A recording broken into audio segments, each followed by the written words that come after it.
The Bellator cage is back in one of MMA's great venues as they stream into the 3 Arena in Dublin, right on the banks of the River Liffey, full of course of smiling eyes and more besides. And this sellout crowd waits to sing themselves hoarse for Dolores and Peter, for Kieran and Sinead, and for Pedro, and for many more besides. And the fans come here too to watch a main event of rare quality. Yaroslav Amosov, full of emotion after a desperate and turbulent year, defends his welterweight title against the interim champ, Logan Storley. And talking of top welterweights, I am delighted that tonight in Dublin, good evening to you all, by the way, we are joined by MVP, the one and only, Michael Venom Page. Just give us some insight. What is it like fighting in this arena? Oh my days, for me, arguably one of the best places to fight. There's the energy of the crowd, the arena. The Irish really bring it when you're here, and it lifts me, It lifts us all. It's an extraordinarily special place. It's a special night tonight. It culminates in Amosov against Storley, and who is better placed to judge that fight than a man alongside me? What are you looking forward to most about it, first of all? It's going to be a challenging night. Obviously, they fought before, and it was arguably could have gone left, it could have gone right. And today, with the extra 2 rounds, it's going to make it that much more exciting. Is it going to be the similar kind of fight? Have they changed anything? If not, you know, we'll see tonight. We are definitely going to see. The evening is going to build to Amosov against Storley, but there is much to look forward to, of course, ahead of that. I have to ask you, though, Michael, all of the fans are going to want to know, give us a name, give us a winner of the main event tonight. Sorry to put you on the spot. Oh, it's a very difficult one. I'm going to push slightly towards Storley. He's going to go Storley, and by the way, he gets the big bucks for having opinions like that. But what a night in front of us, an MVP alongside us, and the rest of the card looks like this. Pedro Carvalho in action. He needs a win. He needs a big win against Jeremy Kennedy. There's been so much talk, of course, between them. Peter Queally, what do we say? Cage walk, zombie, do not go anywhere against Bryce Logan. Sinead Kavanagh takes on Janae Harding, and Kieran Clark, Leonardo Sinis as well. Always great to see Kieran in this arena. First, though, to start off what should be a wonderfully memorable night, it's time for the welterweights. The unbeaten Stephen Hill and the dangerous Frenchman Joel Kouadja get things underway. The tail of the tape for the welterweights, Stephen Hill and Joel Kouadja, and both possess the ability to finish. Hill with 5 wins inside the distance, including 3 by knockout, and Kouadja with 6, including 5 KOs. Time to get, for the first time this evening, you know what's coming next, to Michael C. Williams. Ladies and gentlemen, welcome to 3 Arena here in Dublin as we get set to kick off once again Bellator MMA in Ireland. The prelims here at 291 get underway now with 3 5-minute rounds in the welterweight division. Introducing first the blue corner. At 6'1", weighing in 171 pounds even. His professional record stands at 7-9. He fights out of Paris, France. Introducing Joel Kouadja. And across the cage, his adversary out of the red corner at 6 foot, weighing in 170.2 pounds. As a professional, he's undefeated, 6 wins, no losses. He fights out of Hastings, England, Stephen the Hill Billy Hammer Hill. And when the bell rings, the referee in charge, Keith Peterson.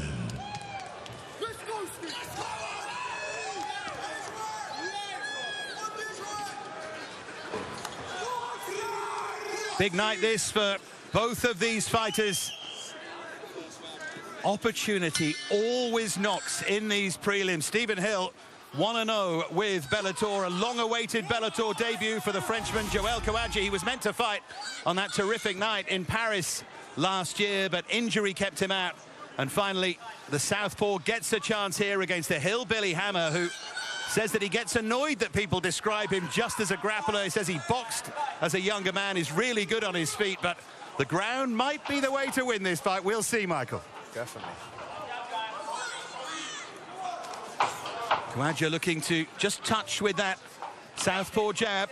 Very useful on his feet. The electric man, they call him. The Frenchman. It's the feeling out process right now. Just having a look, aren't they? As I said, there's a lot at stake for both of them. They don't want to start making mistakes early on. They know that both of them are up against useful strikers here, and with 4 rounds gloves, a mistake could be the end of it. Exactly. There's the hillbilly hammer trying to reach in. It's good defense. Good defensively, though. Very good defensively. Got his underhook. Oh, but Stephen using his amazing wrestling. Got a deep bite. Excellent. That's just brilliant. That's just brilliant from Hill. He waited for his moment, and he got the takedown, did so neatly, and now he's in a great position. He's actually grabbed his arm from underneath him.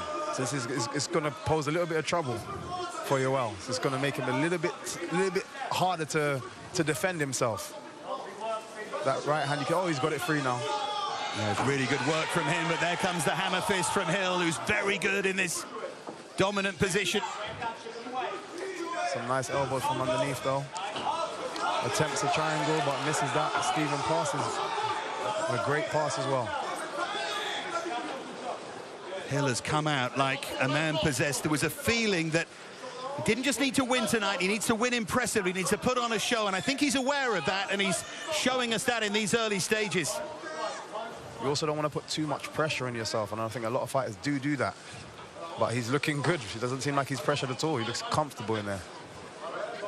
Yeah, just great top game control.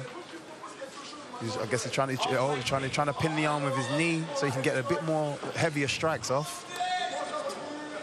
Khawaja's doing well defensively here, isn't he, at the moment? Doing very well off his back. Perhaps surprising a few people with the level of that defense here. And a little elbow as well as Hill tries to get that head into a position from which he can do damage here. Strong though, isn't he, Hill? Good control. He's going to get mounted in a second. Oh, no. Again, Yoel's done well.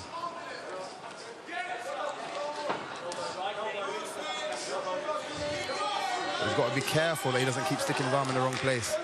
But, oh, he's changed it. Pass well, straight into mount. Excellent. Now Hill in mount, and Hill looking dangerous, and he nearly gave up his back, but Khawaja's done well again. Excellent, excellent defensive. Third time that MVP. Yeah. Excellent defensive work from Khawaja. Just a sense, though, that Khawaja's hanging on at the moment, but in his last fight against Matt Bonner, Bonner got into the ground and dominated, took what he's good at away from him, and Khawaja's hanging on a bit here, but I think he's learned from that fight a little anyway. His guard recovery is absolutely amazing. Every time Stephen tries to pass, he managed to recover his guard back. Still heavy shots, though, from Hill. Back in mount. Can he get his guard back again? He gets half guard, which is amazing. And back to guard. It's good, but he seems stuck in his position. Good shots Really good heaviness again from Hill. And never underestimate what this is taking out of Khawaja defending these positions. 100%. It's a lot of work. It's a lot of work. And now, you know, Stephen seems to be adding in the shots a little bit more regularly now, where he was before, he was just focusing a bit too much on this position. You want to do this kind of stuff. That kind of work softens it up. That kind of work gets the submissions. Oh, yeah, he's posturing up a bit better now. Quite impressed with the way that Hill's going about this. He's taking his time and just working out the right way to do this. Completely dominant. But Khawaja is looking very tired. He's looking very tired. Oh, that's a really heavy shot. Massive hammer fist there from Hill. It's interesting when Hill got to his feet, Khawaja was trying those up kicks to keep him off, but Hill was just taking his time and looking at the next entry there. Final 10 seconds of the first round that Khawaja is doing well to survive here at the moment. Definitely. Definitely. Yeah, it's going to go to the second round. Hugely dominant from Hill. He did plenty right there, and I think we saw the way that Hill started. We thought he might get Khawaja out of there in the first round, but Hill will be more than happy with his performance so far, I'm sure, and he'll build on that as well. 100%.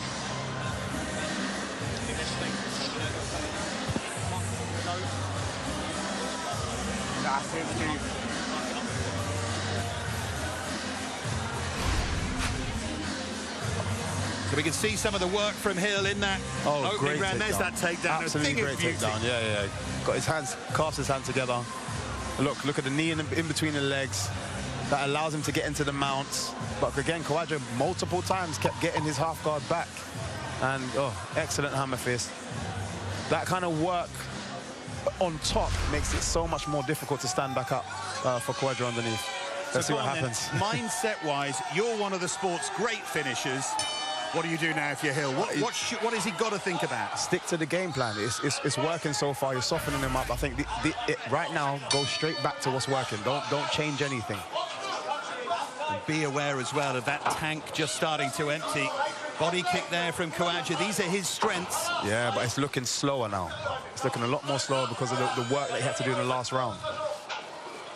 And if you look at the body language here, there is a bit of a strut. But he is pressing. He doesn't want to be on it. Yeah, good timing. Beautiful timing on that takedown. Absolutely beautiful timing. Waited till Khawaja committed to that punch and dropped down, knee down, and got that takedown so comfortably. And again, Khawaja is going to find himself under pressure here. Again, Hill is going to try and work his way into a position to finish Khawaja's trying to get to the cage. It's important for him to utilize the cage to try and stand back up, but Stevens postured his body in such a way that it's going to be a big struggle now. Big struggle now. Head's in the chest, keep him down, and now look. Great positioning from Stevens. It was smart, wasn't it? Because he saw what Khawaja was trying to do. Khawaja's made his way back towards that cage again, but Hill is fully aware of what's going on there. He's doing really well with those short shots, that hammer fists and those little elbows. Again, they'll tire out Khawaja. Great pass. Great pass. He's just softening him up.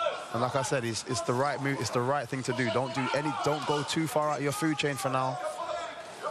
Because a wounded tiger is still a dangerous tiger. Absolutely, there's still power in those hands of Khawaja, no question about that. 100%.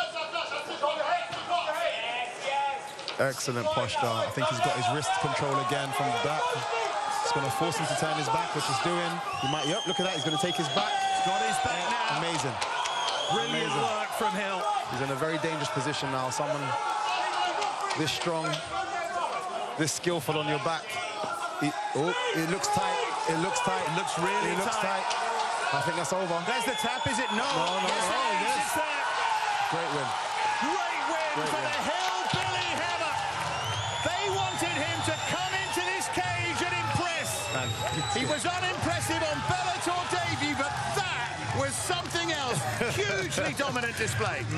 From start to finish. From start to finish. Well done. Well done. He moves to 7-0, 2-0 in the Bellator cage. And this is how he did it, Michael. It's the wrist control on the other side. It forced him to turn. And then he jumped, took that left hook in, rolled onto his left shoulder, and then just starts looking for that choke and just did the whole thing very good. Very well. There was the tap. Beautiful. He did have to tap twice, didn't he? We weren't seeing things. Yeah. Hit his hands well. Look what it means as well, yeah, Michael. You can see. And it's a journey, isn't it? It's a journey in this sport. You know, he opens up the show tonight. He'll be dreaming of being higher up the card. You know what it feels like. And that means the world to him, not just the win, but the way that he won. 100%. It was an impressive from start to finish. And it's going to say a lot to all the other opponents in this division for him. Absolutely. He said he isn't just here to make up the numbers. He wants to be a world champion one day. He wants to make Hastings proud, and why not? And he puts some work in. Really good talker about the sport as well. Should be proud of himself. He's had fights called off, opponents changed over the years, but it's gone perfectly tonight. Let's make it official now with Michael C. Williams. Ladies and gentlemen, inside the Bellator cage, it comes to an end. Round number 2, 2 minutes, 3 seconds. The official time to tap by way of a rear naked choke. The winner and still undefeated, Stephen the Hillbilly Hammer Hill. Round 2 submission, rear naked choke from Stephen Hill. Just outstanding.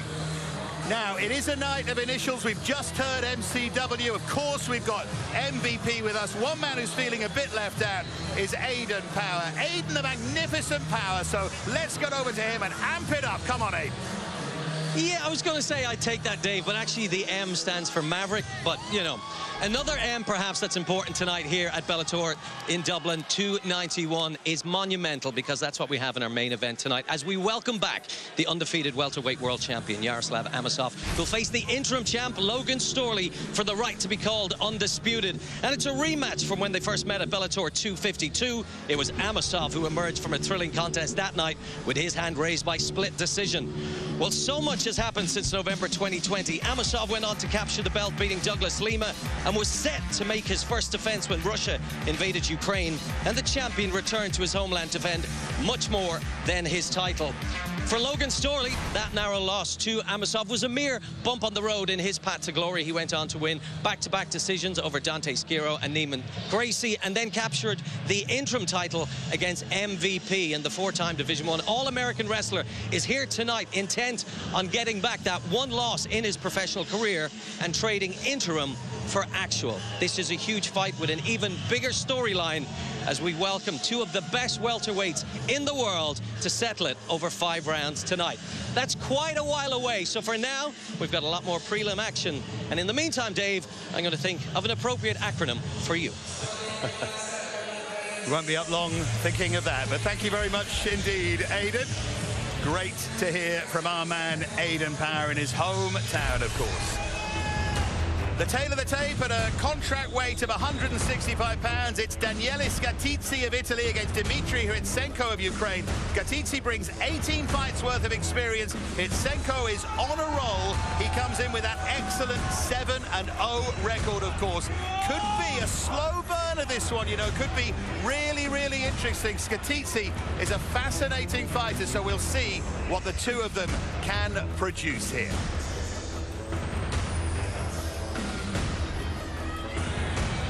Well, Scatizzi and Hrtsenko preparing to get things underway. There's Dmitry Hrtsenko, a training partner of Yaroslav Amosov, of course, had a desperately difficult year himself, and here's Scatizzi off the back of a great win, one that made him justifiably proud in Milan at the end of last year against Davy Gallant.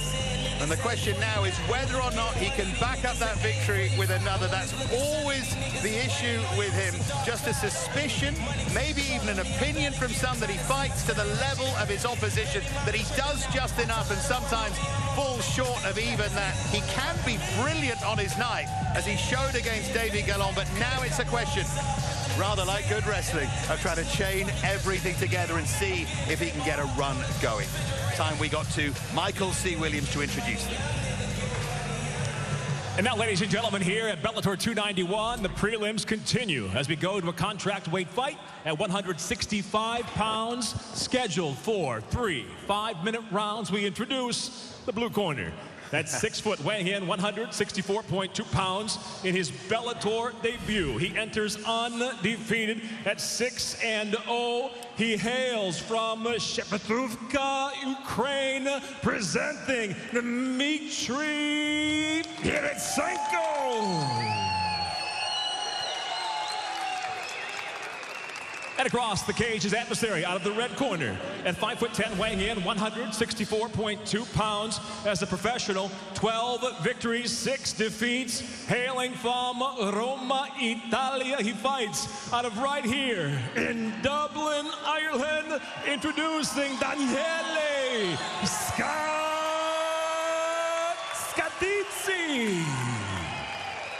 And the referee in charge, Kevin McDonald.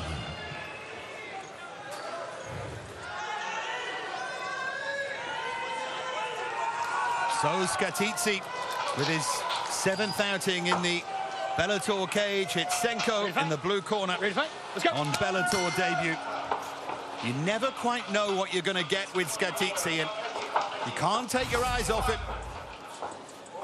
They're going to feel each other out here, and Hrtsenko, we know, is a good striker, good on his feet. Scatizzi will try and take that away from him here.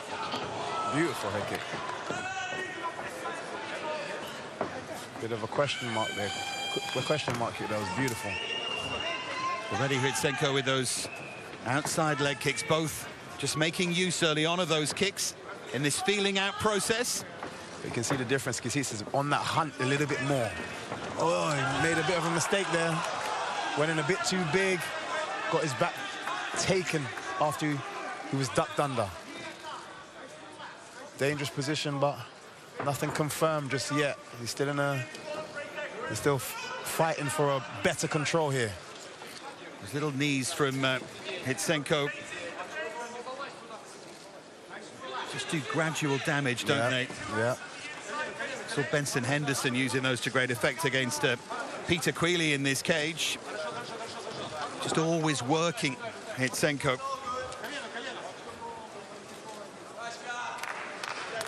No panic, though, from Skatidze. Yeah, neither side. They're still trying to just get a little bit up. I think those punches there kind of lost him that bite on his back, so he may lose it now. Yeah, there you go. He spun, and now they're back to the striking. And that time, Skatidze did connect on the way out with an uppercut. Needs to be more careful with his work. He's learned a lesson, I think, Michael, from that. Definitely. Can't go in so big. He has to set these things up. Exactly. It's those smaller shots that set up the bigger shots. Good from Skatidze, but good response from Hitsenko as well, who was more accurate with his punches. Definitely there. Skatidze's were more dramatic, but Hitsenko landed a couple of straight punches there. He needs to be careful. Nice head kick, but on the hands.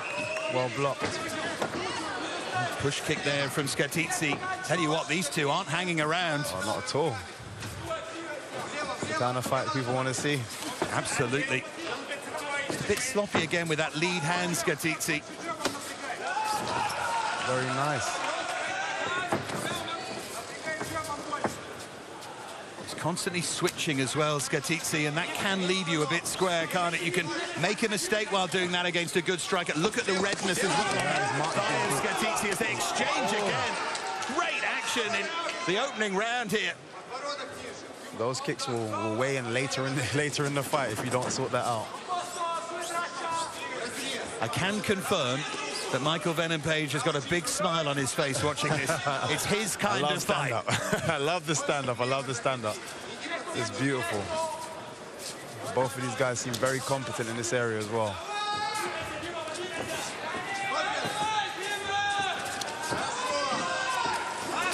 Good check. Both got to be careful when they come into range. Skatidze throwing those big hooks. He hasn't landed clean with one yet. And those money in the bank kicks as well from Hitsenko, those leg kicks. Hitsenko's got very good kicks, and it could pay off later. I think he got kicked low. Yeah, it was, but back up. Popo, out of respect, acknowledge that. Yeah, it was nice. Back, and they go again. Yes, that kick he's got to be very careful of. It comes up very quick, very easily. If he makes a mistake and it comes up, it can catch him. Good body kick there from Hitsenko. Minutes to go in this opening round. A difficult one to score this, maybe. Good left hook there from Skatidze. That time he did land on the chin. This time he goes for that knee. Attempted that knee, they're now in a clinch. But yeah, he doesn't, nobody seems to want to be there. They're enjoying the striking. Both sides have that faith in their striking ability to be here.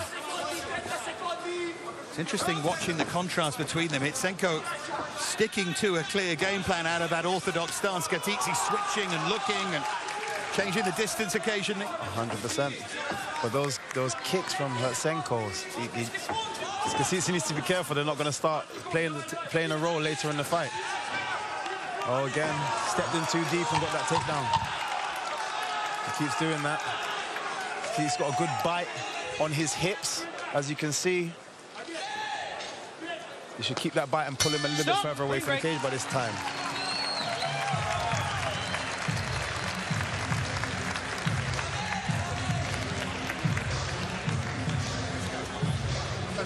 We'll take a look back at some of the highlights of that opening round, Michael. Much to enjoy in there, particularly the kicking game. So much to enjoy. Oh, look at that first game. It actually landed. I didn't think it landed. It actually landed. It was a bit more of a slap at the end. Beautiful connection at the end there. Exactly what you said. A bit more accurate from Hitsenko. Oh, but then he got caught later in the fight as well. From Skatici, is good. There were some kicks there that didn't even show from Hertsenko on the leg, and you can see on Skatici's leg that it started to color on that side. If you are going to go for the takedown, whenever I see work like that, I always think of our friend and colleague Josh Thompson. Hello to you, Josh, if you're watching, but money in the bank, those leg kicks. Oh, definitely. Remember when Ryan Scope fought Patricky in Newcastle? Man. Josh pointed at Patricky in the bar afterwards and said, look, that's what they do. Always remember that leg. And that's what Hitsenko's doing at the moment, trying to just slow up Skatici. Definitely. He's very evasive. On the back foot, but accurate. So what will round 2 bring? Daniele Skatici, known as Scat, after a brilliant win against the pugnacious Frenchman nice Davy Gallant. Skatici is a bit more responsive to those leg kicks now. He's actually trying to check or move away. So it means it did hurt in that first round. There's some nice kicks from both of them. They just need to figure out exactly when the best to land it. Some are thrown a little bit recklessly. I was going to say, took the words out of my mouth. Just talk us through how important it is as we watch this for them to set up these shots with both hands and legs. They got absolutely amazing kicks and attributes, but if you don't set them up, you know, they won't find anything. It's a waste of a lot of energy, and it can work against you sometimes. As we saw with some of the, twice now, Skatici jumped in massively with that hook with no setup, and then got taken down or had his back taken. So the setup's massively important. And there's Hitsenko getting back to that kick. Really accurate, really punishing on that lead leg of Skatici. Of course, he switches the lead leg as he does right on cue.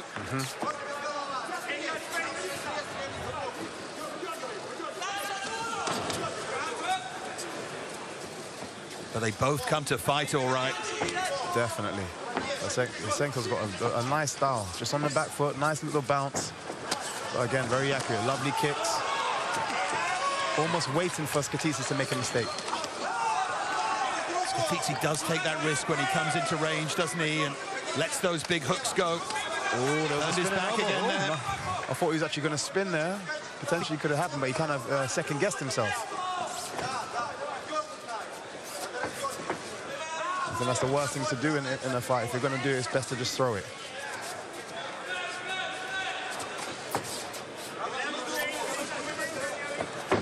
Skatici looks a little bit tired now. Just a little bit. Some of the shots that he's throwing, a little bit lazy. It's interesting there to see Hertsenko start to go to the body as well. Big right hook again from Skatici, but again, it was a glancing shot more than anything.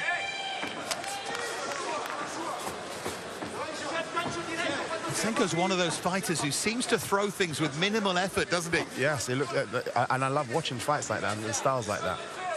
His leg comes up effortlessly. His bounce is lovely.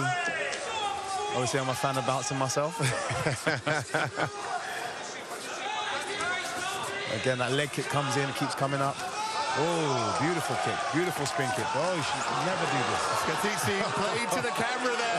Big smile on his face. There's great respect between the two of them. Definitely.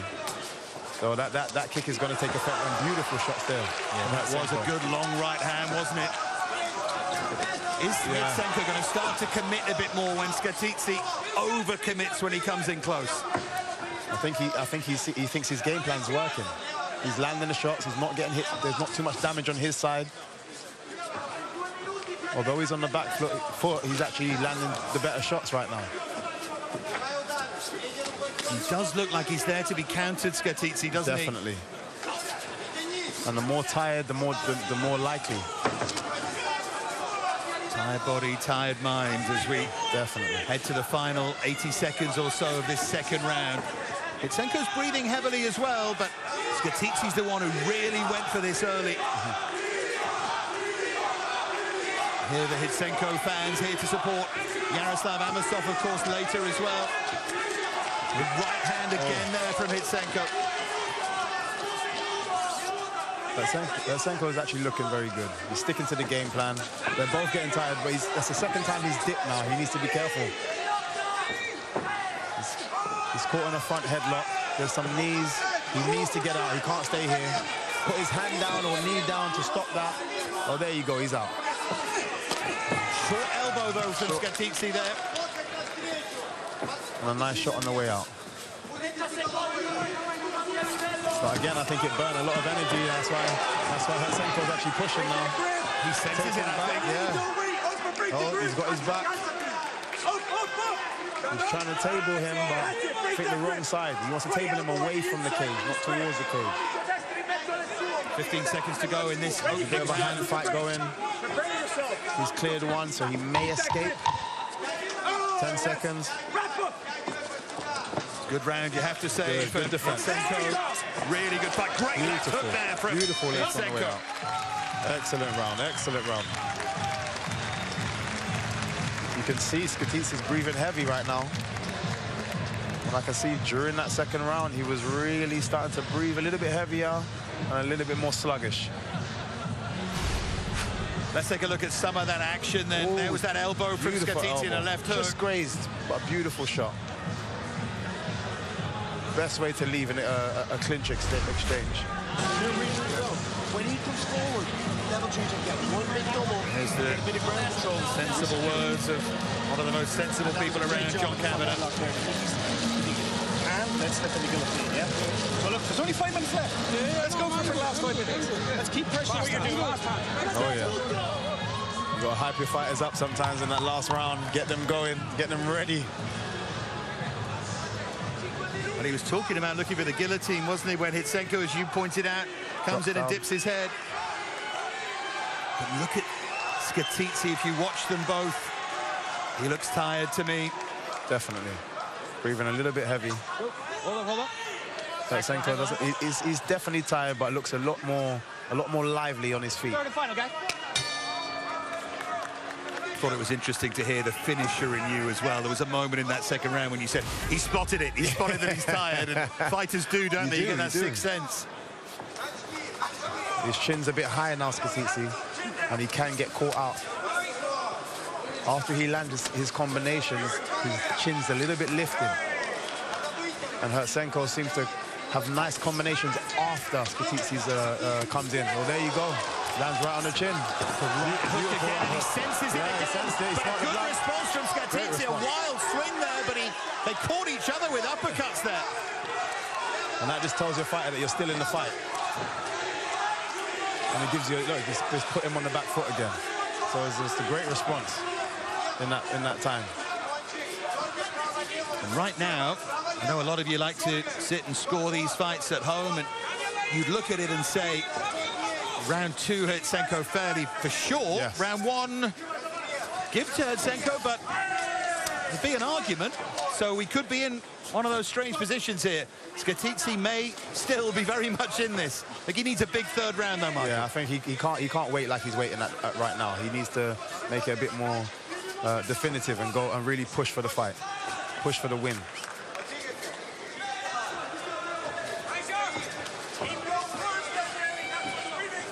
But it's just the tired legs that's doing it. It's making it harder for him to really want to go. Well, now we're seeing that money in the bank, aren't we, from those leg kicks? Yes. I think he's trying to build energy to have moments of explosions. I see fighters do that a lot, but I think it's probably better to keep tagging, keep pushing forward. You'll find your opponent makes more mistakes when you're actually applying pressure. But he can't wait like this. Hurtsenko's definitely tiring as well. His work rate has dropped, understandably. But I also think he knows he's ahead. That's a dangerous thing to think, you know. Definitely. Beautiful inside leg kick. It's really smooth. He's been very accurate with most of his work here. Beautiful uppercut. Excellent. Nice long uppercut there. Oh, great right hand as well from Hurtsenko. Skatidze needs to work. He needs to work. Right now, he's not doing enough, and he's getting hit quite a lot. Tell you what, there's 1 or 2 Ukrainians who you might have heard of who can box, and Hurtsenko can certainly strike. Lovely fluid movement of the feet and the hands. And that leg kick again. Oh, he keeps ducking a little bit too much. That's what Skatidze's looking for. But again, those booming hooks, and he dips the head, and then he Comes back with that kick. Big deep breath from Skatitsi. 2 minutes here, MVP. He needs to push. There's only a few minutes left of the fight. He needs to go. His corner needs to find a way to get him amped up and pushing forward.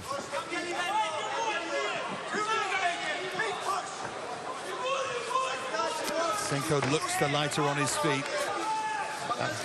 Oh, a beautiful shot. Beautiful 1-2. And he switches to southpaw again and throws that straight left hand this time, but that's dangerous. Yes. This is where he wants to be. This is where he needs to be. He needs to not worry, push forward. There's only a minute and a half left. Push forward and try and take the fight from him right at the end. Senko took a risk there. He didn't need to take. He didn't need to be there.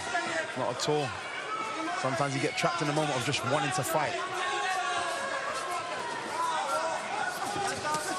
Booming left hook from Skatitsi. Yeah, he's pushed him on the back, but he needs to not alleviate that pressure, keep the pressure going. It's whether he's got it, it's whether he's got that energy. He's ducking his head a bit too much. I think a knee is on. A knee is massively on against Senko, but Skatitsi hasn't spotted it. Beautiful leg kicks. These leg kicks are definitely playing a role. He's going to feel it tonight. Final 30 seconds. Is Skatitsi doing enough to take this third round? He had a bit of success, but that's a great shot. And the knee was on there. Yeah. He just did it just in the wrong moment. He did it while he was on his back foot, not the front foot. But a great knee, went to the body. So he saw it, he just didn't execute it. Just the wrong timing, just the wrong timing. You've got it again, apply that pressure, and as he comes forward, there it is, He's just doing the wrong thing. He's trying to throw the high kick instead of the knee. Skatitsi's going to swing for the fences here, and he landed with a shot. He has to go. And an uppercut as well. Well, they're going for it. Oh, amazing finish.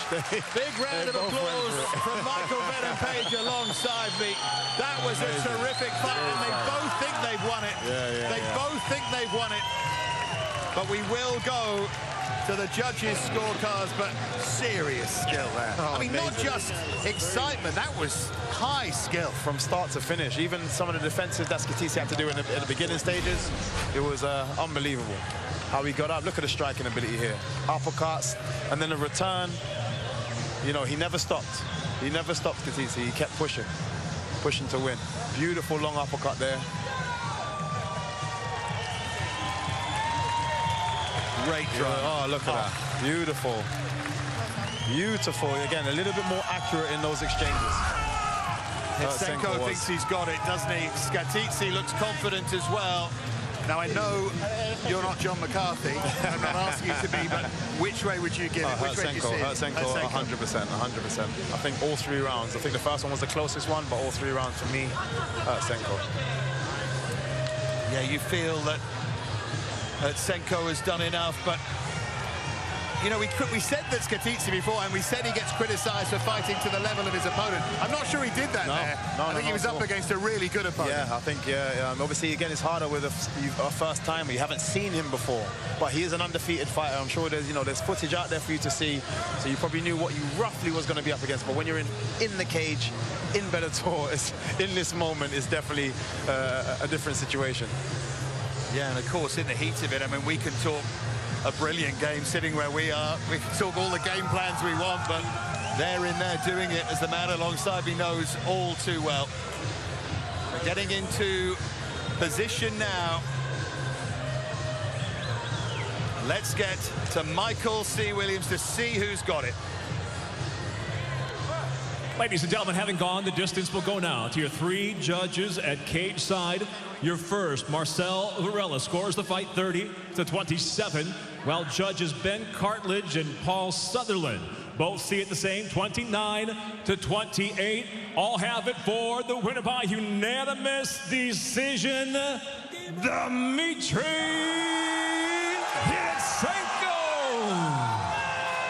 Hetsenko gets the win. He goes to 8-0. A great display from both fighters, but Hetsenko was too good. Let's get to Aiden now to talk about the co-main. Thank you very much, Dave. Yes, well, of course, we know we have Bellator Gold on the line in our main event tonight. In our co-main event, we have two guys who believe they are both just one fight away from a crack at the featherweight title as the number 3 ranked Pedro Carvalho takes on the number 5 ranked Jeremy Kennedy. And these guys have been eyeing each other up and calling each other out for the past 2 years. SBG Ireland's Carvalho has won 8 of his last 11 and is riding high on the back of his biggest career win against Mads Burnell. Now, this week he spoke about how his confidence in the past has led to recklessness, and he cited his title tilt against the champ Patricio Pitbull as an example of that. Well, tonight he says it's all about his maturity, his technical ability, and his patience from bell to bell that will give him a chance to realize his second shot at a world title dream. As for JBC, Jeremy Kennedy, well, he didn't get the memo. He told us this week it may have been a long flight, but it's going to be a short fight. He plans to put Pedro away inside the very first round and make a statement, and this will be his 4th top 5 opponent in a row, so he's not fazed by that. He's not fazed by being in enemy territory. And by the way, JBC, the nickname, stands for Junior Bacon Cheeseburger. I can tell you for sure there is a lot more bite in our co-main event fight tonight. Lots more to come on our main card here in Dublin. But now it's back to Dave for more prelim action in the featherweight division. Wow, great bite from Aidan Power as well. Backstage, bringing us all the insight into what's going on later. And here is what's going on later. That top of the bill, Yaroslav Amosov, the best record in mixed martial arts, 26-0 against Logan Storley. Cannot wait for that. I know the man alongside me can't either. He's looking forward to it. But also Carvalho against Kennedy, as we've just seen, is going to bring us so much drama, isn't it? Queally against Bryce Logan. It's a chance for Peter Queally to get a win inside this cage, inside this arena. Sinead Kavanagh against Janae Harding. Where will Sinead go next if she gets past Janae Harding? What could that mean? And of course, Kieran Clark is always here to entertain. He'll look to do so again against Leonardo Siddis. It's one of those. You look at those 5 fights and you just cannot wait for all of that to get underway. Well, one of the latest prospects from SBG now continues his journey. Kenny Mokonwana fights the tough Scotsman, Craig McIntosh.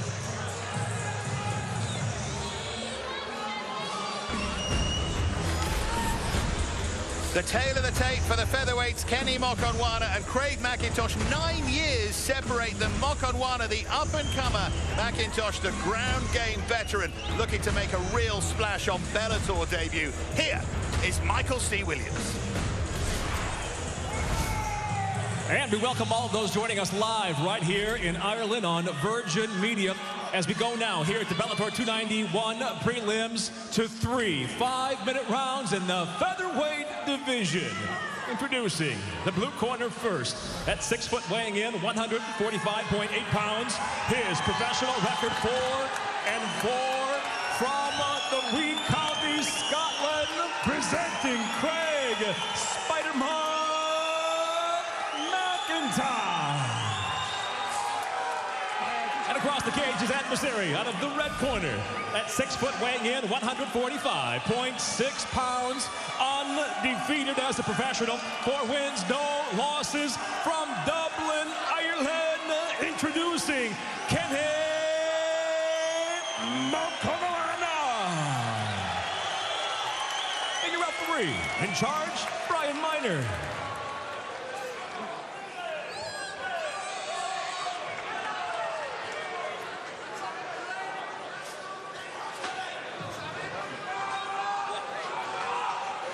They're both really well supported as this crowd starts to grow at the 3 Arena.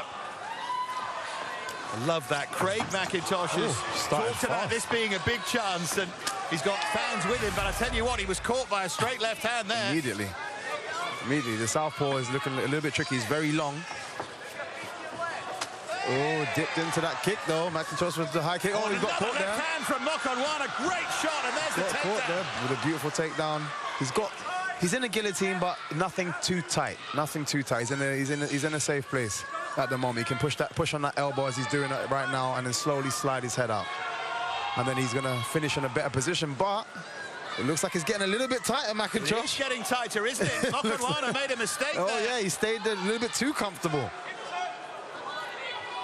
McIntosh trying to squeeze, but Mokanwana's done well, hasn't he? Definitely done well. What a great start. What a great start. Everything striking. The attempted guillotine. McIntosh is outstanding on the ground, and he felt that was his way to victory here. Looking for that triangle there just for a moment, looking to set something up from his back. It looks like he's got quite a high guard right now. Cross quite high. Up and back. Oh, he's looking for the leg. So he may roll for an armbar. Yeah, there's plenty on here, isn't there? Yeah, definitely. He's got options at the moment. Mokanwana with those long arms has to be careful. He doesn't fall into any traps. Mokanwana just felt he was better all round, but down here, he's under pressure. I think he tried to go for the armbar. Mokanwana was definitely prepared for it. I think he was better striking. He landed two clean shots. And for me, McIntosh shouldn't really go for the triangle here. It just kind of keeps you in position. It doesn't really allow you to get any submissions. It just keeps you stuck on your back. It doesn't really allow you to get back to your feet. Now he's gone back to the high guard, cross a bit higher up on his shoulders. Mokanwana landing the shots, trying to create a little bit of space. Brian Miner aware of where those toes are. Yeah. McIntosh right next to the cage. He's still thinking and still looking here, McIntosh. He's comfortable on his back. Definitely comfortable, but again, there's a lot of shots that he's eating unnecessarily, and he's not doing enough work. Remember as well, he's been tagged twice. Exactly. By that left hand in terms of if you're looking to score the round. He's being more passive, isn't he?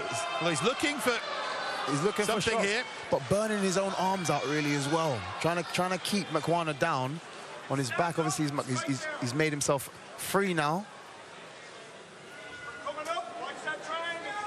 I think he's trying to separate himself a bit more. See Mokanwana's corner again. We're telling him just to watch that triangle. Yeah, he's going for the triangle. He's got his hand. McIntosh's got his hand on his wrist. Looks like he's trying to set that up. Good elbow shot. there. Oh no, that's rocked him. It's rocked him. It's rocked him again. Massively. Yeah. He stopped it. Mokanwana with the win. How quickly can this sport change?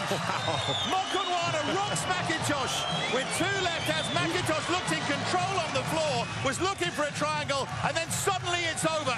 McIntosh looks bewildered, but Brian Miner jumped in. It felt like anyway at the right time. I think he was right. He was rocked. He seems to be arguing a little bit now, but he was definitely, I think he was out of it and probably got brought back to life with the second shot. But yeah, it's a great decision. Here it is again. Let's take a look at what went down here. Yeah. To be fair, you can see McIntosh almost gave into the takedown, happy to go and try and go for the guillotine and then work from his back. But for me, didn't do enough work. And then this elbow at the top, you can see his eyes, rolls back in his head, and he's out. And that second shot, not even the second shot brought him back. It's probably the third shot that brought him back to life. Somewhat, but yeah, definitely right decision by the ref. Brian Miner's looking and looking, one of the best referees around. And definitely. I think the best way of putting it, in MMA in 2023, he's right to dive in. Yeah, he's right 100%. To jump in. Great win for Kenny Mokanwana. I must say, your heart goes out to Craig McIntosh. He came here and said he'd visualised this night so many times. He wanted to represent the Scottish MMA community really well. Well, he has. Definitely. He's come in and he's shown skill against a real prospect here. Nothing to be ashamed of at all. And he was caught in the end by those excellent elbows. But how impressed were you by Mokanwana's state of mind there? How he managed to stay calm and do the right thing and wait for the opening? He seemed very composed under danger.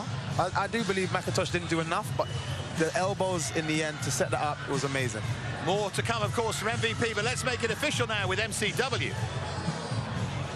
Ladies and gentlemen, it comes to an end. 3 minutes, 13 seconds into round number one. The winner by TKO, Kenny Mokanwana. Here's a name to watch. He goes to 5-0. Terrific display from Kenny Mokanwana. And of course, more great prelim action coming your way. From the gym to the streets, Bellator fans head to BellatorShop.com and gear up in the same apparel the fighters wear.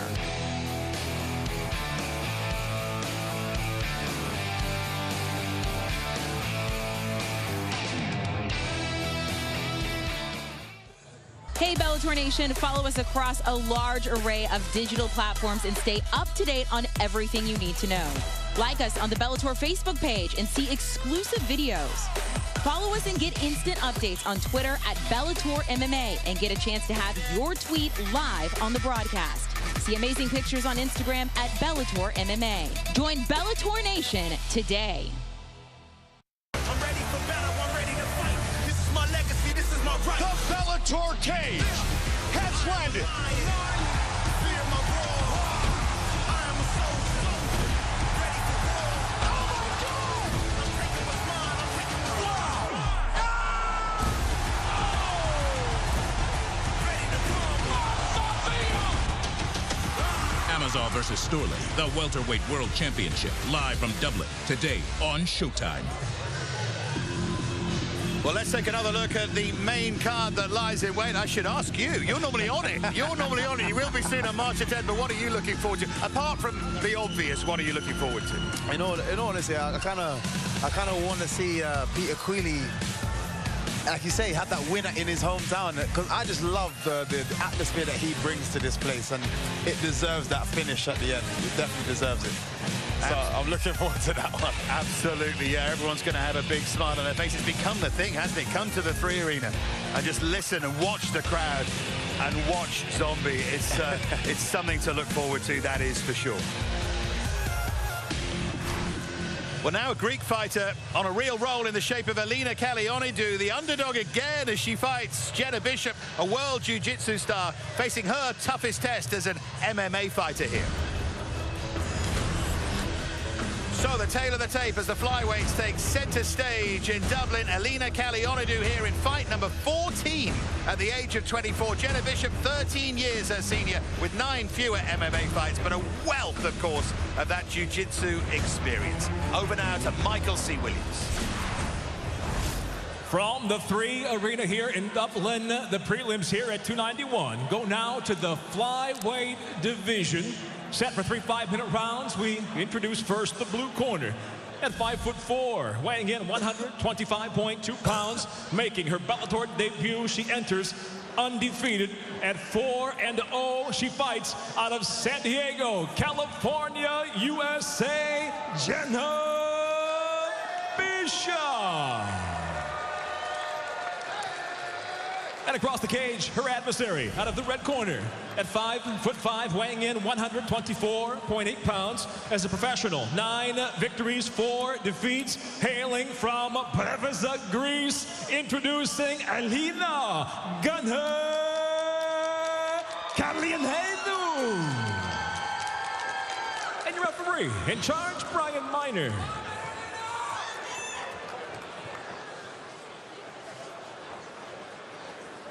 So the question here is, can Bishop get the fight where she wants it?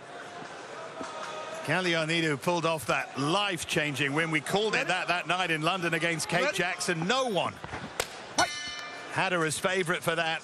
Big smile on her face, but a very different test here. And this is going to be all about who dominates where the fight happens, Michael. Alina looks very comfortable on her feet. Look at that. Again, it's that bounce, that measurement, that distance control. Looks great. Bishop had attempted a leg kick and missed, which because it's that bounce. Again, that bounce in and out, landing the 1-2s, front hand uppercut. It's beautiful work. Well, beautiful work. Looked for the takedown there, Bishop. She has to set it up better than that. And of course, Kalionidou is so much more comfortable on the feet. But now Bishop has her where she wants her. And it's right in the center of the cage as well. She's pushing, getting that knee across the belly to try and get into mount position. Landing her shots. Just remember that Jenna Bishop is described as one of the most beautiful important turn of her generation. Beautiful turn. At this skill. But that's great work from Kalionidou.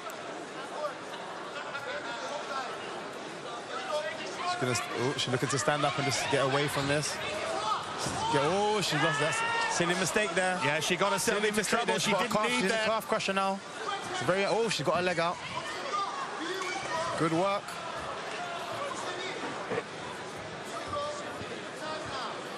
That would have been a huge psychological boost if Calionido had got up. Definitely. Now she's in a difficult position again, and Bishop is, of course, with that incredible jiu-jitsu background, Great control. knows what to do here. She's got one of her hands tied up a little bit, her right arm tied up a little bit. She's in half guard at the moment, just trying to find her, get free her hands so she can land some damage, and then maybe look for some submissions. Oh, she's looking for the mount. She nearly got there, didn't she? Just mistimed it a little bit. Oh. Again, Calionido tries to get back to her feet, but has to be careful not to make a mistake doing that. She's trying to pass over that left knee again. Oh, she's passed over. Yeah, beautiful pass there. Good control, good underhook control. Yeah, good control, and those little sneaky shots as well. This is great control by Bishop, great control. Calionido trying to land those elbows from that bottom position. It's the second time I'm seeing this, you know, someone trying to step over the arm and control that arm with the knee. But we always knew that Bishop was going to be a fearsome competitor here on the ground, of course, with that incredible jiu-jitsu background. Oh, great. Oh, there's something relentless about her, isn't there, as well? Definitely. She's just The waiting pressure. for a mistake here. Trying to force Calionido into something. Calionido's making it difficult, but the pressure from Bishop is just non-stop. But the knee near enough in the throat right now. Great pressure, making it very uncomfortable. There's a head and arm on there. She's trying to let that go, but that right arm of control just keeping her on her back. It's been an incredible BJJ journey for Jenna Bishop. Good, she gets her half guard back. And all of that work translates into nights like this, doesn't it? Trying to go for a side choke from underneath. Very interesting. Calionido trying to get a submission from underneath. I don't think she's going to get it here. She may be able to get a sweep, but again, too close to the cage at the moment. And now she's lost it. She's kind of burning out her arms there. Yeah, that's the other problem, isn't it? She went for something, and what's it done to that left arm? Again, just great pressure from Bishop. Final minute. I feel like there needs to be more work, a little bit more work, a little bit more damage. Because again, she struggled to get here. It was more of a mistake that got her to this position. So if she lets her get to the next round, you start back on your feet. She needs to cause a little bit more damage here. She's certainly doing enough to win the opening round. Definitely. From this position and those rights to the body. The knee needs to come across the mount now. She seems comfortable here. Landing great elbows. Calionido is kept fighting from that bottom position. Oh. She's trying to trap that neck again from the bottom position here, Calionido.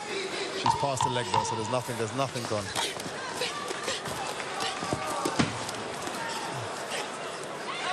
Good. That little few seconds of action. Yeah, Bishop Good work. ends up on top. Good work.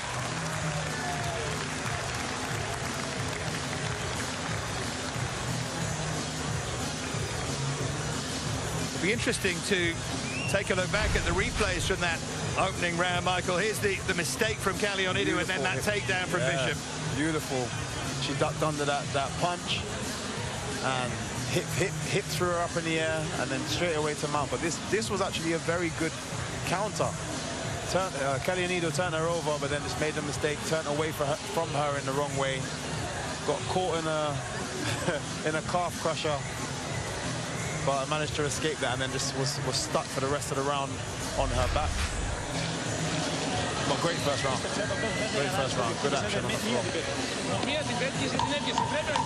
Yeah, it was terrific action. Calionido made that second mistake because she got up, didn't she, initially? Yeah, and then out. She technically should have got out. Yeah, she got herself back in trouble. So she will take some confidence from that but the mind needs to stay clear and mistake-free, because on the feet, Kalionidou was starting to do a bit of damage there. Well, what's that energy going to be like now? Is that energy going to be the same? Hopefully for her, she's back to that bounce already. I think she knows this is where she's best at, so she's going to apply a little bit more pressure. You can see the fakes. She's trying to draw the mistake, isn't she? Those little feints, and there's that right hand and the kick. This is where she needs it, isn't it? Kalionidou. She needs to keep it right here. Pressure. She's tried to switch into southpaw. I think she's got more options in orthodox, but then again, she's landed 2 shots. Bishop has worked really hard on her striking, but she admits it's not the best. Although that was a good left hand. And that sets up a takedown, maybe. The mistake there for Kalionidou was going back in a straight line. You know, you got someone powering forward like that, utilizing the space that you've got. Going back in a straight line, you're not going to win. And now she's stuck on the cage, and most likely Bishop can get a takedown from her. She only trained jiu-jitsu from her 21st birthday, Jenna Bishop, influenced by her husband and now husband, Tyler. They've been on that journey together. It's a great story. She always said she wanted to try MMA, and now she's trying it. She's doing it well. From double underhook, she's got the leg hook there, away from the cage as well, so perfect position for Bishop. And now she can get to work. And the other point is she's got 3 minutes and 40 seconds in which to work, having worked for a long time in that opening round. The serious pressure on Kalionidou now. Has she got the energy to get back up? I'm not sure she does at the moment. She doesn't look like she's even too active, allowing quite a lot of strikes to go Bishop's way. She says her favorite submission's the arm bar. Jenna Bishop. She's trying to, she could choose one, her Desert Island submission. Let's see if she can get it. From here, I don't believe she can. Unless she got a few new tricks. Well, both pro wins have come by rear naked choke. Oh, she got her guard back. Kalionidou, that's good.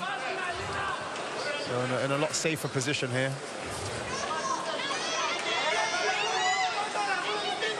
So she's got to be careful about her own arms and submission. Oh, she kicked out very well and got back to her feet. Yeah, that's great work from Kalionidou. Now she needs to do damage with those hands and with the feet as well. The snap in her arm seemed to be a little bit gone. You might have to take a second to get it back. It will slowly bounce back. This, in a way, is one of those classic MMA battles, isn't it? One fighter's so dominant on the feet, the other's so dominant on the ground. But at the moment, Bishop is getting Kalionidou where she wants her, like this.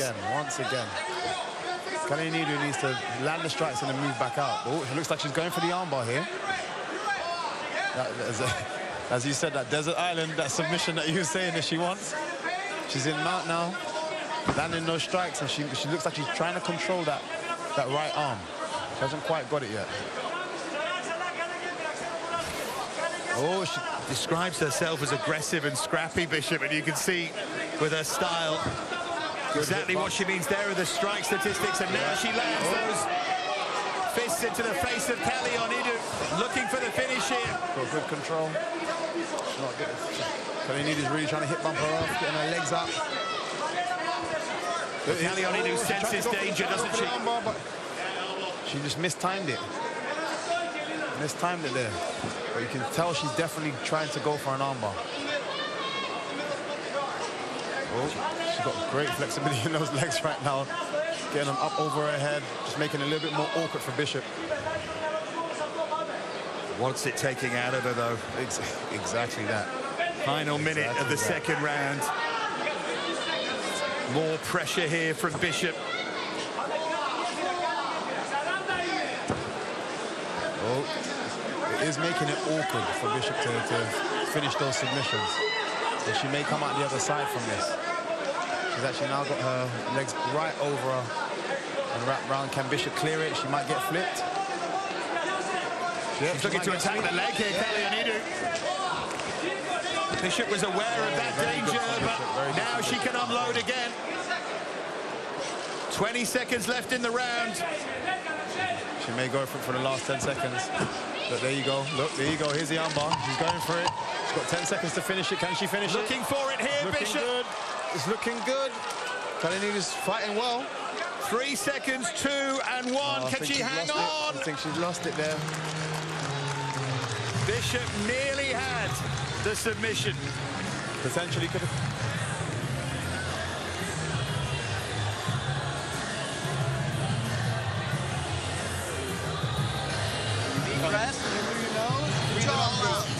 Here's that Jenna Bishop corner now. Better on the feet.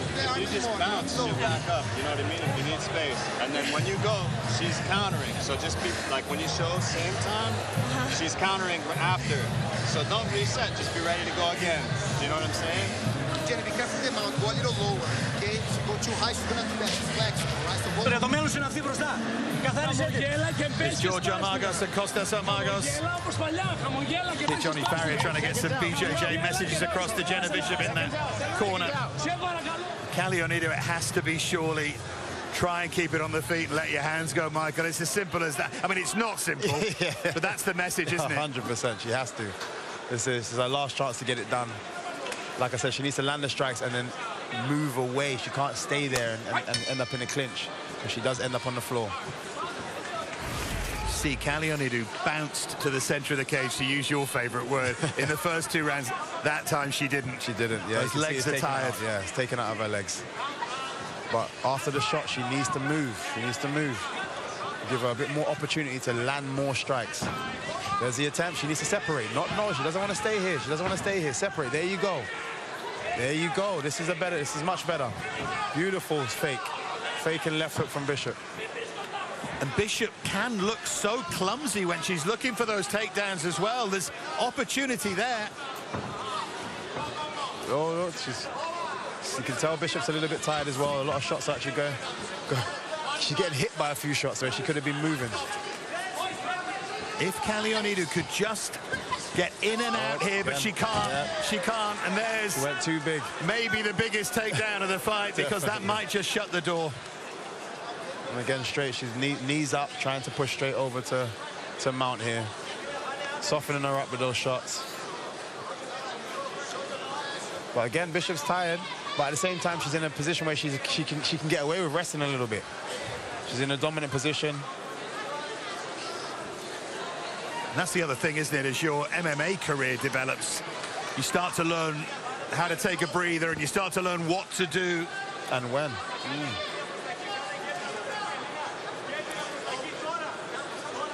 4 fights so far, only 2 wins by submission, the other 2 by decision, which might surprise you. Submission specialist like Jenna Bishop. What's it going to be here? She's, at the moment, winning the fight. Using her shoulder just to keep pressure on their head. A lot of times you control the head, you control the body. That pressure on with her shoulders is great work by Bishop. And then able to land some clean strikes where she can't really move. So give us the perspective from that bottom position. What can Kalionidou do now?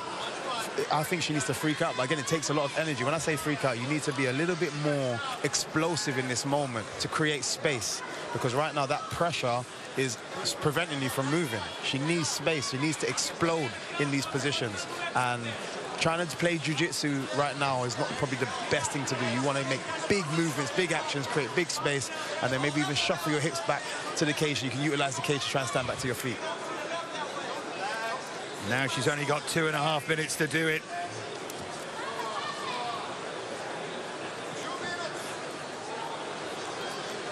Both getting tired. More pressure here from Bishop. Great. Knee up. She's going to pass now. Beautiful knee up. She's going to get both knees on one side and pass. There you go. Beautiful pass. Now she wants to control the legs. Amazing. Great pass. Great pass by Bishop. And great position now for her. Again, Kalionidou tries to defend it. She's utilizing her flexibility well, but just to annoy Bishop, but not really to kind of create space and get up or even get a submission. But what she does with that flexibility is create awkward angles, doesn't she? Definitely. It's good work. Again, Bishop might look to mount. Oh no, she's going for the arm there. Soften her up with the elbows. Well, there was always a danger it was going to go this way for Kalionidu. In a way, her best chance was very early when she did catch Bishop with a shot. Again, being destructive with those legs, but not much else. But it's all defensive work, isn't it? That's the problem. It's all she can do as we head into the final minute of the fight here. Oh, that's great work. Trying to be in a crucifix position. Started with the knee across the throat and actually... Oh, there you go. Going north-south now. Getting a bit more of a stalling position. She can land some shots to the body. Little smile on the face there of Jenna Bishop. She knows that barring a big mistake here, she's heading for a win, certainly. She'd love to get a submission, though. 20 seconds remain. She might try and go for something, a submission with the last 20 seconds here. Well, Kalionidu takes great credit from this for surviving on the ground with Jenna Bishop. But Bishop has been too good and too strong, has known too much in that position. Definitely. And she'll be the one celebrating, surely. Yeah, the hands punch the air. She's still a work in progress, isn't she? And Kalionidu certainly gave her her toughest test so far, but yeah, up against someone with that level of jiu-jitsu, it's going to be a nightmare, and it proved to be, Michael. Definitely. Not only that, even the pressure against the cage. She stood up one time, and you know, it'd feel great for you to stand up and then immediately to get caught and swept straight back to the floor can be equally demoralizing. Never underestimate what it takes out of you. Man alongside me knows, but it takes so much out of you, doesn't it? I had an exceptional wrestler on me recently, so I definitely know. Yeah, all the way through that 15 minutes, he was the elephant in the room, so I was trying to avoid taking you down that particular road. You went there, not me. We're going to see him later anyway. But... Nah, but it's part of the game. It is part of that game. It's something you have to work on, getting back to your feet when you don't want to be there. Well, there's the scene at the moment in Dublin. Michael C. Williams getting himself into position here. Jenna Bishop, pretty sure that she has done enough. Her journey is going to be a really interesting one to watch. Much skill. Let's get now to Michael C. Williams for the decision. Ladies and gentlemen, for the decision, we'll go now to your three judges at cage side: Eric Colon, Marcel Varela, Sal D'Amato. All have it exactly the same at 30-27. I'll have it for the winner by unanimous decision, Jenna Bishop. She goes back to San Diego with a win. She moves to 5-0. Elena will come again, I'm sure. She lost nothing in defeat, but Jenna Bishop's night here, and the celebrations will go long into the night. That's great to see. Let's get now to Aiden to set up some more of what's coming up later. We'll leave them to their celebration. And enjoy those celebrations. We are bubbling nicely here in Dublin. Bellator 291, our main card, coming to you live on Showtime from 4 o'clock Eastern. Of course, it's headlined tonight by a fight of huge significance for the welterweight division, as the defending champion Yaroslav Amosov goes up against the interim champ Logan Storley over 5 rounds in our main event. Well, slap bang in the middle of our main card tonight sees the return of Ireland's Peter Queally as he takes on the American Bryce Logan. And now this is a fight for both lightweights of huge importance. It's not even about potential title fights. It's just about getting the win as both men look to reverse recent fortunes. Peter Queally has main evented here in Dublin in his last 2 fights, but came up short challenging Patricky Pitbull for the vacant title and going 5 rounds with the legend Benson Henderson. Tonight, he believes the man across the cage is the perfect style matchup for him to back up his world-famous walkout and indeed his fighting moniker of showstopper. Well, let me tell you, Bryce Bryce Logan is just as eager for the W as he goes in search of his first win since joining the promotion in 2020. The former LFA champion who comes to us from South Dakota. He said he's really excited to be here to perform in front of a crowd like this tonight, and he's happy to be the bad guy. And he says, I am ready for a dogfight over 3 rounds. And guys, we know the great thing about both of these guys is neither man is a point scorer. Neither man likes to take a step back. They come forward, they trade, so we can expect plenty of fireworks on our main card live here at Bellator 291 in Dublin. And those fireworks are about to continue on the prelims with Dave and MVP. Thanks very much indeed, Aidan. The tail of the tape for the featherweights, Hassan Magomed Sharipov and Rafael Hudson. What a start for the much-touted Magomed Sharipov, who's eased to 7-0 at the age of 22 and 10 years his senior. Rafael Hudson gets another deserved Bellator chance.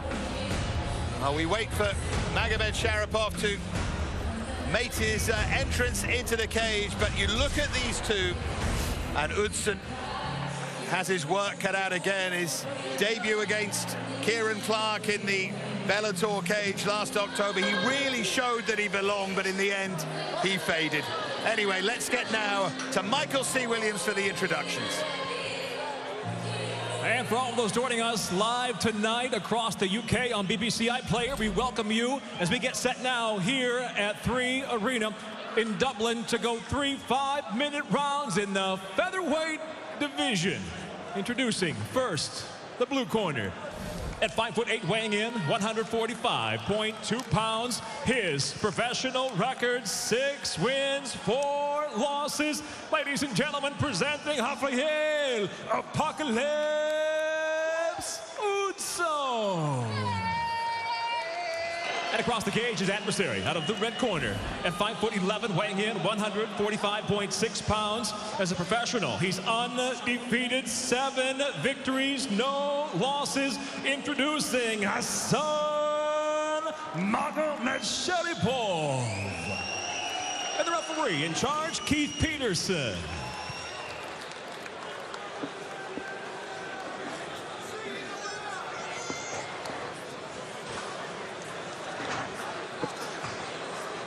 So I know you've been looking forward to seeing these two, but so much talk, of course, about Hassan Magomed Sharipov and the latest step on his journey. 7 wins since his debut in December 2019.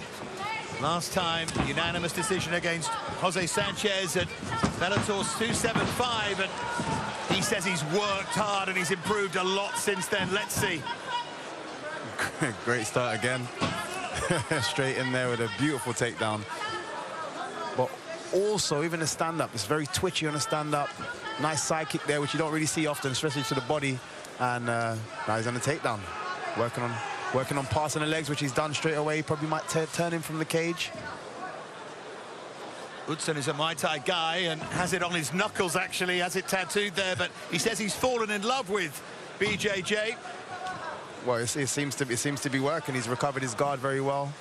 You can see he's making it a little bit more awkward for Magomed Sharipov.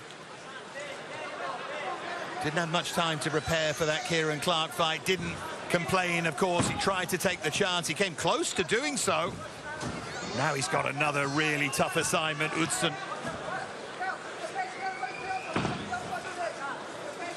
Utilizing his butterflies very well. Has their feet on the inside of the legs, just making it a little bit more awkward for Magomed Sharipov to pass.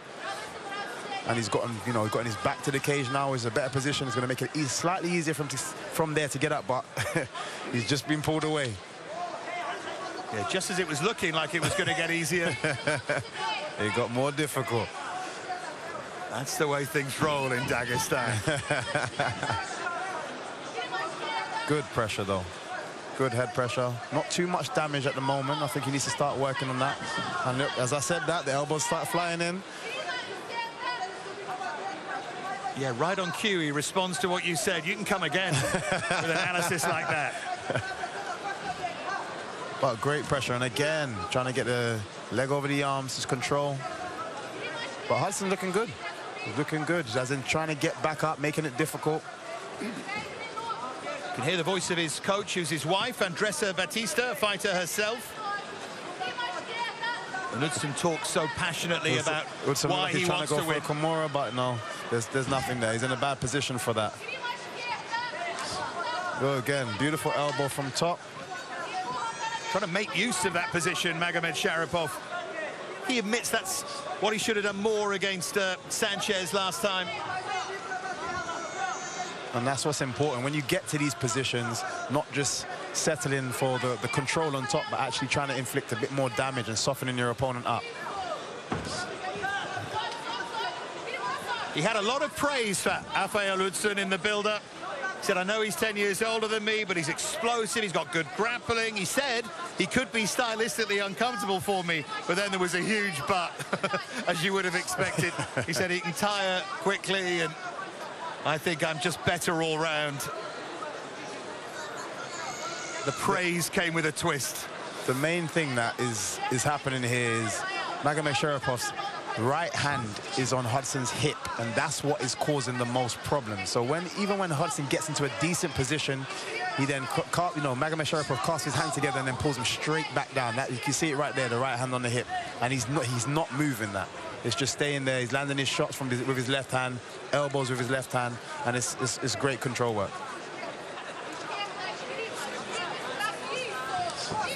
Oh, look, the second he's actually moved that hand now, Hudson gets up. He's got an underhook there. He can't wait around though.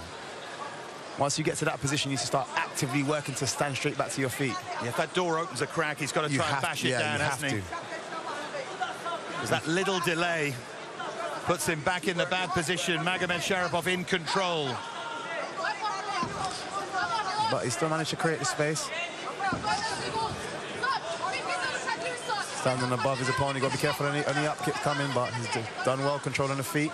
Well, that was a strong elbow there from Magomed Sharipov, and again. This is a better position. This is a better position for him, landing heavier strikes now. Look at that, 2, 3 thumping elbows. That third one hurt him. Hudson's in trouble here. He's going for the finish. Magomed Sharipov with relentless, remorseless pressure here. It's over, and Hudson has no defense. And that is just brutally brilliant from Hassan Magomed Sharipov. He waited and he waited. He saw the opening and he pounced. It was actually in him creating space which allowed him to inflict that kind of damage, because before it was a little bit too tight and the shots that he was landing wasn't heavy enough, and the second he created that little bit of space, he landed some massive shots, and as you see, finished the fight. Amazing. Here it is again, Michael. Beautiful step, drive through, cross step, drive through, straight on the hip. Right hand was straight on the hip, and look, you can see the control on the hip there, even when he's landing these shots here. Excellent. Excellent work. And that is praise indeed from the man alongside me, one of the great finishers in this sport, remember. He knows how to break a door down when he sees a glimmer of light, and that's just what Magomed Sharipov has done. And he does it so calmly. So relaxed. So relaxed. I think that's in the, when you are confident all round, when you're confident in your game, there's no stress, and you can see he's confident in his game. They're just making sure that Hudson is okay. You feel for him and his wife there, Andressa, out to both comfort him and wipe him down. But Magomed Sharipov is building. He's got a serious reputation in the fight world, hasn't he? You were telling me that there's so much talk about him. We'll talk more about that in a moment, maybe, but let's make it official with Michael C. Williams. Ladies and gentlemen, it comes to an end officially. 4 minutes, 40 seconds into round number 1. Referee Keith Peterson waves off the contest due to strikes. The winner by TKO, Hassan Magomed Sharipov. Nothing's ever perfect, but that was close to a pitch-perfect display from Hassan Magomed Sharipov. So much more to come from him. So much more to come tonight in terms of our action from these prelims. Hey, Bellator Nation, follow us across a large array of digital platforms and stay up to date on everything you need to know. Like us on the Bellator Facebook page and see exclusive videos. Follow us and get instant updates on Twitter at Bellator MMA and get a chance to have your tweet live on the broadcast. See amazing pictures on Instagram at Bellator MMA. Join Bellator Nation today. The new Bellator MMA app is here. New look, new features, new fights. Watch live weigh-ins and prelims. Share your fight picks. Earn points and badges as you rank up to the heavyweight division. And stay up to date on events, rankings, and news. For all of the latest features, download the new Bellator MMA app. Available on the Apple Store and Google Play. I'm ready for battle, I'm ready to fight. This is my legacy, this is my right. The Bellator cage has landed. Fear my roar. I am a soldier. Ready for war. Oh my God! I'm taking what's mine, I'm taking what's mine. Ready to Amosov versus Storley, the welterweight world championship, live from Dublin, today on Showtime. And welcome back to the Irish capital, the prelims of Bellator 291. But as we see on screen, our main card tonight, which is just over 3 hours away, is headlined by a matchup for all the marbles in the welterweight division, with the champion Yaroslav Amosov making the first defense of the title against his former foe, the interim champ Logan Storley, over 5 rounds. In our co-main event, the top 5 ranked Pedro Carvalho and Jeremy Kennedy will collide to decide who could be the #1 contender at featherweight. Irish MMA superstar Peter Queally and Bryce Logan are on the get-back in the lightweight division, as both bangers look to reverse recent fortunes. And right after, unbeaten fan favourite Kieran Clark opens the show against Leonardo Sinise. Well, we've got the first of 2 rematches as Sinead Kavanagh and Janae Harding get reacquainted. Now, the last time they met, that fight came to an abrupt end at the end of round number one, when Sinead Kavanagh was stopped by the doctors with a cut. Well, now the number 3 ranked featherweight has had to come back from a much more serious industry. It was a night ago, this time last year, when Sinead was carried from the cage by Conor McGregor and her coach John Kavanagh with a ruptured ACL and torn MCL, which occurred just 30 seconds into the fight of the night win, which he secured over Liam McCourt. So it's been a really long and tough road back for the former title challenger, and she's told us that the physical and mental challenges she's faced these past 12 months have been super tough, but they've made her more eager than ever to pursue another shot at the champion, Chris Cyborg, and that starts tonight, dealing with unfinished business. Well, Janae Harding, she's just as keen to run it back, and she told us it's about time she gets to show her evolved skill set for the first time on the main card stage. The Shotokan Karate black belt is hoping to snap a 2-fight skid and believes switching to the famed City Kickboxing Gym in her native New Zealand has been the missing piece, if you like, in her MMA jigsaw. She feels she has improved so much since they met 4.5 years ago, and when we asked her if she had a message for Sinead and indeed the Irish fans tonight, she said exactly that. Let's see who has improved their MMA IQ. Promises to be a high-level striking matchup. Catch it on our main card live on Showtime at 4 o'clock. Well, the atmosphere continues to build here in Dublin now. It's Azela Juge in what could be a barn burner against Liam McCracken of Liverpool. 2 excellent prospects meet early on.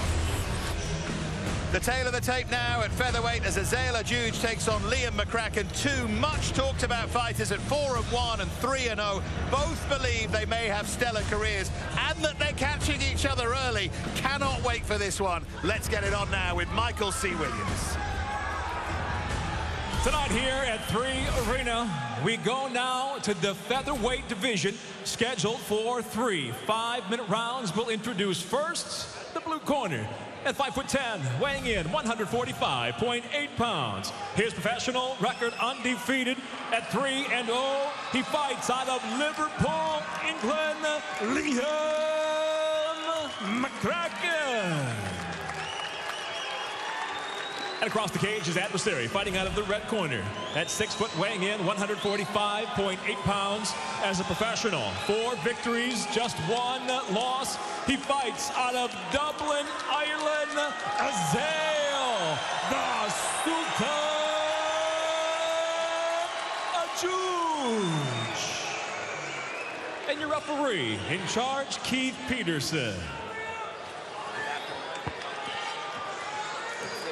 So the 23-year-old Azela Juge, the 21-year-old Liam McCracken. They look fired up to get going at each other. I can't wait for this one. They do. Sir, you ready?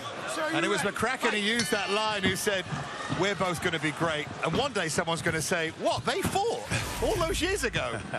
Let's see what happens. McCracken says this is a shot to nothing. He says, too, that he's a much avoided fighter in the northwest of England. He's one of those that's awkward and no one wants to fight him. And he thinks he can see a chink in the Juge armor. We'll see. Again, seem to be utilizing side kicks. I've seen that a couple of times now. A few stamps on the leg. Both very twitchy, very twitchy. Lots of feints. No one wanting to commit early on the feet here. Juge has had a remarkable early career. Lost on his pro debut against Konstantin Blanita. Did lots wrong. And just got goes to ground here. Just got caught off balance, yeah.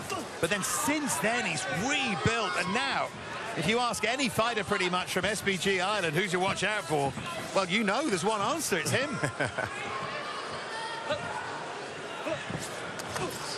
Good cross-step in there. Good cross-stepping.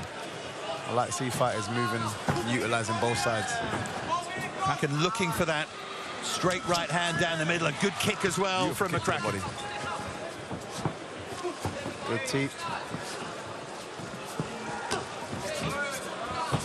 We spoke about these leg kicks earlier. You might start to. You don't want to let too many of them go through. Yeah, that's already 2 or 3, and then that almost trademark kick to the body from a Juge. Much decorated kickboxer as a young man. McCracken's already starting to colour on that side. Falling short with those punches. He's so wary of a Juge. And another powerful leg kick to add to the redness on the outside of that leg. And then again, switches well, doesn't he, a Juge as well?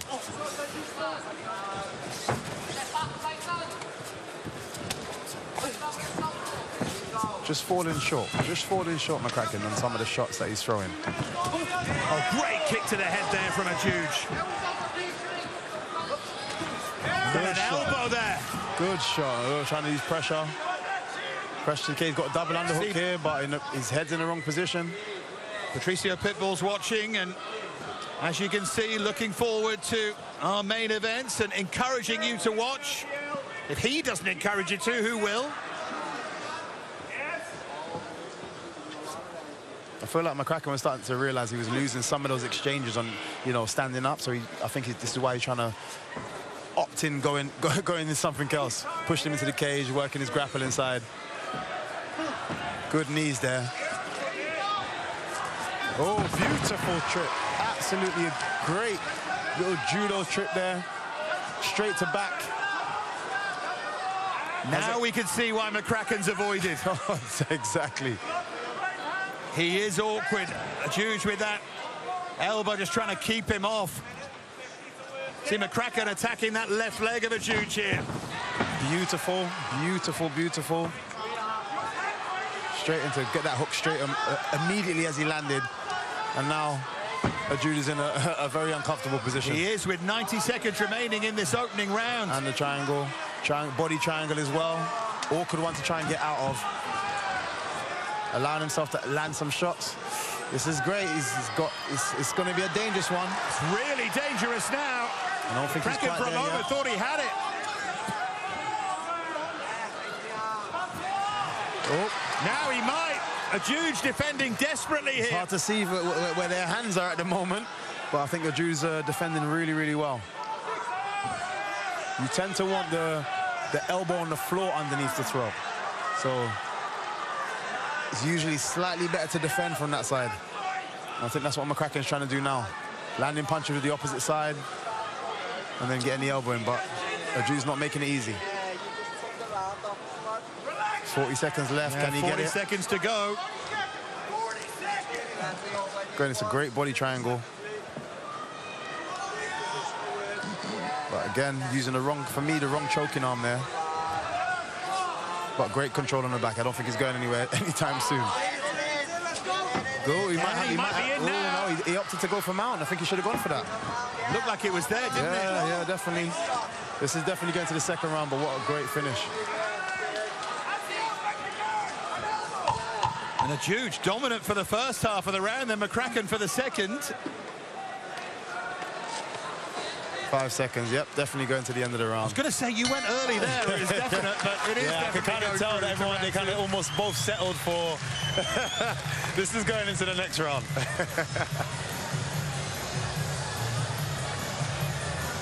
But yeah, great first start. Great first round. Take your time. There you go, there's the wise words of John Kavanagh. Talk us through it. Well, there's some obviously a couple of shots here, but the teep there just off-balanced him at the right time, got him back up. Then it started to go the opposite way. And you see a Jude started to land a bit more shots until this moment here. And what a beautiful hook. As soon as he didn't waste any time. As soon as he landed, got the hooks in, got that body triangle, and just went to work. Great recovery at the end, but oh, tough first round. McCracken says he's been fighting grown men since he was a kid. Both still look like great time as an amateur. He used to be known as the dad basher because he used to beat up people significantly older. He said, now I've had a kid myself, I can't really beat that. Looks like they both still got bundles of energy. They have, haven't they? This is turning into what we hoped it would be. Beautiful switch, beautiful switch. And again, the damage to that leg. He's actually struggling in the stand-up to find his range at times here, McCracken, isn't he? He's falling short. 2 heavy leg kicks again from a Jude. Oh, they both walked into overhands there. They did, they both almost landed simultaneously. Jude is so light on his feet. He presents you with so many problems, doesn't he? McCracken's got a bit more of a Muay Thai style. So sits back on his back leg, waiting for a bit more heavier punches. Beautiful finish. Too long here, you know. See his legs starting to color again. He doesn't want to stay here. He doesn't want to stay here for too long.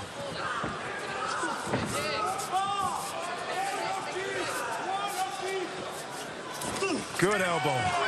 Great elbow. Starting to time everything now, Juge. Good left hook from McCracken there. And a straight right hand from McCracken. That's better from him.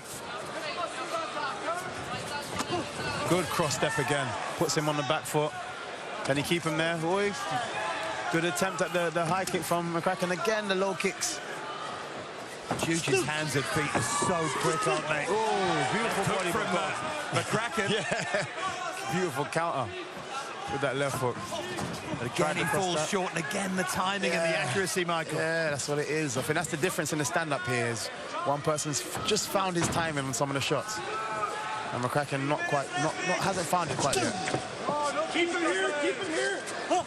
Beautiful fake. I think he could have done a bit more with that. I'm not sure he wants to be here. Exactly. Take your time. Looking so good with that distance on their feet, a Juge. Oh, he's got a leg hook. He might get the takedown here, and he does. Great takedown. Obviously confident about it. Yeah, 2 can play at that game. He's letting everybody know he's got it as well. Good head pressure here. And again, creating a bit more space. He can land heavier shots. Doesn't want to keep his head too low the whole time. There you go. Look at the elbows there. Landing those elbows now. I don't think McCracken's used to being here. Trying to take that triangle. Again with that right hand on the hip, trying to keep that control. Driving the knee up behind the cage just to stop him from lifting up and standing back up to his feet. So again, great control by Jude. Keep walking in, keep pressing. Great pass. That's what they were just telling him to do. Oh, but he's allowed him to get up though. And he's going to get another takedown. It's a good takedown. Can he take back? He can get hooks in from here. Don't know if he wants it. 2 minutes, I see it. 2 minutes.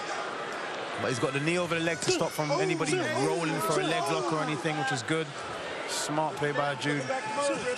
Look, there you go. Stop that roll. Now those elbows again. Good shots. He doesn't want to take too many more of those here, McCracken. Yeah, he's telling him to posture up. He doesn't want to get caught out in any submission, silly submission after all that work. Left hand there from Ajuj, just biding his time here. And smartly staying on his knees so the up kicks can't come. And he's slightly longer than him with his hand, so better position. He's proving here that he's not just explosive and great to look at in terms of the style, but he's really smart. And it's so important to be smart in this game. So important. It's not just about the fighting. Some people just see the physicality of it, but there's a mental chess game going on as well. Oh, yeah, excellent. Doubled up on that hip throw. McCracken tries to roll. Oh, he's on the leg now. He's going to have to sprawl out from that leg or he's going to get taken down himself. Ajuj. Oh, he's going for a submission here. Looking for a submission, looking for that guillotine. The head was dipped low. Oh, he's got out. Great work from both fighters. 25 seconds left. Yeah, Ajuj is dominating, but they are putting on a show. There's a leg hook on here. With the overhook, he could actually take him down from here. How much is this taken out of McCracken? I know you could say the same about Ajuj, but McCracken looks tired. Oh, beautiful. Both going for maybe not. Sweeps. Great finish.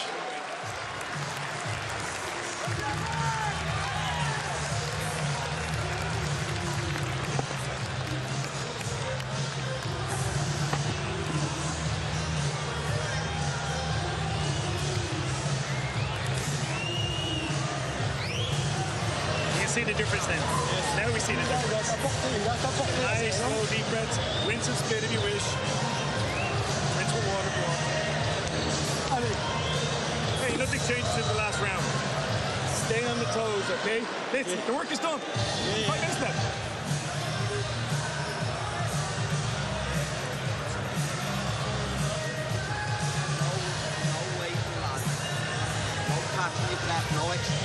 It's interesting to hear that the work is done. Yeah, I was thinking that as well. I don't know if that's the best thing to say in this moment. There's another round and McCracken is not done yet, I can tell.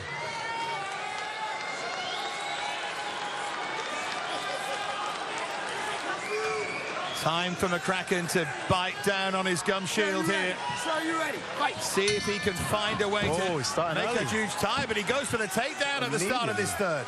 I'm surprised at that one. I guess he feels comfortable on top after that first round, so he went straight for it. He's got his back here, but they're just trying to get fight over. Yeah, there we go. Got the takedown. That's impressive from Ajuj. Just to answer, I think he's caught McCracken by surprise. Now looks to do damage again here, Asael Ajuj.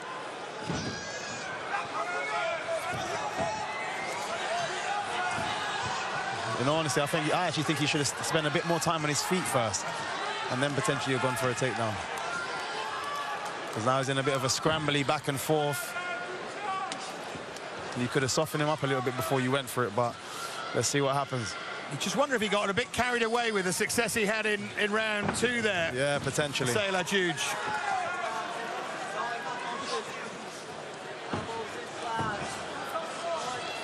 It's a good fight for a dominant position here from both sides. McCracken's in a better position at the moment.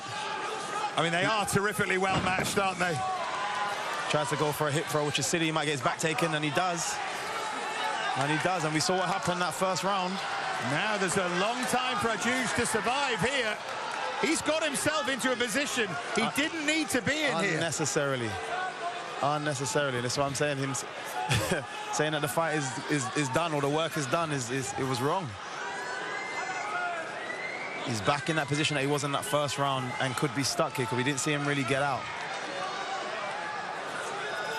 Question is whether McCracken can get a hold of him here. It's the third round now, and in the same position, going to be that little bit more tired, can make a little bit, a few more mistakes. But it's harder as well with the sweat, isn't it, to get the choke? Definitely. Look, he's got mount. Oh, no, he hasn't. Oh, he's got well done, well defended. Well defended.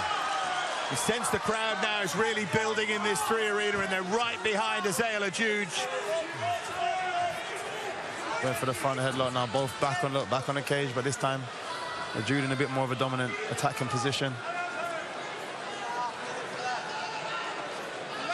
But I am still surprised he's going for the takedown. But he gets it. He gets it, and he's got 2.5 minutes left of the round to get to work. Oh, McCracken goes for the armbar. He's looking for it, isn't he? Oh, he might have this. Has he got his knee over? He's definitely, Jude's definitely in a compromising situation. He's got a good bite of his arm. He's got 2 minutes of work. Yeah, even if he doesn't have it initially. He's going to turn him over. He's going to try and turn him over. That's what he's doing, pulling his legs to get that sweep. The cage is getting in the way a little bit. But he might get that. He might get him. Here you go. Oh, and he's cleared his elbow. He's safe. He has. He's got out. But these are the positions he's putting himself in here, Azale Juge. And this is where his smart decisions he's starting to fade a little bit now, because I think he could have prevented a lot of these moments. And although it's a nice back and forth, it's great for us, great for the crowd. I think it's unnecessary for him. Yeah, it feels like he's in a fight he doesn't need to be in, but McCracken has been brilliant as well. Oh, he's got a head and arm here, though. Oh, and lost it again. This is a great back and forth. Good elbow from the Jude. I don't think there's any doubt that Jude will be ahead on the cards, but he's still potentially in danger. This is where he wants to be. Somebody's cut. McCracken cut surely by one of those elbows. Oh, no, but Jude is cut. Oh, he's going for a submission here. I wonder where he got cut. Definitely blood running down Juge's face. He's going for the guillotine here. I can't see if it's on or not. McCracken's definitely turning in a bit of panic. Oh, he's got out, he's got out. They're both desperately tired now. Final 40 seconds. What a crazy fight. What a fight this has been. What a battle. Great skill from both of them. Might get his back taken again. Oh, great. 30 seconds now. 30 seconds for a Juge to just try and separate a little here and find a finish. Great elbows. Big elbows now from a Juge. McCracken defends desperately. Final 10 seconds now. Oh, huge shot from a Juge there. Referees giving McCracken a chance here just to hang on, and he has done. Great fight. Terrific fight, and they get to their feet here in the free arena to stand for them both. Their man, Azale Juge, their local hero, adopted, and McCracken, and you know what? McCracken might be right. They might both be names in the future, and we might say, wow, what went on there? Did they fight? 100%. Because boy, have they fought tonight. That was a great fight. Any question at all about how you'd score it? No, not at all, not at all. I think the first round Jude lost, but then he came back in the second round. Great. I think he made a bad decision in the third round, but still won it convincingly.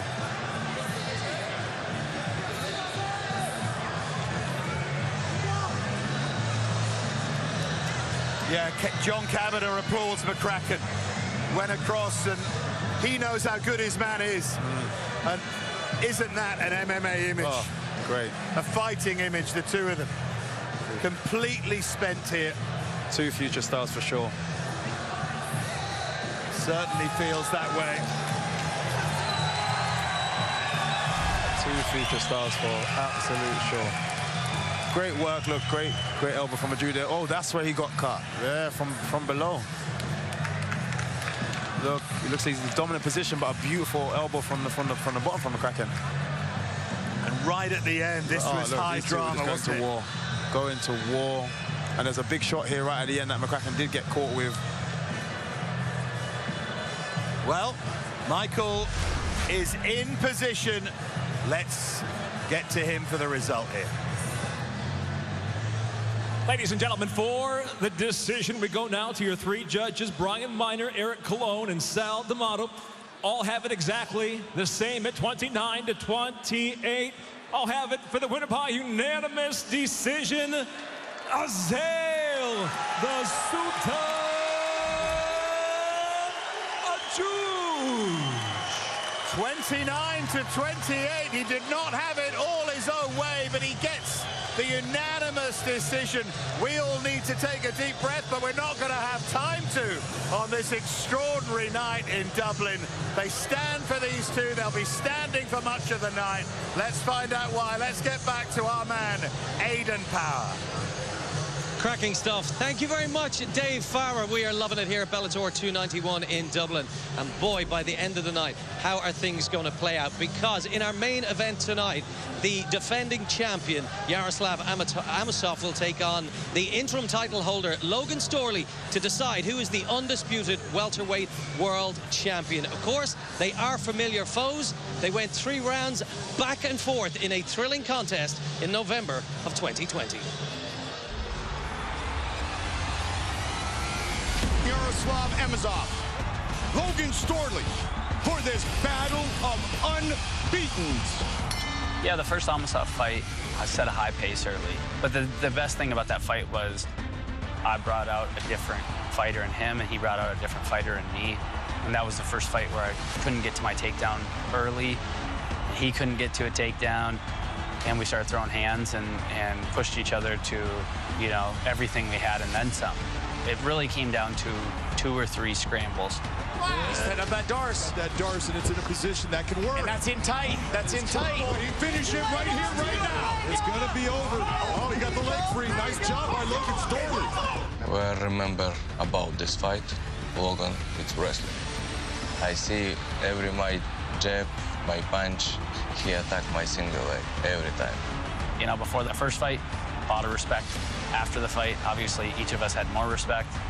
And leading into this one, we know how grueling and brutal this fight is going to be for both of us, to set that pace for 25 minutes. For me, this is the one I wanted. This is the one that means the most. Logan have belt, I have belt.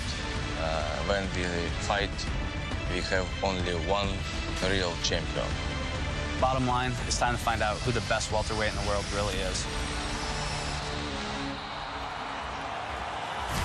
Well, that's what both men will aim to do tonight. And as you see there, that's what happened since their first meeting over 2 years ago. In his next fight, Amosov went on to defeat the Phenom Douglas Lima in dominant fashion to capture the 170-pound strap and improve his perfect record to 26-0. The newly minted champion was then set to face Michael Venom Page in his first title defense before he put his career on hold to fight on the front line in the homeland, his homeland of Ukraine. For Logan Storley, after that sole loss of his career, he rebounded with back-to-back decision victories over Dante Skiro and Neiman Gracie before he stepped in to face MVP in London. And once again, he won by decision to claim the interim welterweight title. So that's how we have got here tonight. But with everything that's happened inside and outside the cage since then, it is intriguing to see how this special main event will play out over 5 rounds. Don't miss it.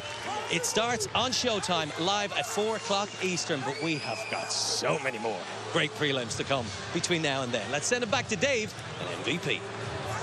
You're not wrong. The unassuming Frenchman Dorval Jordan has it all to do here against a powerful and popular local fighter who feels that he's got much to prove. The tail of the tape at featherweight, the Moville mauler Dara Kelly hopes to add to that 1 submission win after a flat performance last time. He faces Dorval Jordan, who'll want this on the feet and will need to keep Kelly at bay. Here's Michael C. Williams. Welcome to all those joining us live throughout Ireland tonight on Virgin Media as we get set here at Bellator 291 to go 3 5-minute rounds in the lightweight division. Introducing first out of the blue corner at 5'11", weighing in 145.2 pounds. His professional record 2-2. He fights out of Paris, France, Dorval Jordan.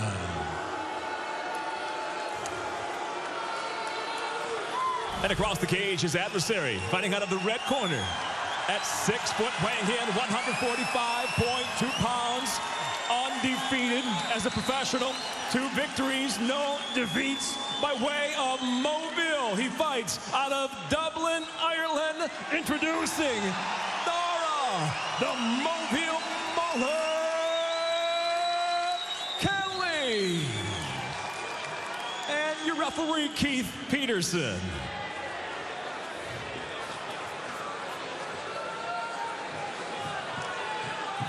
There's a great noise for Dara Kelly here. The Moville Mauler down at 145. Must say, he looked big at 155. It's going to be a big challenge, this, for Dorval Jordan. Kick there from Kelly. Lost his balance straight after, though.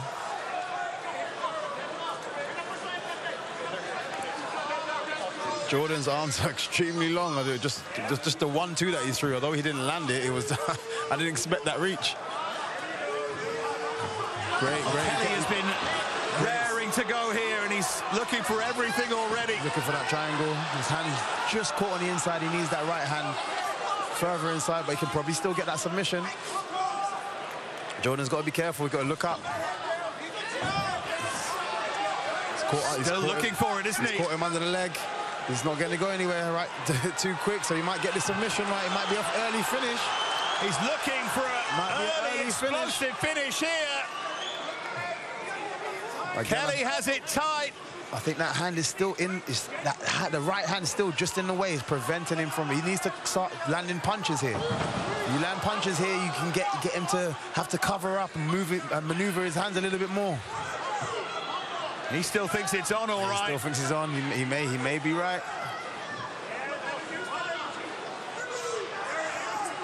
Trying to look tighter and tighter. Keith Peterson's looking as well. What can Jordan do here? That's what he needs to do. Yeah, there you go. He's out. Did really well to hang on there, Jordan. Definitely. Kelly just couldn't quite get that arm out, could he? I think he needed to land a few more strikes in that position, especially when somebody's has that one arm in. Should have handed a little bit more shots, there. Kelly felt against Kai Stevens last time he rushed things. Ironic that having put that right, he almost gets a very early submission. Not that he was rushing. Pent-up energy and frustration. Again, beautiful setup for that triangle again, but in a very awkward position up against the cage. It's going to be very difficult for him to kind of get. He needs to maneuver away from the cage. He needs to maneuver away from the cage, and as you can see, the ref telling him to, not utilize his toes in the cage. But still got a great triangle on. This is what Jordan needs to do again, just to try and get himself out of the position. Triangle this time. It's a lot tighter. If he gets his hand under the legs, he can keep him a bit more stable. He's lost it. Good work by Jordan. But Jordan just staggered back there, and he gets himself straight back into trouble, Jordan. Again, I don't know if it's the confidence of being able to, you've escaped two. Maybe I'm okay there, but again, you're going to get a bit more tired. Kelly is cut, though. Yeah, there's blood above that right eye of Kelly. And Jordan's past the leg this time, so there's no triangle on anymore. Jordan in a much better position this time.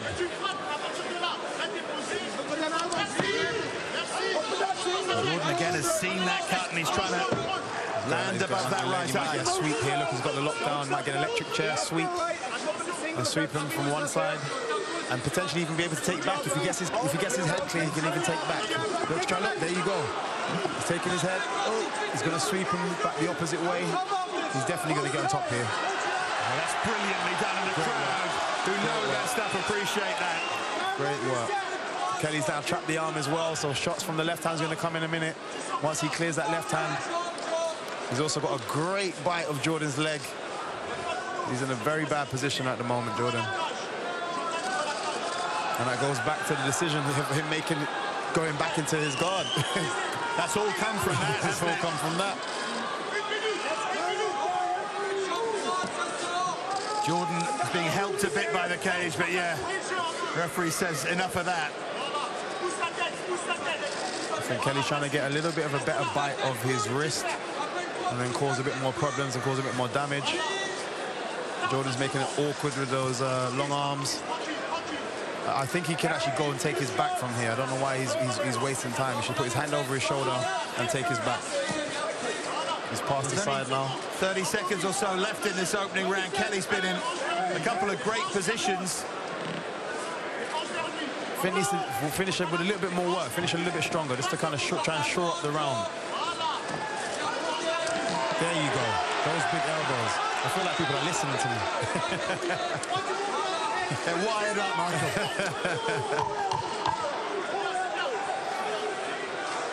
Closing seconds, but there's that really powerful hammer fist there from Dara Kelly. Massively dominant, but didn't quite get that submission.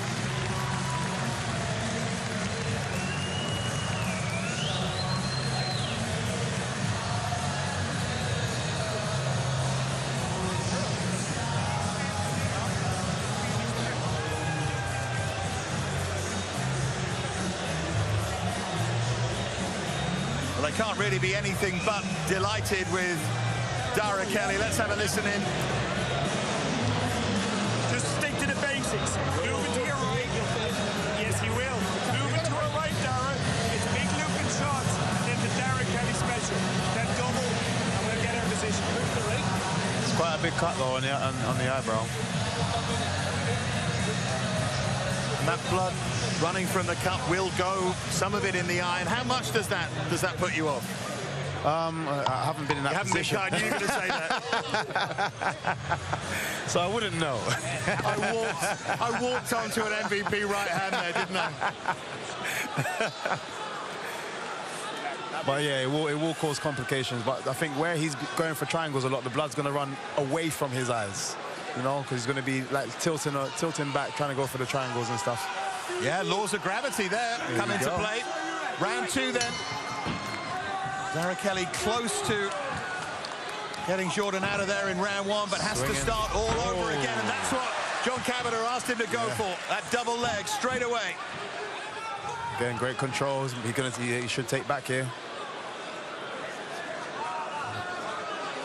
Kelly, Jordan's still got the whizzer in, so there you go. He's managed to, now he can start pummeling and, you know, try and separate. Kelly might want to try and drop down on a single leg again. Yeah, hip throw. He's trying to get a hip throw. He's trying to get his knee in between Jordan's legs to get a hip throw, but he's defended very well. He's got the underhook here. I think that knee was silly.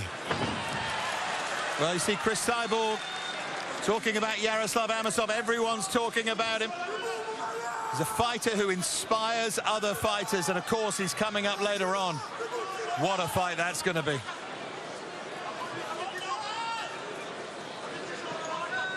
Again, Kelly here with that hip control.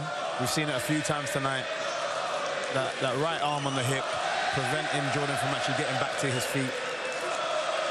And then he can shuck him away from the cage and start working on his submission game and landing strikes. And look at that wrist control. Beautiful wrist control.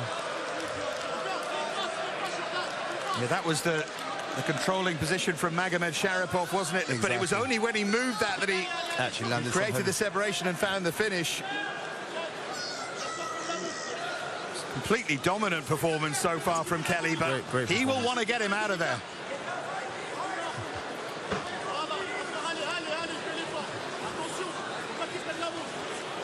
Again, you've got that control. I think he needs to clear the elbow. There you go, and then start landing some shots.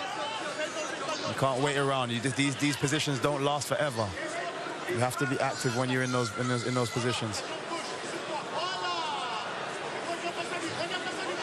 He's got that wrist trap. Encouraging Jordan from that corner, telling him how to try and get out of that. Again, we've spoken about being explosive. These are the kind of positions you want to be explosive from. But he's got the mount, not quite, kind of a quarter mount. And now he can let those shots go.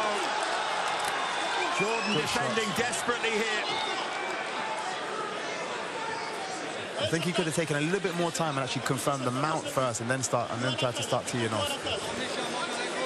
It's interesting, having said that he rushed last time against Stevens, at times here, he's rushed here as well. He said he was going to patch up the holes of that performance. It's not that easy. Not at all. Especially when you're in the moment. So it's always difficult to, correct yourself in the moment. You just tend to just respond. That's what your coaches are there for, to try and, course correct you.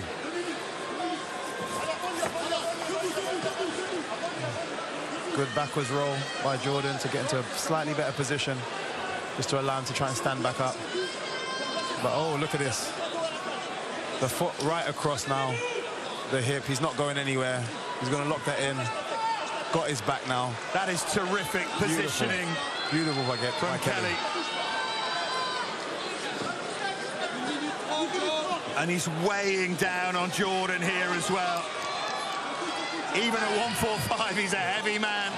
It's like having an angry rucksack on your back. It's going to be difficult to get off, especially with that body triangle. He's going to want to try and flatten him out a little bit though, because he's still turtling up. It's going to be awkward, but he needs to try and land some more shots to do so. Lift his head, make it a bit ugly, lift his chin. That's exactly what he's doing here, and Jordan knows it. Final minute of the round. Jordan's in desperate trouble. Kelly looking to stretch him out here. Still got that body triangle. Just keep, there you go. He wants to try and get underneath that chin, so keep landing those punches, and he will make a mistake.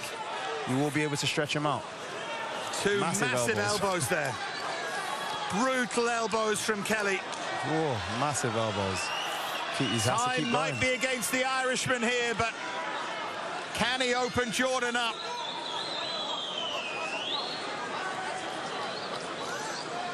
Goodness me, Jordan is tough. Definitely.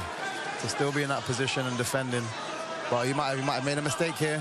Has he just exposed his neck? 15 seconds remaining in round 2. Referee's trying to get a look at this. Yeah, there's no choke on quite yet. Another massive elbow. Closing seconds of the second round.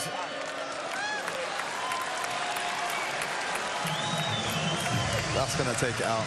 That's going to take it out. Both of them, but more so Jordan.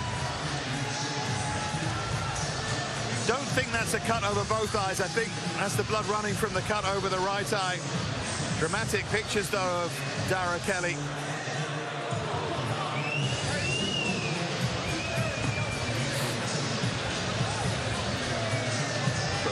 Extreme dominance, though.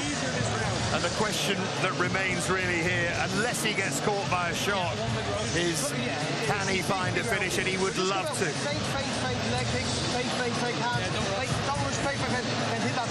You're looking for something like a flying knee or something. Yeah. So like David said, the feints will pull it out, but when the time is right, then you go. Yeah. It's interesting, Dara Kelly, here John Kavanagh now.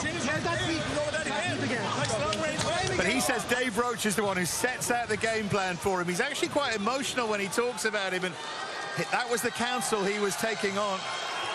Definitely, but does everything smart for in what they said. He has to. You can't rush in for the takedown just in case of the knees. He has to kind of set it up properly, and it's, you know, you don't want to lose it all now because you're ahead of the game. Yeah, cage management. They've already had one young fighter not necessarily displaying great cage management in a Juge. I don't want to see the same from Kelly. Oh, Kelly was slipped there. I think it was a slip, yeah. We were at an angle where that looked really dramatic, didn't it, for a second. But yeah, no, he just slipped on that teep.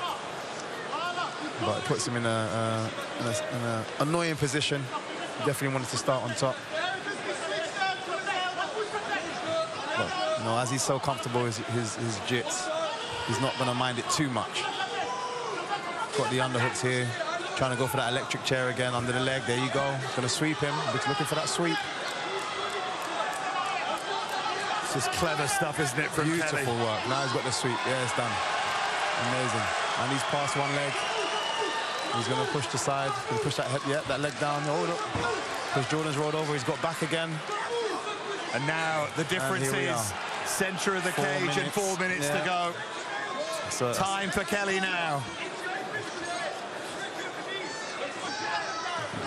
Again, what you described as that rucksack. Oh, he's managed to flatten him out this time. Do a lot better. He's been a bit ugly, lifting his chin up, putting his hand in his face, trying to keep him flat. Now he needs to get his hand on the chin, and it should be over. Should find the finish from here, Dara Kelly. Again, but good work from Jordan, just not giving in. Gotta not rush it. Wait for the moment. There will be a moment, won't there? You'd think anyway. Keep softening him up, you'll find that moment, definitely. Look, he's in now in a better position that he wanted. Yeah, Jordan's trying to protect himself here. And these are heavy shots from Kelly. The referee's looking closely. He's looking like he could be over. Closely now. One or two more and it is. There you go. He gets the stoppage that he wanted. And boy, did he have to work hard for it. But this time he didn't rush. This time he took his time.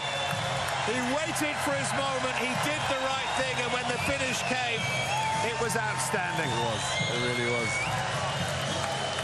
See him looking up, listening to his corner to get him stretched out, and great finish.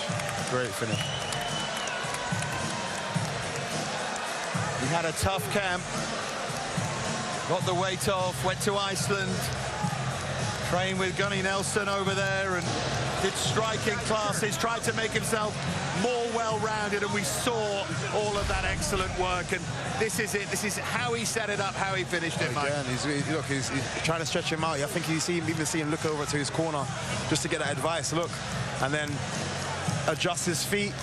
So he's got both feet in between the legs. Oh, look at that. He's back into mount, the position that he wants to be in, and just, you know what, he decided to just go for that instead of go for a submission, and referee jumps in, rightly so. Jordan survived a hard run. Amazing coaching as well. Great coaching from the corner. Great advice. Good finish. Making it very clear he's a work in progress, but that's okay. Still coaching and teaching even after the victory. And great respect between the two fighters here.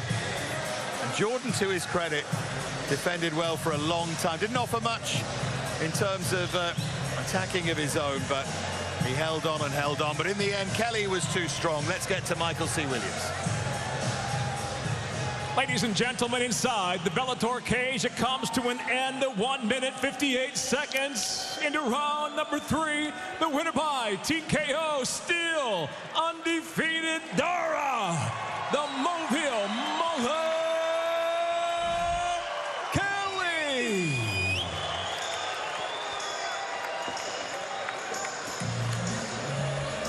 So Dara Kelly with the victory.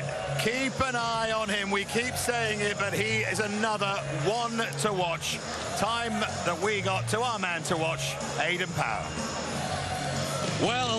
Well, things are really hotting up inside the 3 arena. Here is our main card on deck tonight, which is coming your way from Dublin. The undefeated Bellator MMA welterweight world champion, Yaroslav Amosov, puts the longest active win streak in mixed martial arts on the line after spending time defending Ukraine from the ongoing Russian invasion when he faces interim champion Logan Storm Storley in a rematch to determine the best welterweight on the planet. In our co-main event, we've got a pivotal featherweight contest as the number 3 ranked Pedro Carvalho takes on his dear friend, the number 5 ranked Jeremy Kennedy, as they both look to advance on the road to Bellator Gold. And we are growing accustomed here in Dublin to opening up a Bellator main card with Kieran Clark, the unbeaten featherweight, who goes up against Greece's Leonidas Sinise tonight at a contracted weight of 149 pounds. You know, there's been quite a lot of talk about Kieran Clark as being the next big thing from these shores. And at 6-0 as a pro, he's been living up to that hype. But indeed, he's told us this week that we have yet to see the best of him. And tonight, he is promising a baptism of fire for his opponent on his Bellator debut. Well, Sinise, he may be a late replacement, but he is a serious challenge for Clark. The Greek Pitbull arrives here in a 2-fight win streak. And as you can see in his numbers there, 10 submission wins in his 11 fight wins. He's never been submitted. He's never had to go the distance to get a victory. So I think tonight we can expect these two guys to maybe kick the doors in rather than be the gentle curtain raiser to Bellator 291. Well, look, I've got a new friend joining me here in Dublin tonight. Amanda Gary, you have made the trip to the Emerald Isle. It's great to see you. Nice to see you as well. At the, I'm going to embarrass myself, the Tree Arena. The Tree Arena? I'm still saying it wrong. I'm still saying it wrong. We're working on Amanda's Irish accent transitioning from being a little bit too Scottish, but we're getting there. We're getting there. By night's end, you might even be speaking a couple of words in Irish. Yeah, so we're going to tag team. You're going to go backstage right now. I'm going to take over right here on our platform. We're on a platform. You're going to talk to fighters. I'm going to do the hard work. So, yes, exactly. I'm all done. It's all you. Wait, I have a question. So this is, everybody has told me about the atmosphere here. It's already incredible. What am I getting myself into tonight? Well, what you hear right now is 10% of what's about to happen later on tonight. Of course, we've got that world-famous walkout from Peter Queally, and we have a night of huge significance that transcends sport as Yaroslav Amosov defends the title. You know, there's more than 70,000 people from Ukraine who've come to this country in the past year. Many of them will be here tonight. So I think, Amanda, you're going to witness something in Dublin tonight that we've never seen before. It's going to be a lot of fun. I think I'm going to need a drink after, probably. Since you're just, you know, you're going to go. Yeah, he's probably going to buy. I'm going to send it back to Dave, an MVP cage side. And an MVP, I've learned out, Dave, that we can just call Michael. He said, call me Michael. Back to you guys. He said, call me Michael, but you know, we have to over-dramatize things here, Amanda. And by the way, I don't know if you heard that, Michael, but Amanda and Aidan were talking about them doing the hard work. Come on. Oh, no, Come on. It's definitely us. Now, Richie Smullen is back in the Bellator cage now for the first time in 2.5 years. He'll be lifted by this crowd that we've just been talking about as he fights Piotr Nijelski. The tail of the tape at featherweight, Smullen against Nijelski, both well-seasoned already, 33 fights between them. Smullen will be roared on by his sizable fan base. Nijelski, though, does start as favourite. Time to head now to Michael C. Williams. And for all those streaming today's prelims live throughout the States on YouTube at Bellator MMA and Showtime Sports, we welcome you as we get set here at 3 Arena to go 3 5-minute rounds in the featherweight division.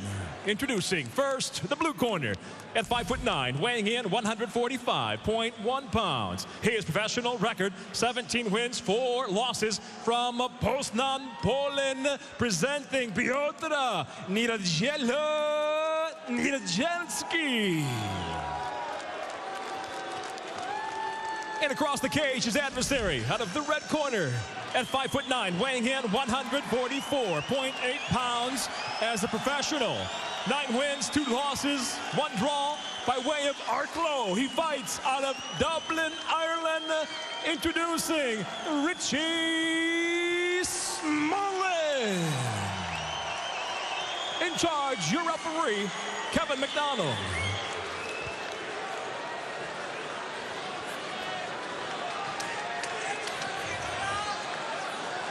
Smullen is thrilled to be back. Nijelski pulled off the win of his career so far when he derailed Pedro Carvalho in Paris last summer. And he wants another win here against another popular fighter, and he'll be saying, come on, put me on the main card. He'll be battling for that.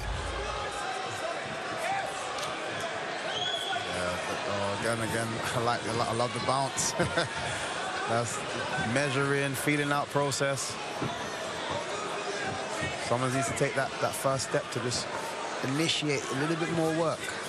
This is where Nijelski feels that he's massively dominant, and little feints there, and he's trying to get Smullen to bite on one.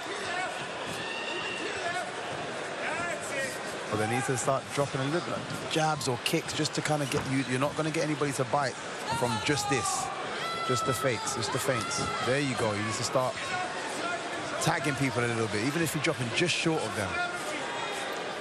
Smullen says his fans from Arklow will all be here. Big noise when he came out. Oh. That's what Smullen's looking for, but good defense from Nijelski.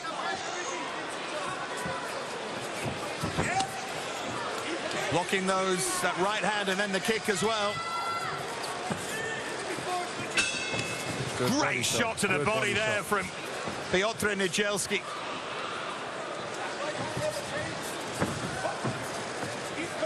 Good, just still feeling each other out, feeling that process. Yeah, they are, aren't they? Yeah, it's a little tentative so far, but they've still got plenty of time to make something count. Good teeth, you know, those things, those shots to the body, again, backhand to the body, it's gonna pay off a little bit later. Coming up on the prelims, we're going to see a fighter, Brian Moore, who works so well to the body, and Nijelski is doing that here. Good shot. He's changed the angle now to the head, so he's starting to find his range. Nijelski. Yeah, he's got quick hands as well, hasn't he? Yeah. He sort of led with a straight left hand there. It was a shot rather than a jab. I'd like to see him try and set something up with a jab, Nijelski. Smullen just overbalancing Michael as he was going for the takedown. So obvious where Smullen wants to fight. Exactly. Jelski feels he's better than Smullen everywhere. Go for the leg lock straight away. It's quite slick. You can tell he's slick in this area. Jelski did extremely well there. He knew exactly where to position himself, sprawled out, and now he's in actually a dominant position, but probably wants to get back to his feet. Jelski's a really good wrestler, but I think he knows where he's going to be significantly better. Definitely. You can see Smullen trying to grab the elbows and sweep him from technically from the worst position. So that shows you how confident in his jiu-jitsu he is. And watch out, Jelski loves that guillotine choke. And he was thinking about it there. And he feels as well that Smullen's vulnerable to it, dips his head, maybe opens that up. 5 wins by the guillotine. Which is probably why Smullen went for the leg lock immediately after the shot, instead of spending too much time on his leg and getting caught out in the guillotine. He decided to roll early. But it seemed to be a good fight, technically, from both of them. Good game plan. During COVID, Smullen trained with the Irish boxing coach back in his hometown and improved his striking. Beautiful shot there again. That backhand to the body seems to be landing every time. Thing is, you can improve your striking, can't you? But someone like Jelski just looks so natural, and it's that fluency, isn't it? The combinations that he throws. And the timing too, Michael. So it's the understanding of that distance. He has timing 100%, but you need to understand when to go in. And he's catching that. He's found that distance there perfectly. And he's drawing him into that shot and just keeps landing that backhand. And every now and again, he'll go straight to the head. Instead, there you go. And that's because, you know, your opponent starts to anticipate you drop into the body again. And drops their hands. But beautiful, beautiful shots. This is great work by Jelski. That leg kick set up the left hand there. Now Jelski takes him down with a brilliantly timed takedown. Smullen defending with those elbows. Got guard straight away. Elbows are vicious, coming in strong. Yeah, 15 seconds remaining in the opening round. It's starting to warm up now, all right. I think tactically it was smart by Jelski to actually finish the round like this. But those elbows from Smullen are... Stop! Clean break. He's not playing around with them.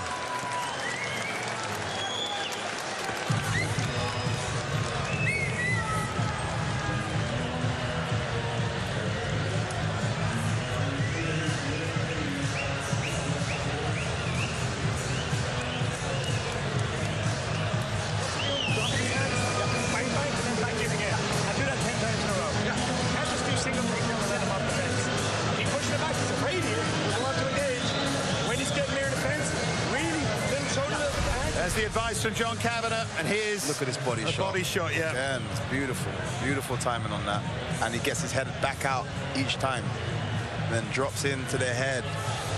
Again, like I said, when your opponent's anticipating a body shot, and the timing on this off the right hand, it's the perfect timing for a takedown. Tries to pass straight away, but Smullen manages to get his guard back, and then it's quite active off his back.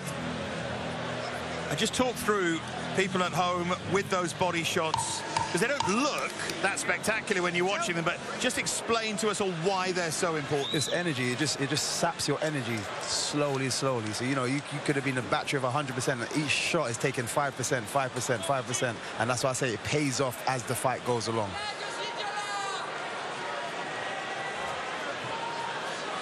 I was going to ask you what it's like to be caught by one, but you said I never have been. I'm not falling into that trap again. I've been there. Smullen's putting a bit more pressure on, you can see. Well, that's what John Kavanagh was telling him to do. He's looking to land those shots, but he might have to take a risk here. It changes the distance of that body shot as well. So it makes it a little bit harder now. He has to now readjust to find that body shot. Body kick there from Smullen. You can see, look, he's finding it a bit more difficult here than Jelski. Smullen is walking into range a bit, isn't he? Oh, here's the guillotine. Looking for that guillotine now. Looks very, very tight. Smullen dipped his head, made the mistake. Jelski thinks he's got it here. His favorite submission. I don't think it's quite in, but it's hard to hear. There you go. Oh, now it might be in. I think it's in now. He cleared that hand out the way. Smullen's trying to wriggle out of it. Nijelski has it tight. He's definitely got it tight. It looks like it's over. He's rolled into mount. I don't know how Smullen's doing it. Smullen did terrifically well there. Nijelski still has a hold of him. Needs to arch his back a little bit more. Yeah, look, he's driving his hips in now. Nijelski still believes in this. I think he might have a few fingers just on that grip. That's what's saving him at the moment. But he can still catch it here. I think he needs to arch a little bit more. He's showing damage on the face of Smullen as well here. Now he tries to twist again. Tries to go again. Oh, great defense. Smullen fighting desperately. Nijelski still has it tight. Defense. Oh. Smullen with the power in the neck there is remarkable as Nijelski spins him again. Nijelski is not letting it go, and I think it's slowly slipping out. Yeah. And he may have burnt out his arms as well. Now Smullen starts to unload, and did you hear the roar as well? What does that do to Nijelski? Great scrambling here. Now Smullen looks for the guillotine here. Crowd got a bit Anything excited you can do, I can do better. It's coming back. This is crazy. You've got to be careful how he gets up here. Look, he tries to roll for it. Look, beautiful, beautiful. It's obviously his move, so he understands it. Again, he got to the cage and then decided to rest there. He should have tried to get back up to his feet. And now he's got his Smullen on his back at the moment. How much energy did Nijelski burn looking for that guillotine? He's still switched on, but seemingly I'm sure that arm's a bit burnt out. Good. Got a great lock there on that back arm. Now he tries to get to his feet. He needs to explode now. Explode. Stand up. Don't wait here. He went for a roll instead. I think he should have gone up, stood up. Left himself exposed to a couple of Smullen elbows there again. Richie Smullen says, by the way, the only reason he fights is that he enjoys it. He'll be enjoying this. It's a big challenge. He's got great hip control here. The arm just in between his legs. Just keeping his hip on back. Trying to keep his back on the floor so he can't turn into him. It's good work by Smullen. He's got to be careful how he's getting up. Look, again, he's controlling the head.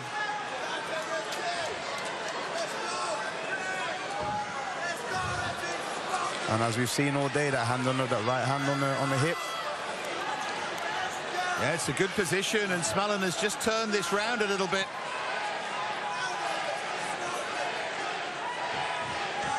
Moments like this where that crowd makes a big difference as well. The roar when he got out of the attempted guillotine. Got to be careful how to get his back taken here. He's not quite put the hook in. He's got his knee across, but not quite put the hook in all, but he's got... Oh.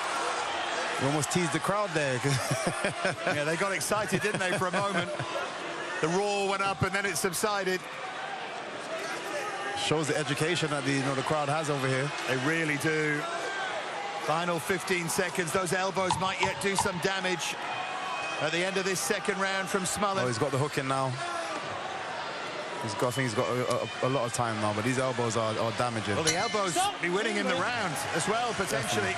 1-1 going into round 3, do you think? I agree. 1-1 going into the next round. Turn that around.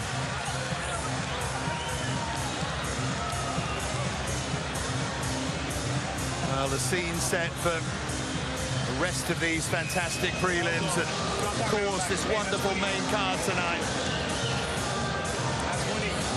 A bit of swelling under the eye of Smullen there. He's at the feeling now. Same tactic. Tactic doesn't change. Keep pressing it back.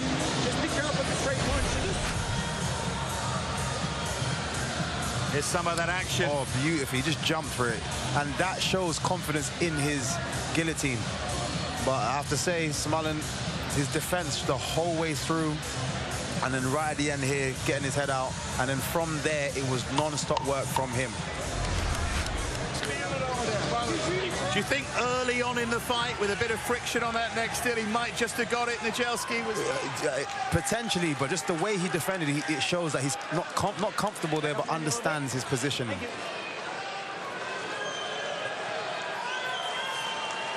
Third fight.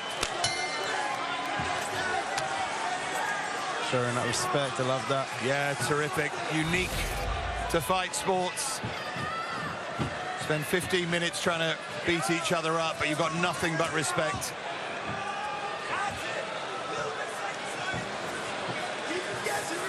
One of the things I love about it in fight week in the hotel and so on, sitting with you and fighters talk to each other and you just see the look in the eye. Let's see who can reach out and grab this opportunity in our third and final round here. There's been a couple of successful leg kicks from Smullen. I want to know if he notices the success and actually goes back there a few times. Oh, he's showing it. Oh, he's kind of recklessly gone in for the takedown. Well, he's put himself into that position again, hasn't he? I feel like it was an unnecessary and very lazy takedown.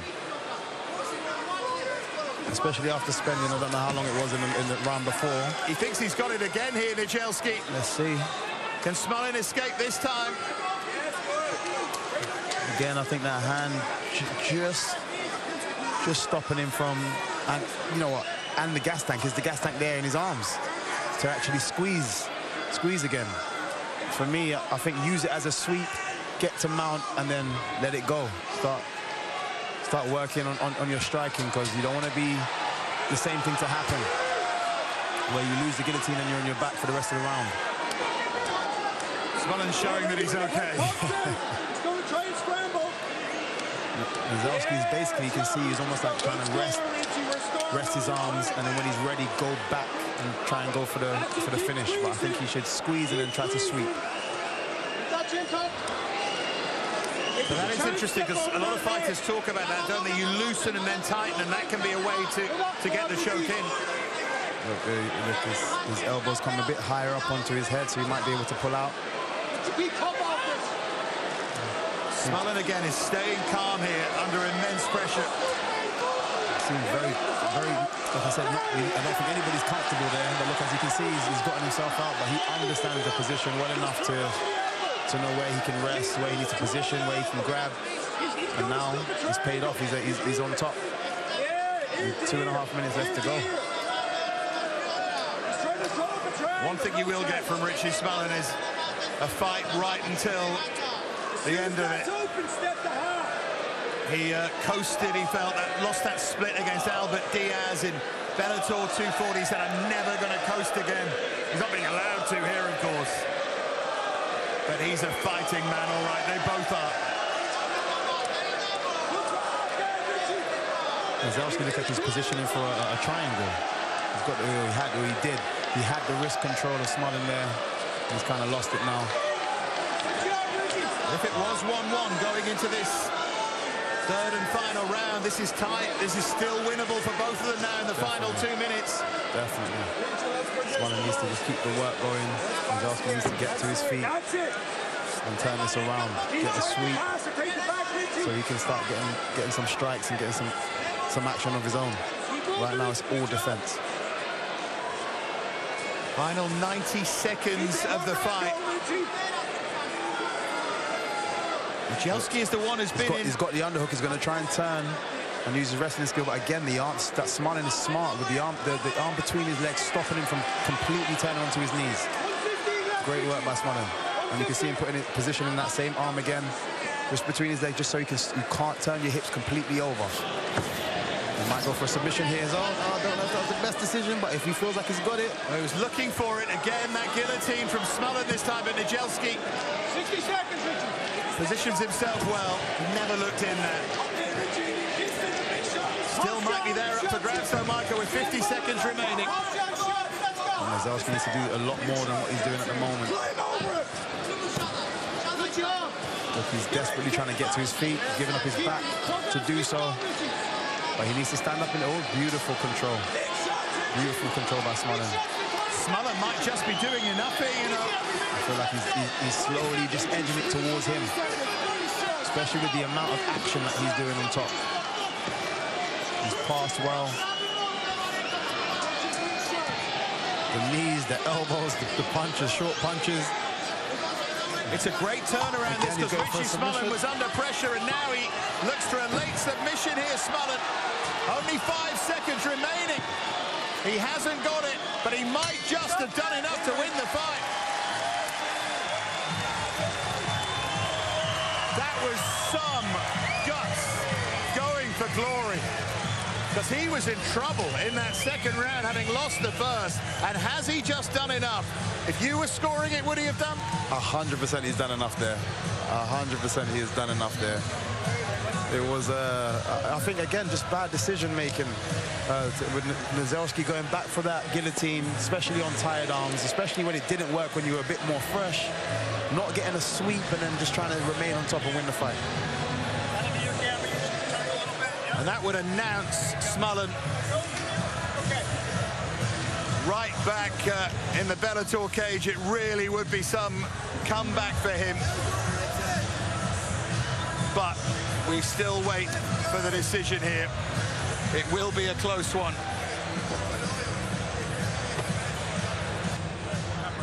Nijelski, though, it felt like he had opportunities, and it felt like he just blew them there. We'll see how the judges have it. And the longer, of course, it takes for Michael C. Williams to get back up into the cage, you know it's going to be tight. Might even be a split. It's one of those. It's a hard one to call. I think Michael might be on his way soon. But who will have got it? Smullen waits.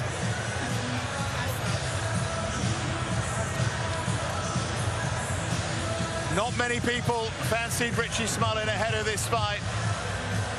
But has he just pulled it out of the fire? Michael C. Williams is just about in position. Let's find out. Ladies and gentlemen, for the decision, we'll go to your 3 judges. Your first judge, Paul Sutherland, scores the fight 29-28. He sees the fight for Smullen. Your second judge at cage side, Brian Miner, 29-28. He sees the fight for Nijelski. Your third and final judge at cage side, Ben Cartledge, scores the fight 29-28. He sees it for the winner by split decision, Richie Smullen. Smullen gets it. Smullen is back. That is some win. A comeback in more ways than one. Hats off all around the free arena for Richie Smullen.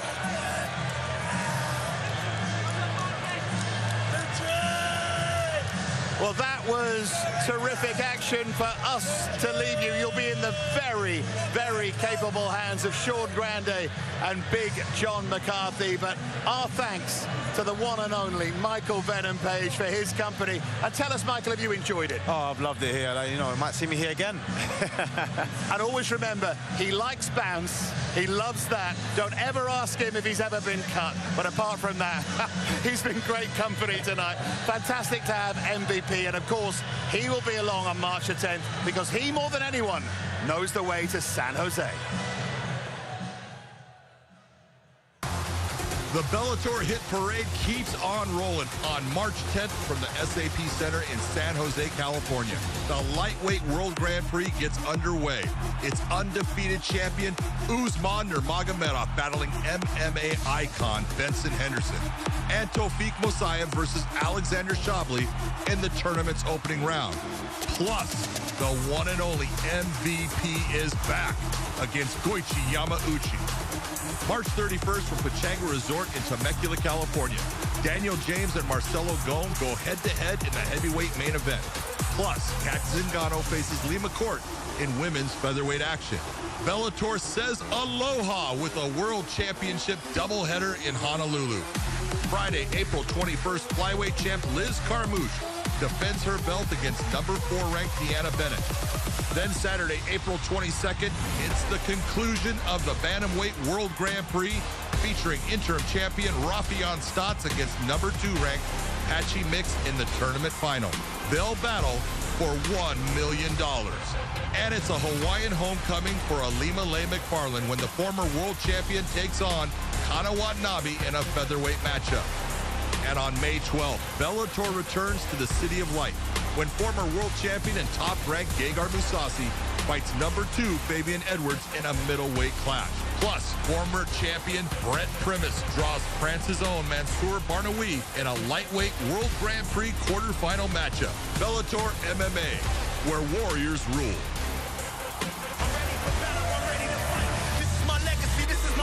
The Bellator cage has landed.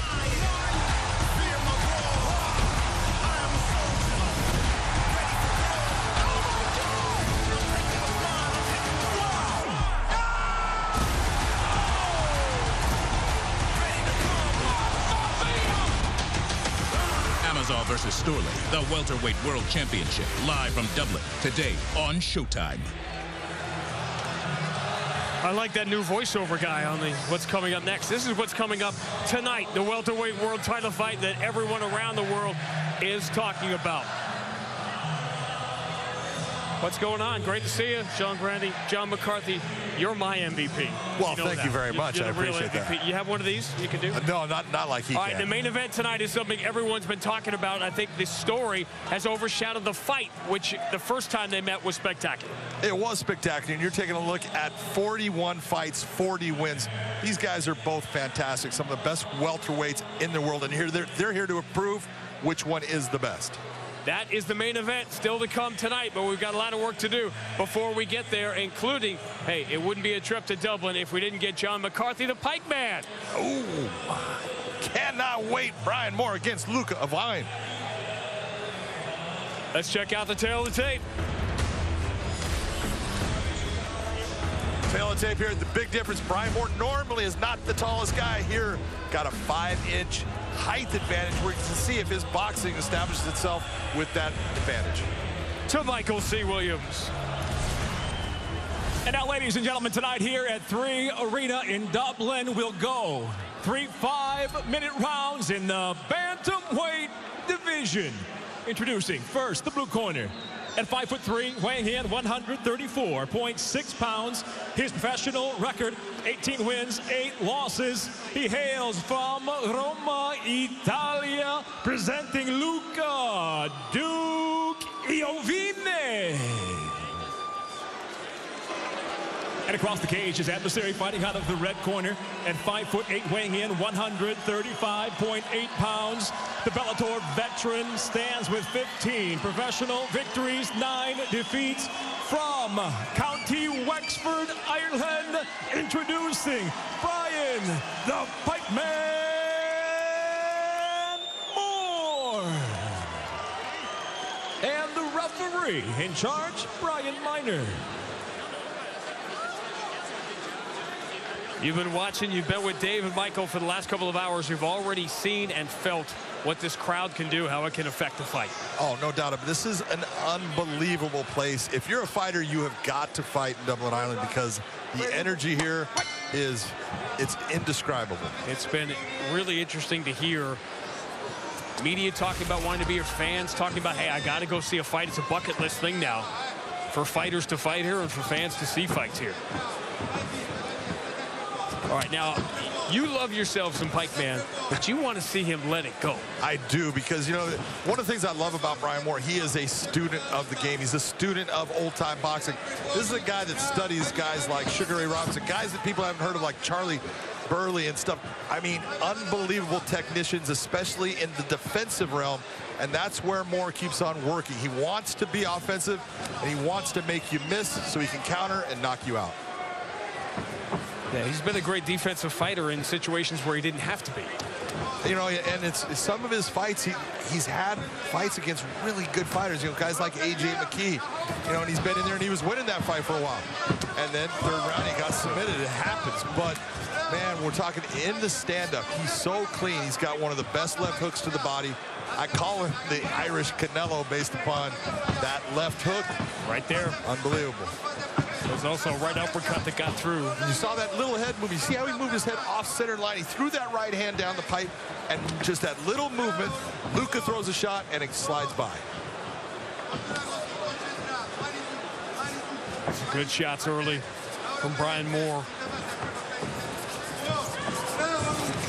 Fought Daniel Weichel the very first time we were ever here. Oh, good shot.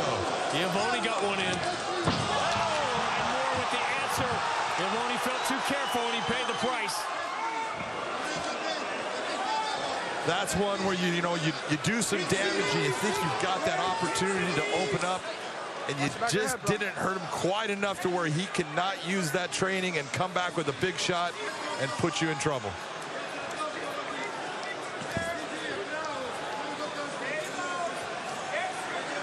Nice job of just settling down, controlling himself, catch a breath. He got rocked, and he rocked Luka back. But smart move by Brian Moore just to slow this down. You're in a great spot, good positioning, in mount. Now you're in half guard. Doesn't matter. You're still able to do damage. And you heard the corner, stay low. Well, right now he's got the right arm of Luka was trapped. Luka got it free, but Luka's got to be careful of where if he's going to go for that sweep, you got to go for it and continue on with it. Don't stop. As soon as you stop, it's going to get crushed down. Now your arm's trapped.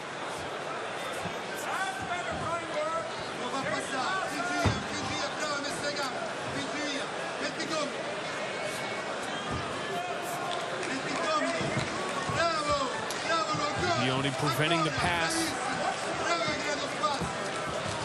Whether Brian Moore's head is clear now if he's happy to have this back up. Both guys are back in it now. They both got stung, though, no doubt about it.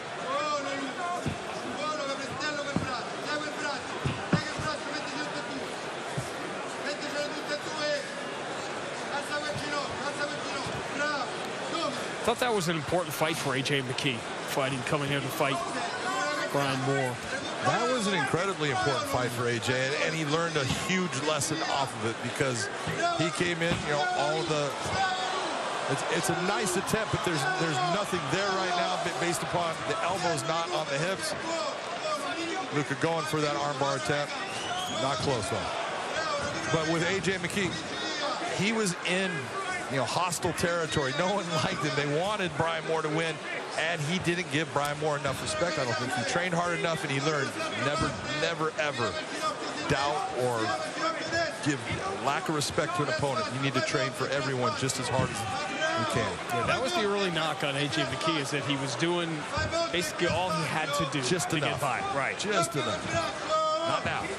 And you can see the difference. Said every parent who's ever had a son. Just enough to get by. That's it.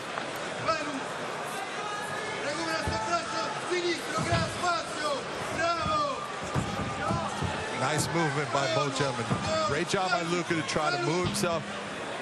Brian Moore basically allowing him to spin underneath him, maintaining his position. Beautiful knee on belly right now. A lot of pressure right in the mouth.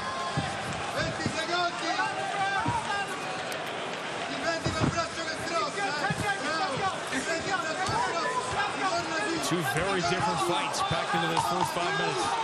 And a big finish from Brian Moore. That's the way you want to finish around, though.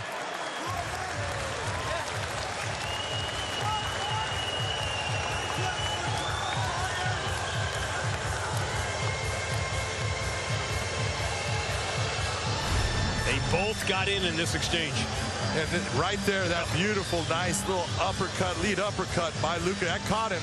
And then the right hand back by Brian Moore. And the real reason, watch this shot, both right on the ear. So, John, but it created distance. Brian Moore stepped back, created that distance to make him so dangerous. And I'm going to try to break it down a little for you fast. When you take a look, he got square against the cage. That's what opened him up for that lead uppercut. And then he created the distance. Luka tried to crush it, and that's what allowed him to score that right hand. Beautiful counter. Yeah, you were talking about the classic fights that he always studied. Brian Moore studied Sugar Ray and Jake LaMotta for this fight. Well, there was only 6 of those for him to study. That's a lot of studying. Plus, you got to watch the movie, too. Yeah, there you go.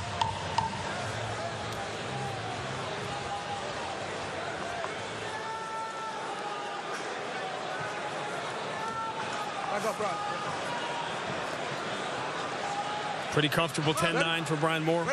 Absolutely. He brought that back. You know, as soon as Luka put him down, he was behind, came right back, put Luka down, and then dominated from that point.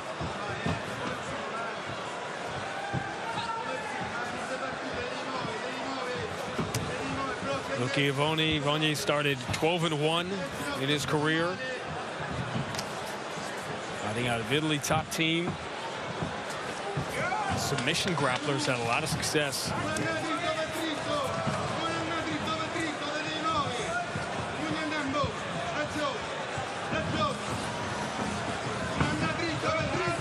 Ivoni putting a lot of pressure coming forward. And that's a good thing. You want to try to put your opponent on their back foot because most guys don't fight well off their back foot.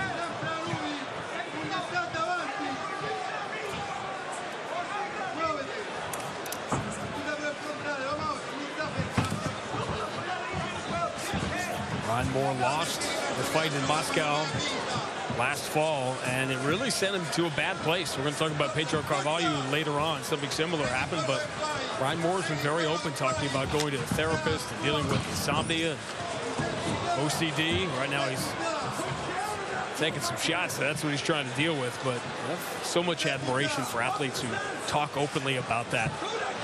Yeah, it's because, you know, fighters aren't supposed to have any fears. They're not supposed to have these problems. It's like they're people. Of course they do. You know? Think about getting out, you know, basically in your underwear in front of a big crowd and having fans and friends there, and what failure does. That guy knows about it. James Gallagher knows about fighting in this building, the pressure that comes with it, fighting high-level opponents. Looking forward to seeing him back in the cage.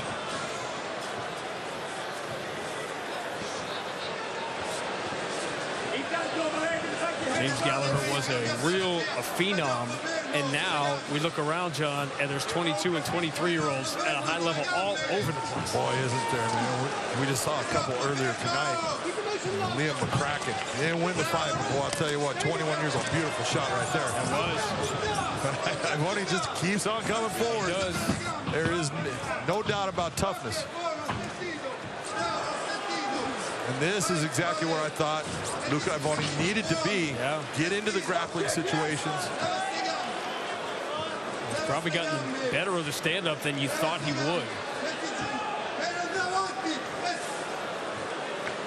Take it about, mate. Get the shit in between and get to the bench, Brian.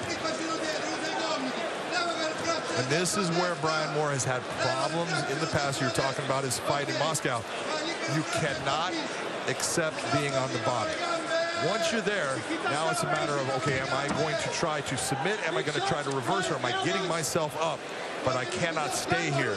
And anytime you see him cross those legs, just like he just did, that's a defensive move. That means you're staying there. You're not working to get up at that point. You're just trying to defend.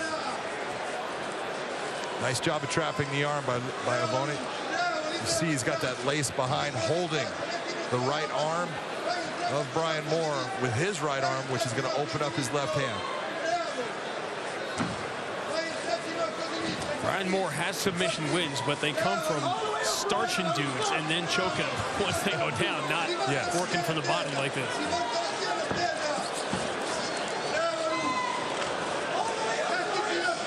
Right here, cannot wait, needs to get his foot planted, start working himself back, use the cage as a balance point.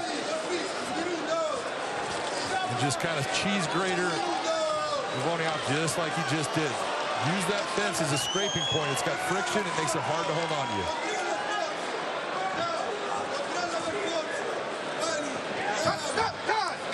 That's a low shot. Pretty easy to see.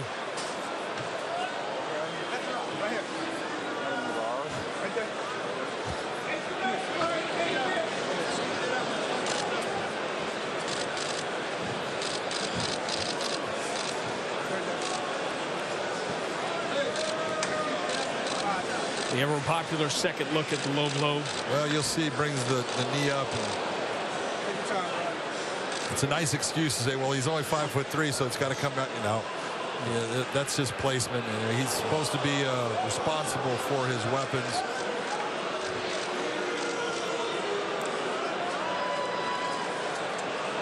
We'll see how Brian Miner handles this. But at least he should, at a minimum, allow Brian Moore to have the choice of does he put him back in the same spot or does he put them to their corners and separate them. That should be Brian Moore's decision. Stay in that corner. And it's a good thing that Brian Moore right now is taking his time. Yeah, which a lot of that has that evolved. A few years ago, we were talking about how nobody ever took enough time. Is that getting better or not? No, I don't think it's getting better. I really don't. And very few fighters, actually, sit there and say, oh, and there's reasons why. Sometimes it's like, oh, I think I'm in better shape than my opponent. But don't put yourself in a place where you're going back and you're not as recovered as you could be. You ready? All right. Hard warning. Huh? I'm taking his position back. Brian Miner says hard warning. What he's telling Avoni with that is, hey, next time we're going to take a point from you.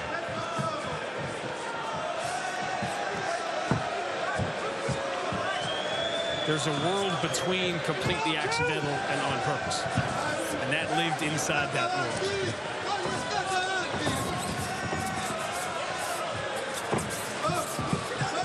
Where Brian Moore's making a mistake right now is as you see Luka putting that pressure, Brian, instead of turning that angle, cutting the angle, spinning his back foot away and making it so Avoni's got to come after him, he's going straight back.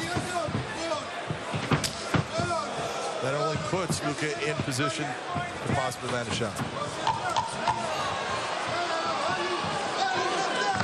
Spinning back fist, the jump was a little slow, but you see Brian Moore has opened up a cut. A good finish to the round for Brian Moore, but not sure it was enough to reverse the first few minutes. That's exactly right. And that's what happens when you stay on your back. That time just ticks away.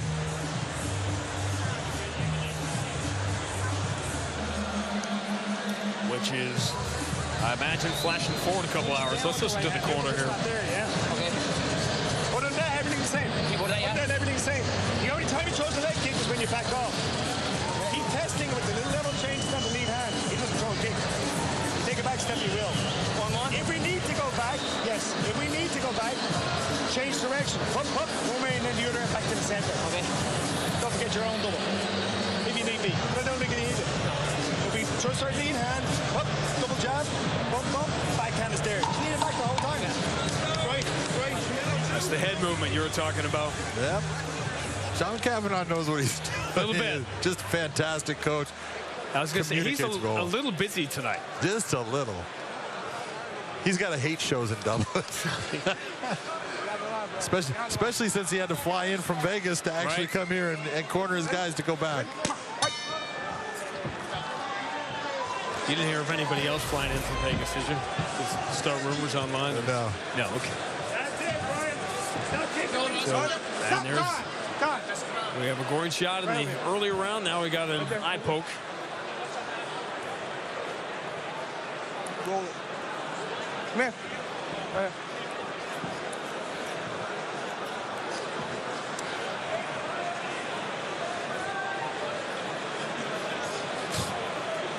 We've seen these end fights. We have. Let's take a look at what happens here. He's got the fingers there, and he just paws out, and that's what. And it could be just so subtle.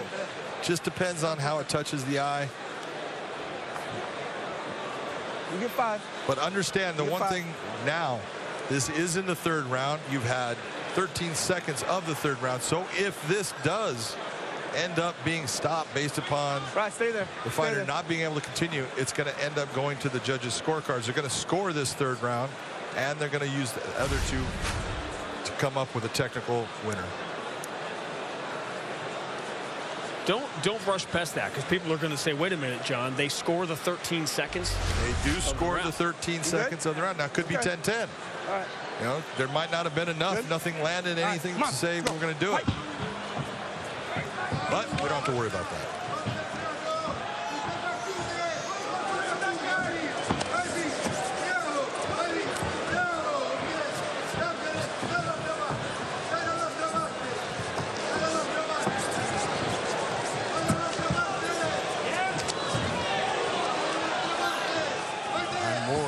kicks from distance. See if he's following the direction here. John Kavanaugh in the corner. Again, just a little bit too much of when he's going back, he's going straight back for too many steps. You want to take that and start cutting it to one side or the other, whichever you're feeling more comfortable at. Don't allow him to chase you straight back towards the cage.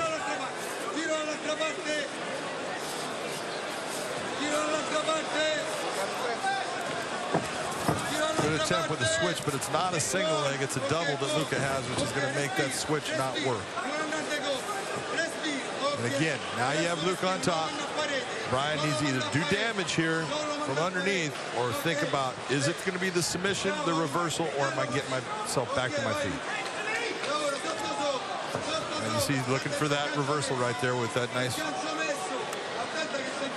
elevator. Didn't work.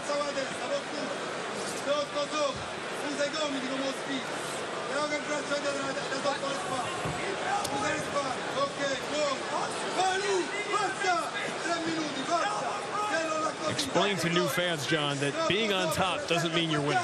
No, in fact, right now you're taking a look. Luka is controlling the position, and he's trying to maintain and hold that position, but he's not doing any type of damage right now, so it's fairly even. There he throws a punch, but it did not hit. It hit the arm of Brian Moore, so he's got to work and do damage here. Now, obviously, that takes a lot of effort, and he's trying, but don't just control. Do damage.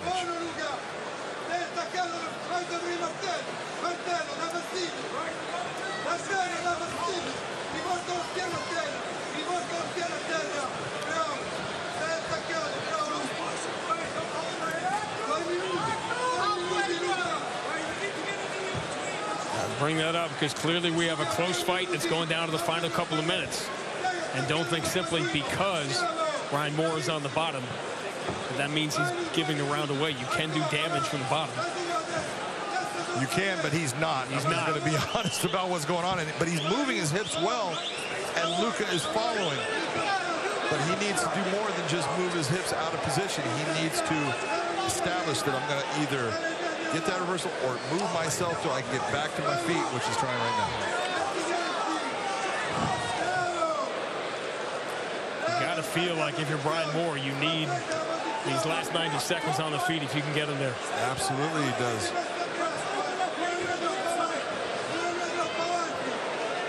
Luka is high, though. Right now, Brian needs to really get himself as posted up on those legs as he can and start to shake him off. Don't let him sit himself back.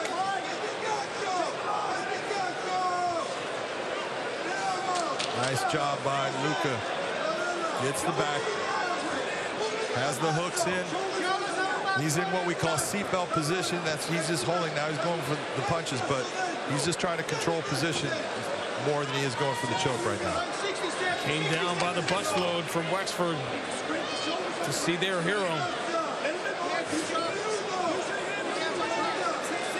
After a very strong first round, Brian Moore's been unable to get anything going. Continue to move up. He needs to get that right arm. Pull that right arm back so you get on the other side of him. There you go. Let's see what he has left.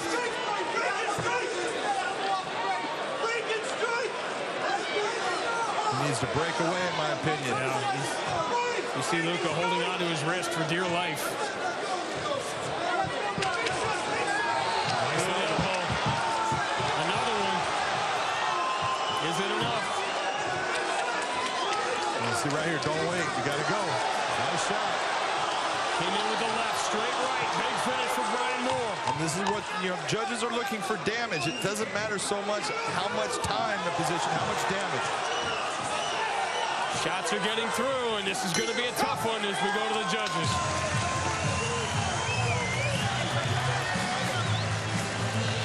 That was exactly the final minute Brian Moore needed, but was it too little too late? Is the question.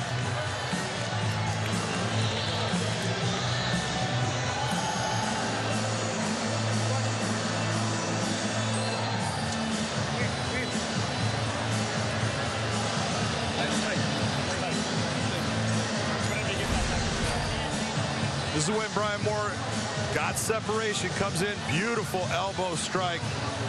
Luka ducking isn't thinking he's going to be a punch. Shortens it up again, brings the left hook. Really opens up, spinning back fist with the left hook again. Really going after him. That's the way you want to see guys trying to end the fight.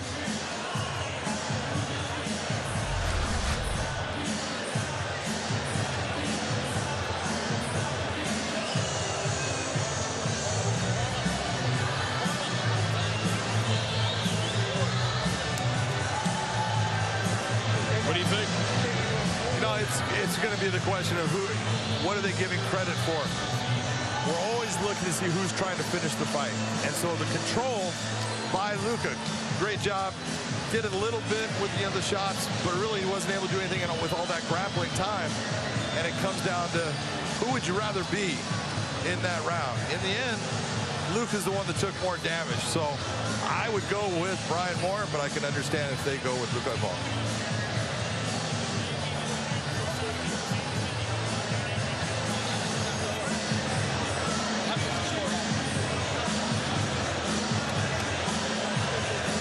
Fascinated to see how Brian Moore critiques his own performance here.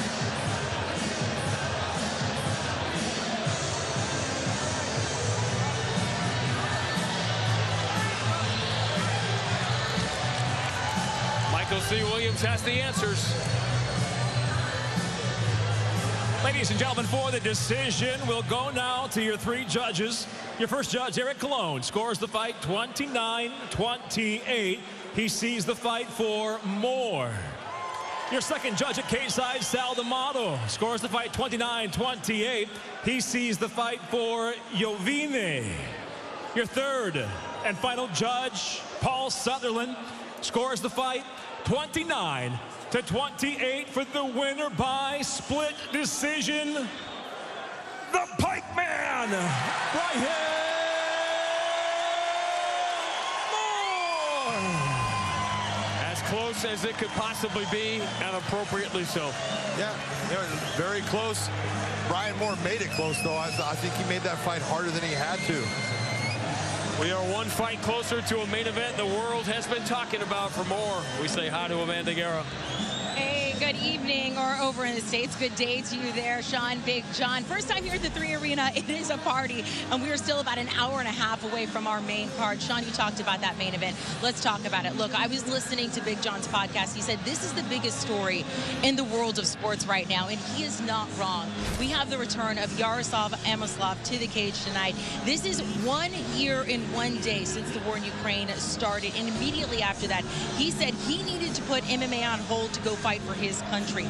At the time, the defending welterweight world champion since then, Logan Storley, has worked his way to becoming the interim champ. And here's the thing, guys, this is not the first time these two have met. Back in 2020, an explosive, incredible fight. Amosov handed Storley the first and only loss of his career. But let's talk about what is going on today, because so much has changed for these two fighters, especially Amosov. Look, he wasn't going to stop fighting for his country, but it was his countrymen and women that said, you can represent us more on a global stage by stepping into the cage and defending your belt. When he heard that, he called his mom. You see this footage here.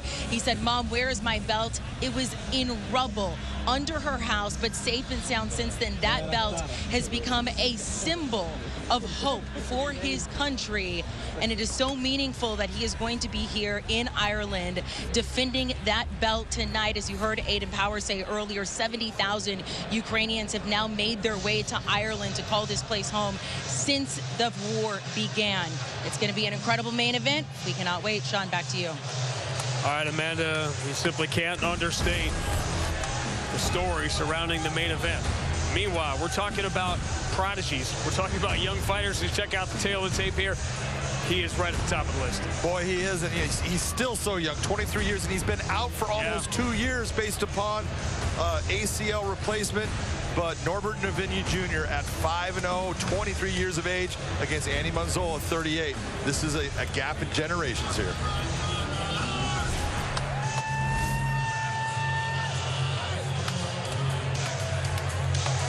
Now, the experience gap, which jumps off the page when you look at that tail of the tape here. A 38-year-old, 14-year pro, and Andy Manzolo the Estonian, transplanted to the UK, 35 professional fights, and an extraordinary experience gap here.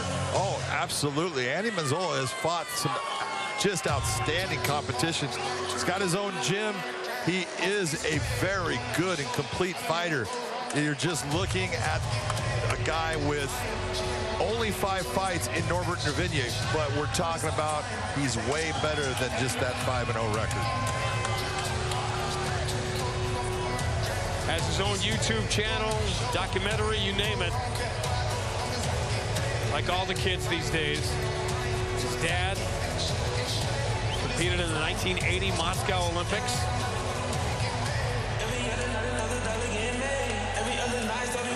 To Michael C. Williams. Ladies and gentlemen, tonight here, Bellator 291, the prelims go now to 3 5-minute rounds in the middleweight division. Introducing first the blue corner. At 5'11", weighing in 185 pounds even, the veteran brings a professional record, 26 wins, 9 losses.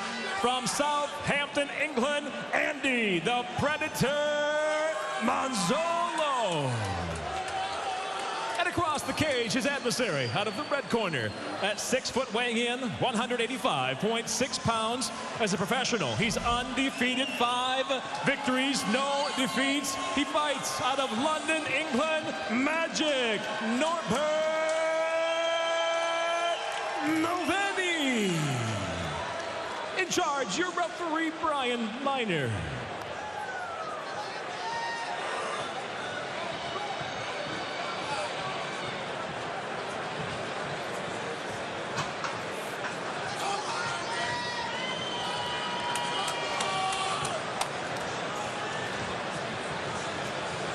Ready? Ready? Come on, fight. Norbert Novinje does not lack for confidence. He gets that from his teammate who's in his corner, our analyst. Yeah. MVP is in his corner right now, and you'll see a lot of techniques that Norbert will use come from training with Michael Page. Yeah, you look at the stance, look at the bounce. It is very familiar if you've watched MVP.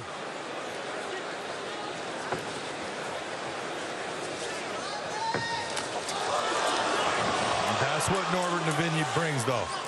He has got power in his hands, very strong, great grappling. Second shot. Puts him down. Novinje looks like a young Ken Shamrock to me. Every time I see him, I go, man, he looks like Ken Shamrock.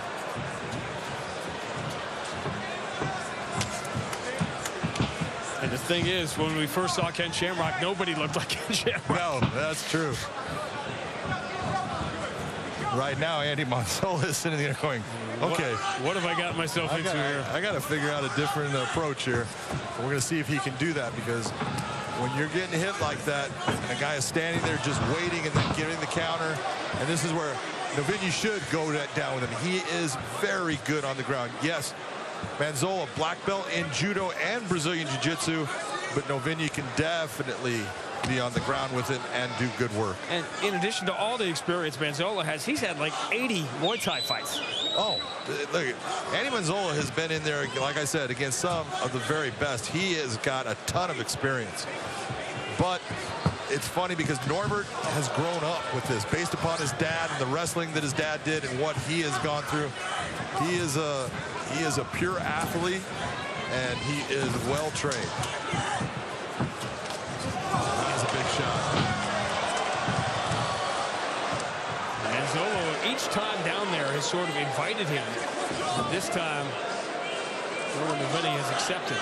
But notice the posture. Notice how Manzola trying to pull him down. Doesn't happen. This is what I was talking about with Novinje as far as how physically strong he is. And he knows exactly where he needs to be, how he needs to defend, and then open up for his strikes.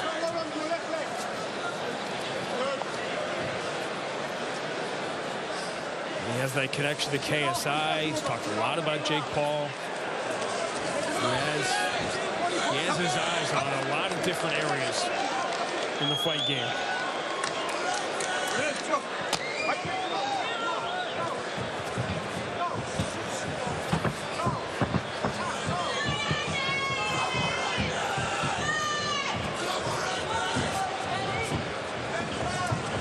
Wakes up every morning thinking about Johnny Evelyn and the world title. And it was interesting in talking about it. Oh, that's a big overhand right. Manzolo in trouble. He's definitely hurt. He's getting stung. He was covering up, and when he was gone, he was out of the pocket. Manzolo was still covering up. He's got a lot of time left here in this round. Now he's got no time left because it's over.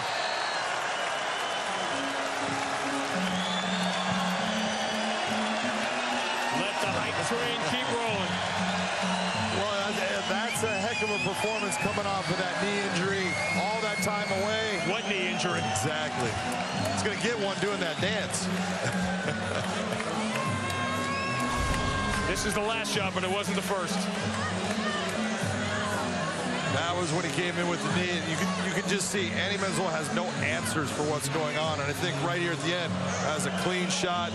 Manzolo's going down again. Looking down at the ground. Here comes the flying knee. Just Norbert Nervigne just outclassing a very good fighter in Andy Manzolo. Just, this is the future. This is what you're looking at. This is when he's talking about, you know, taking on guys like Johnny Evelyn. He's got a ways to go, but you know, it's going to come fast. He keeps on fighting this way, he's going to be a handful for everybody. Michael C. Williams will make it official. Ladies and gentlemen, inside the Bellator cage, referee Brian Miner waves off the contest. 3 minutes, 12 seconds into round number 1 for the winner by TKO Magic, Norbert Nervigne. 6-0 and rising with a bullet. And that you made perfectly clear. He goes to 6-0. More prelim action coming your way from Dublin next.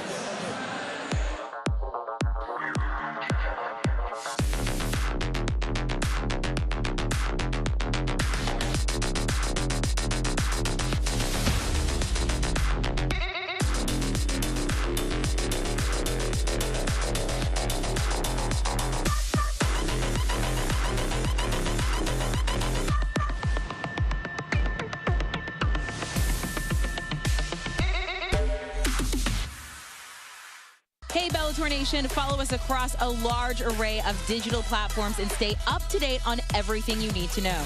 Like us on the Bellator Facebook page and see exclusive videos. Follow us and get instant updates on Twitter at Bellator MMA and get a chance to have your tweet live on the broadcast. See amazing pictures on Instagram at Bellator MMA. Join Bellator Nation today.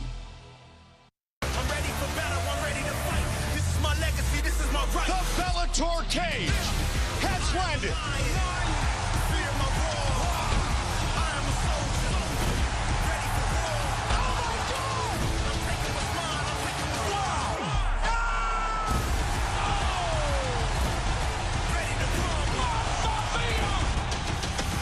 Amosov versus Storley, the welterweight world championship, live from Dublin today on Showtime. That's our main event later for the welterweight world title. Now we move into the top 10 in the heavyweight division because Gökhan Şarakam has the longest active win streak right now in the division. 8-1 versus 15-1. And telling you, both these guys in the heavyweight division, they got places to go. And now, ladies and gentlemen, here at 3 Arena, we'll go 3 5-minute rounds in the heavyweight division. Introducing the blue corner at 6'2", weighing in 248.2 pounds. In his Bellator debut, he enters with 15 professional victories, just 1 defeat, presenting Oleg Popov. And across the cage, his adversary out of the red corner at 6'3", weighing in 247.4 pounds. As a professional, he brings 8 wins, just 1 defeat. Introducing Gökhan Şarakam. In charge, your referee, Kevin McDonald. Back. This place, not too long from now, will be jam-packed, loud, and even more raucous than it is right now. Ryan Bader sits atop the division. Ready to fight? Yeah. Gökhan Şarakam would like his chance to get there. Oleg Popov, part of Team Fedor. Popov very good with his wrestling, lifetime of wrestling, so he will shoot on Sarkov. That's what Gohan has got to really be careful of, is when he times a shot. He's got fast hands, and he wants to use those hands to knock out Popov.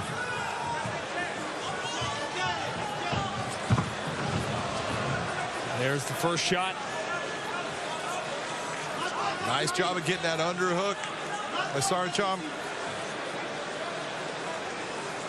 His wrestling has been getting better and better through time. Came into the sport of MMA from boxing, working with Gegard Mousasi and Mousasi's brother as his chief trainer. His wrestling has really improved. One loss for Sarcham was against Steve Mowry. It was 4 years ago. And it was wrestling was the difference. Yeah, it was. The ability to get the fight to the ground.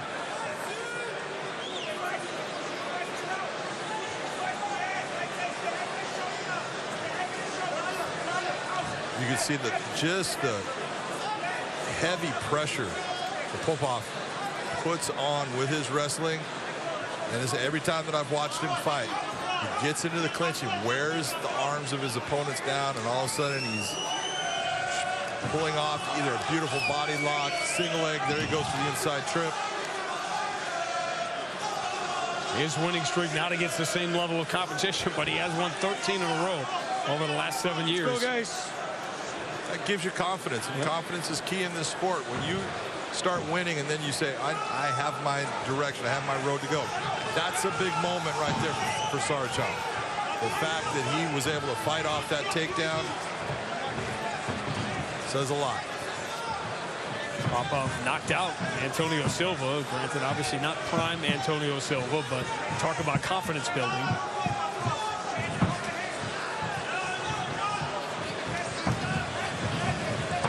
Back in on the single leg. Yep.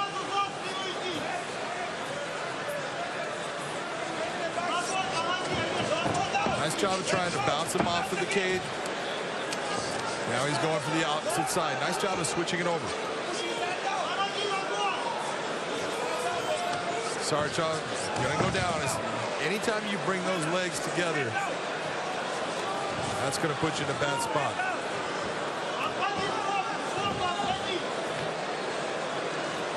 More grip.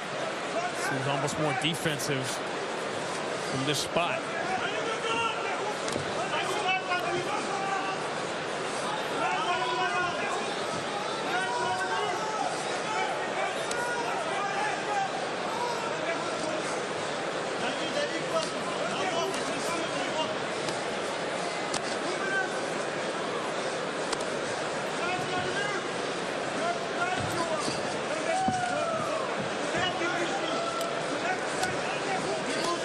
This is the fight that Popov wants to have. He wants to be in the top position. He wants to just wear Sarcham down, just be heavy on him, and do as much damage as he can each round to just slowly and systematically dismantle his ability to be powerful and to do damage to him.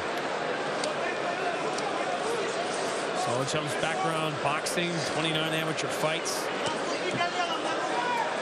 Spent a ton of time with his head coach, Gegard Mousasi. Very nice job of getting back to his feet. And that's a mat return that right there, that's demoralizing. Because you worked hard to get back to your feet, and then the guy brings you right back down. You see how Popov stepped inside of that leg? Very nice wrestling. Good technique. Yeah, this has been good work. It's been a good round of work from Popov. Nice job with the Kimura to get himself back up by Sarcham. Sarcham needs to let his hands go in the stand-up. He was going for that the first time, but he didn't have room to do it. And one of the things, if you're Sarcham, see, instead of going for those head shots, body shots against the wrestler makes the hands, your hands are almost down, so when he shoots, it helps put you in a position to stop the takedown attempt. The body is a great thing to attack on a guy when you know he's going to wrestle.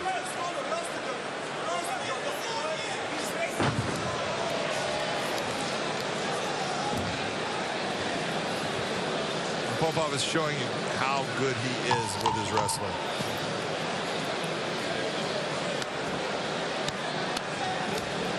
That's a good first round for Popov. Stop. Wait.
What does Sarcham have to do better here in round 2? He's got to let his hands go, but he's got to, instead of looking for the one big shot, touch him and make him pay as he gets close. Shots to the body are big. Don't get into that where you're looking for that one punch knockout. It's never going to come when you do that. But the more that you just touch him, the better things are going to happen.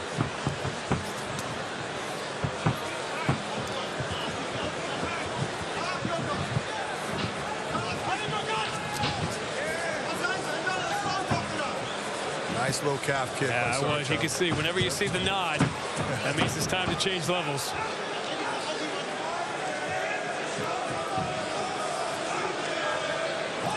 Nice turn again there. He has had his way on the fence. Nice job of turning the corner by Popov. He just pulled that leg, hit it hard, turned the corner on him. Right into side control.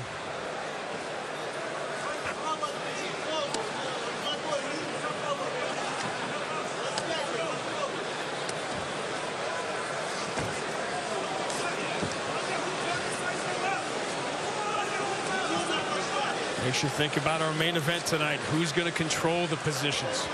In the first Amosov-Storley fight, Logan Storley was almost taken aback that he wasn't able to take Amosov down, which had been so easy for him in other fights, and he realized there are levels to this. Yeah, when you think you're going to out-wrestle someone and then all of a sudden they're taking you down, it's an eye-opening moment. And Logan Storley has competed against just the very best in wrestling. So we're talking about a guy who is unbelievably good at his wrestling. He realized Amosov very good himself. Logan Storley talked to us about driving home 26 hours, thinking he might have a torn ACL, trying to ponder his first loss.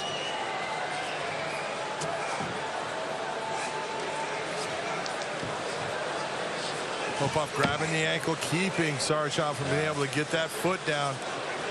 It's nice work.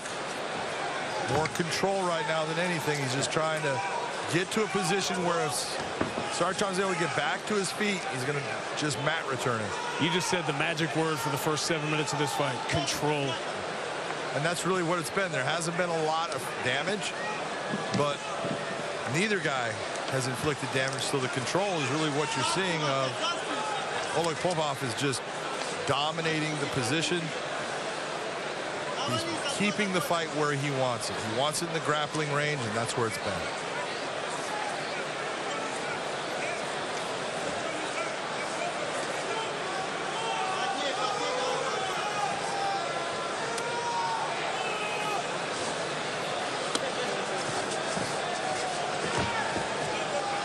And that grab of the left ankle, Popov is preventing Sarcham from doing what he wants to do. And look how long it's taking him just to get back into this position as the rounds are fading away. This is nice right now. That's where he's trying to separate the hands, but he's not having luck with it. We're going to see if Popov goes right back to getting an inside or outside on one of the legs and dragging Sarcham back to the mat.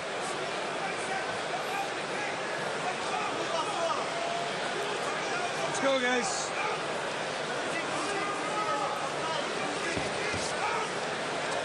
Instead, Sarcham turns, and again, back to the single leg. Back to a control position. One of our favorites, Liam McCourt. She'll be back in action at the end of March. Head back to Pachanga.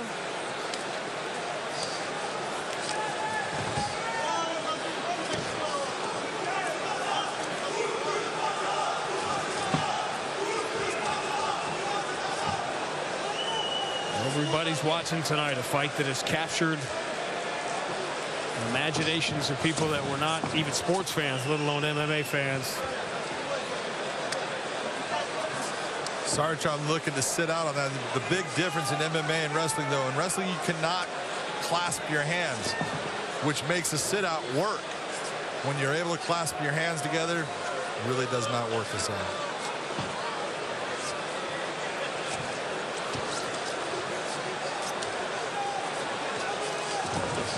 Sarcham has been no match for Popov in the grappling. None. No, and it's starting to get frustrating for him. You can see he's looking at his corner like, what should I do different? And there's no answer for him right now because he's just up against a guy that can out-wrestle. What you're doing, don't do that. Yes. But now you're tired after 2 rounds of Popov on top of you. Now it's much harder to get your game going. Stop. Lean break.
Saracham's back has been against the fence literally the first 2 rounds. Now it's against it figuratively as we start round 3. Absolutely. But the one thing that he's got going on, he does have power in his hands. And if he lands one good one, he can change this entire fight all around. And that's what he was looking for with that shot. Instead, he gets clipped. There's the level change. Not a bad idea with that uppercut, though. He was thinking there, waiting on that level change. He just wasn't able to connect in the right spot.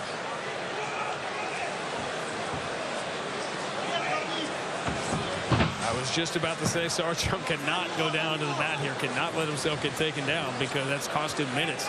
You see him trying to get back up immediately and does.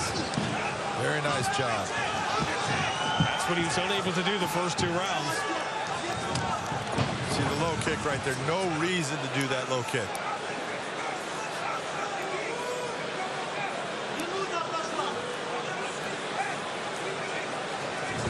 Nice work by Saracham. Took all that pressure that Popov was trying to drive into him. Allowed that pressure to work against him. But then again, here comes Popov right back. Held the hands, let him flow right inside the arms, and now he's back in a position, little knees, controlling.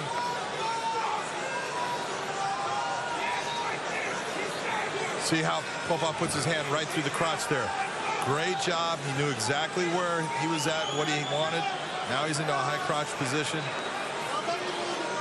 We'll see if he can elevate Saracham off the fence. Goes back to the single leg. Too strong. Yep, too good a wrestler.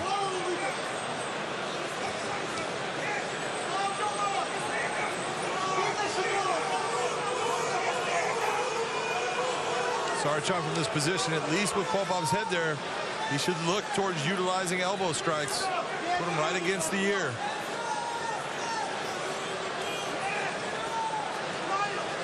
And Popov has knockout power too, and he's got 7 knockouts in his 15 wins. He's done it throughout the regional circuit, but they had a game plan for this, and it has worked perfectly.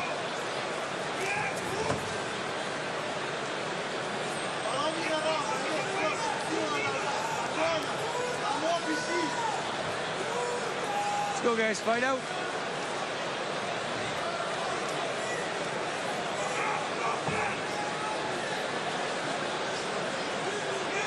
Popov again put a lot of pressure. He's working hard. You can see he's getting a little tired. The head's dropping down a lot. It's a lot of weight that he's starting to carry. Nice job. Another mat return. And the time bleeding away on the 4-year win streak. Gokhan Saracham.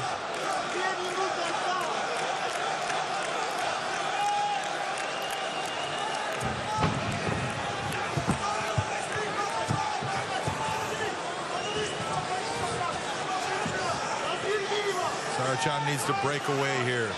Don't stay in this where this, this clinch range. This is Popov's world. Why are you going to stay here? The fight cannot be won here if you're Saracham. Exactly. Unless you land a big elbow inside, and that's what he's looking for possibly, but he's got to land something with power. There you go. That's what he's thinking about.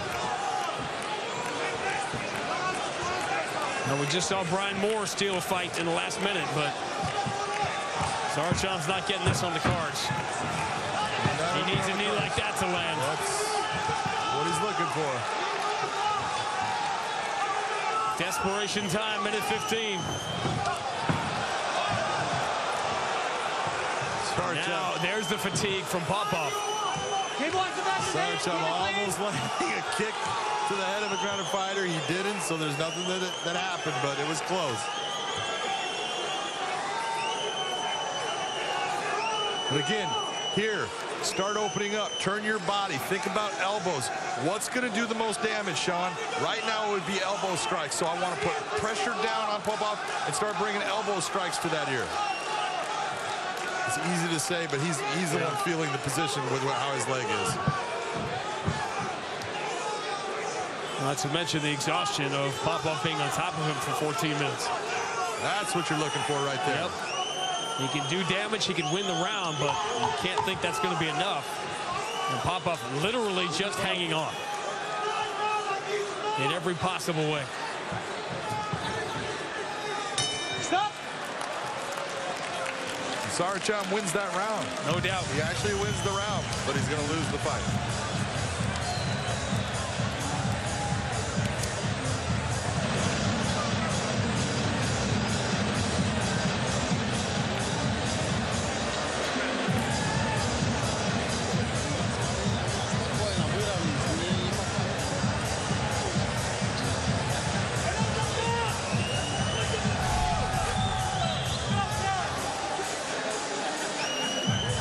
Level changes worked so well for Popov in the first 2 rounds, but he was just a little bit slow here. Yeah, you get tired.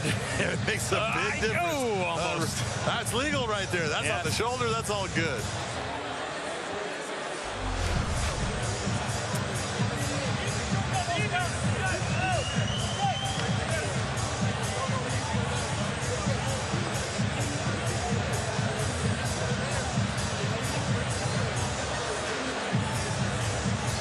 A 4-year win streak, a 7-year win streak, and one is about to end.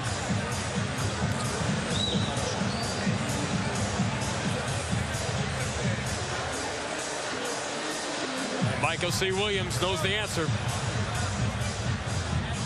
Having gone the distance, we'll go now to your 3 judges. Eric Colon, Sal D'Amato, Brian Miner. All have it exactly the same, 29-28. For the winner by unanimous decision, Oleg Popov. Well, a decision that made perfect sense. Let's enjoy the moment. You know, it does make sense, and this is, you know, people get mad because Saracham won that last round, but he lost the first 2. Did. 14th consecutive win. In our co-main event tonight, some fights are personal, some have high stakes. Amanda, our co-main event tonight has both. Yeah, absolutely. Let's talk about our co-main event between Pedro Carvalho and Jeremy Kennedy. Look, these two, let's say they're playing nice-ish this week, but that was not always the case. It started about 2 years ago. Apparently, someone slid into someone's DMs and words were exchanged.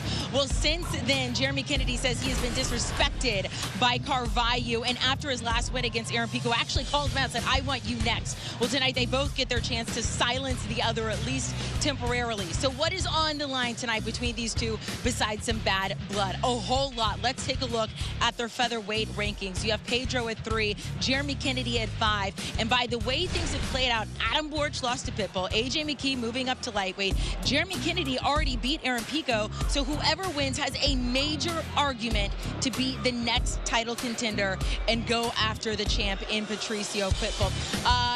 Sean, I'm going to send it back to you. I'm going to say, look, Jeremy Kennedy, his nickname is JBC, Junior Bacon Cheeseburger. If he does win, I looked up the menu of said restaurant. I vote we, upgrade it to Baconator. What do you think? I love that. I'm going to tell that entire story later if you don't know the Jeremy Kennedy story and why that's his nickname. And, by the way, you saw Mads Burnell on that list, too, and that was Carvalho's last win. This, as they say in this part of the world, is going to be a banger. A banger.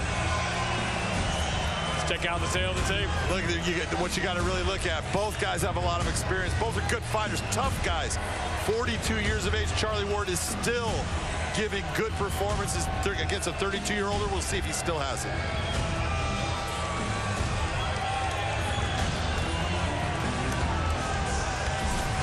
The buzz for Charlie Ward as he approaches the cage. Saw him against Fabian Edwards last year, and well, it really was his last chance to get back into title contention. But boy, that is, I guess it's simple to say it, John, a man's man right there. Oh, I love Charlie Ward. He is funny to be around. He is a guy that will fight anybody, anywhere. He's the throwback in a way with more skill than Tank Abbott. To Michael C. Williams. Ladies and gentlemen, tonight here in Dublin, we go to a featured prelim set for 3 5-minute rounds in the middleweight division. Introducing first, the blue corner, at 6'1", weighing in 184.8 pounds. His professional record, 14 wins, 4 losses. From London, England, Mike Cephas Shipman. And across the cage, his adversary fighting out of the red corner at 5'11", weighing in 185.2 pounds. As a professional, 10 victories, 5 defeats, fighting out of Mount Mellick, Ireland. Introducing Relentless Charlie Ward. In charge of the action, your referee, Keith Peterson. You are so right, John. If you put Charlie Ward in the DeLorean and send it back 20 years, back to the Wild West, early days of the sport, man, would he fit in just fine. He'd have been so good.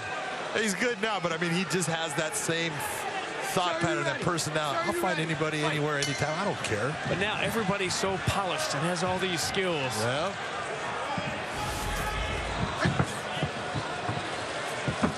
Nice hard feint by Charlie, getting Mike bite on it, seeing what he's going to do.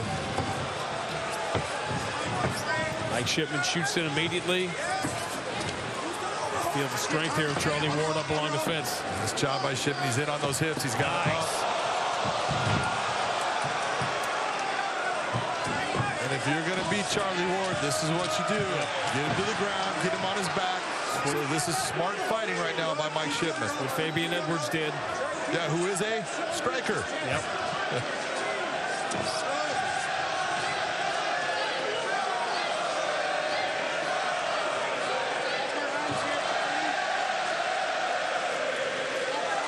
Enjoy just a taste of what's to come from this crowd tonight.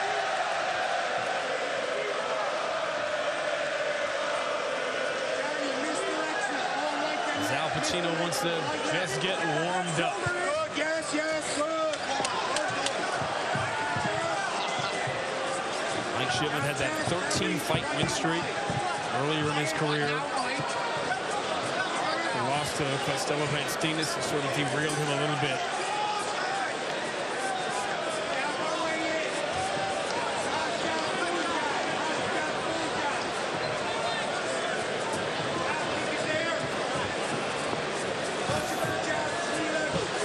Boy, did Lorenz Larkin blow up social media with the knockout in LA.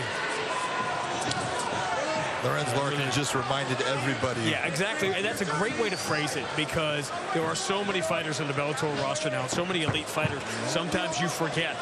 And Lorenz Larkin reminded everybody in the blink of an eye. That's it. I'm not sure you're going to find anyone who enjoys being in there more than Charlie Ward. No. I got to give credit where it's due. You watch how Charlie Ward got up from that first takedown of Mike Shipman. In the past, he didn't have that ability, so it's showing. Just when he does these things, it's like, man, this is a guy at 42 years of age. He's still trying to get better, and he's still working on his game, and he's not staying on his back like he did before. He's getting himself up, which says a lot about, he's got heart. He's definitely tough as nails. How many times do we talk about fighters adjusting in their lives to having a new baby? Charlie Ward's son is 22.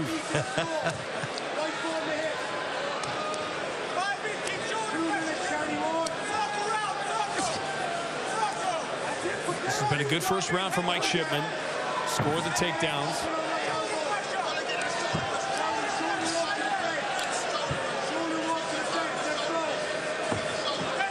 Mike Shipman is fighting the exact way that he needs to fight against Charlie Ward to win this fight. This is called fight IQ. I give him credit for not getting into that mental thing of, oh, I'll stand and bang with you. That's playing into Charlie Ward's strength.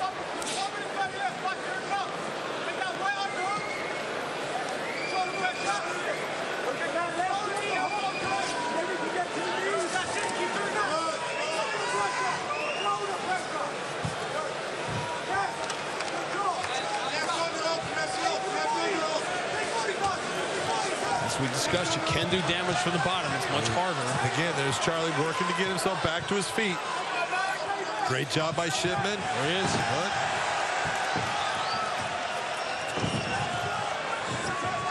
Oh, Charlie Ward getting that outside trip. And now he's talking still. What's that thing about old dogs and new tricks? That's it. Charlie in the top position is trouble. He's got a lot of power, and he brings heavy elbows down. So Shipman needs to really keep himself safe here and get himself back to a full guard at least.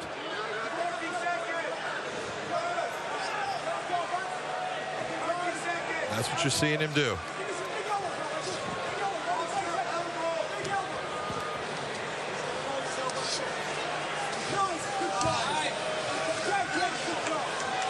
Explain the difference in the ability to do damage from side control versus being in a full guard. You know, it's not easy to do damage in side control because there comes a point in it where you've got to give space to land that shot. So you've got to be smart in how you do it. Bringing knee on belly is a great way to do it. Or putting so much pressure you start to make your opponent actually turn towards their side. Now I can actually create a space and do some damage. But it's not easy.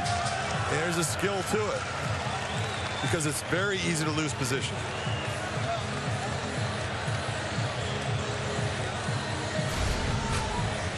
Here was Mike Shipman when he got in on the hips. You see those hands get clasped. He looks, picks him up, walks him towards the center, which was very smart of Shipman, and drops him down. Nice takedown. But here was Charlie in reverse. He gets the body lock. Look at that beautiful job of picking up the outside. That's a knee tap. Picks that outside leg up, makes the turn. Up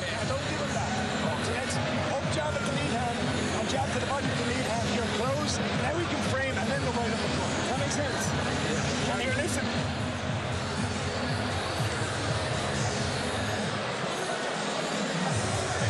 Saw Norbert Noveni, an MVP earlier. Mike Shipman, another one working out of that London Shoot Fighters gym.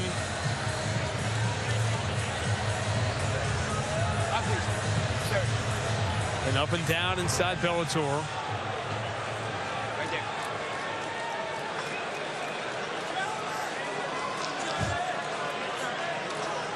Just makes you smile, doesn't it? You gotta love what you do, especially if this is what you choose to do.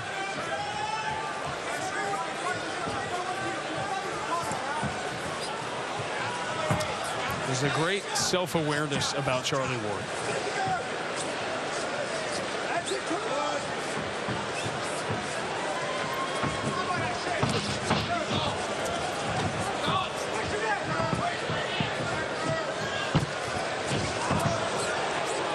Tries at that jump knee. Charlie's having fun.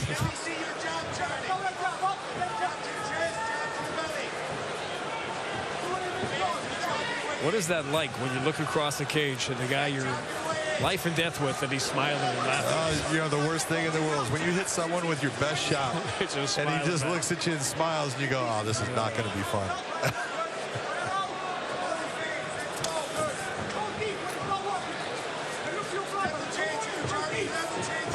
Only 2 of Mike Shipman's 18 fights have gone the distance. He knows the path to this one. That's the best shot he's landed. Very nice, clean combination by Mike Shipman there. Charlie Ward just comes forward.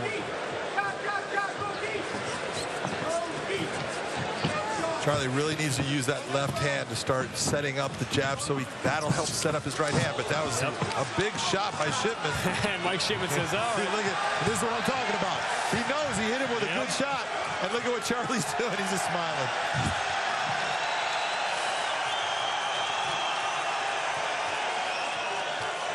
Throwback. Oh, yeah.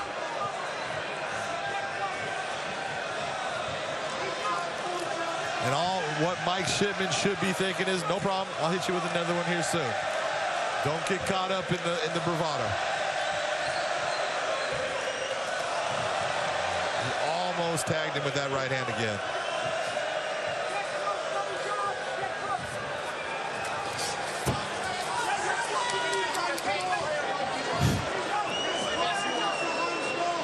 We should have mic'd him up.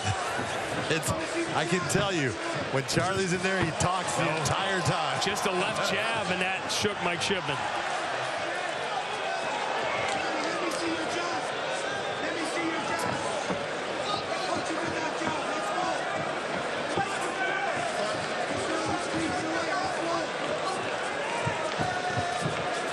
Perfect game plan in round one for Mike Shipman, but he hasn't been able to get inside to come close to a takedown here in round two.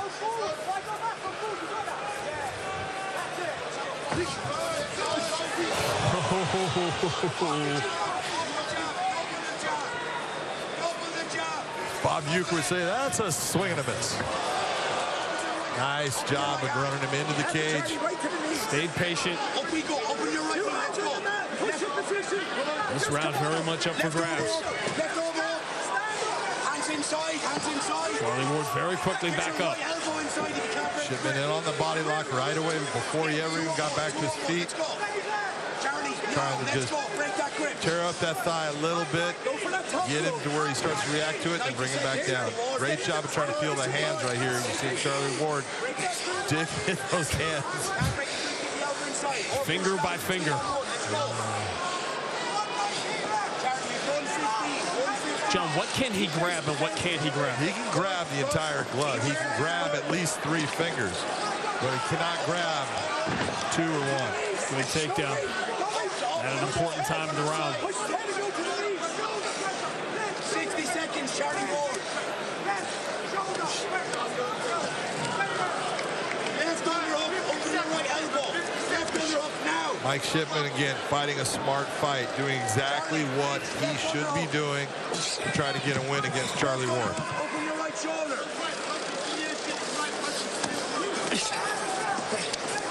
Good elbow from the top.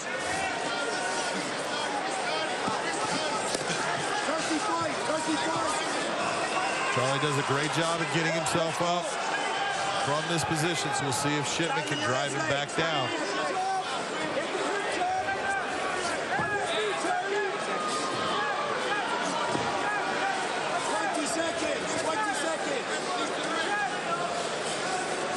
Right, Henry, you notice how Shipman's standing on that foot, that back of the calf on the ankle.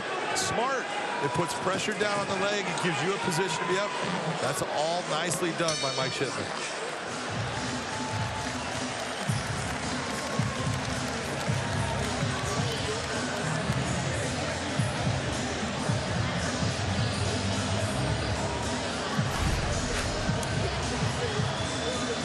This is that beautiful right hand with the left touching too that Shipman landed, and then Charlie just, yeah, bring that, I like that. Let's do that again. And then Shipman driving him across. Beautiful double leg. Brings him down. Mike Shipman just showing technique works. And step back. We love watching Charlie Ward. We love that. It's like hitting a rhinoceros. Yep. But the rhinoceros isn't getting any points. Nope. You know, right now, Charlie's got to figure out, he's down 2 rounds.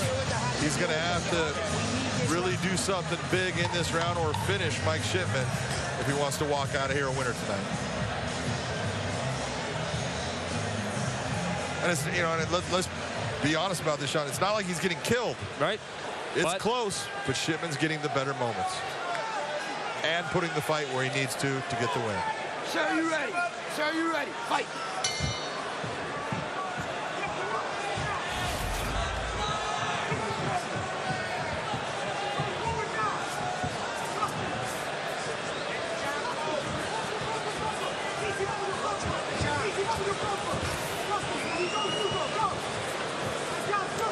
Yeah, And some of those were just effective strategically. They weren't necessarily big knees, but they helped Mike Shipman keep control along the fence. That's when he's getting that body lock, just attacking the legs. No defense for Charlie.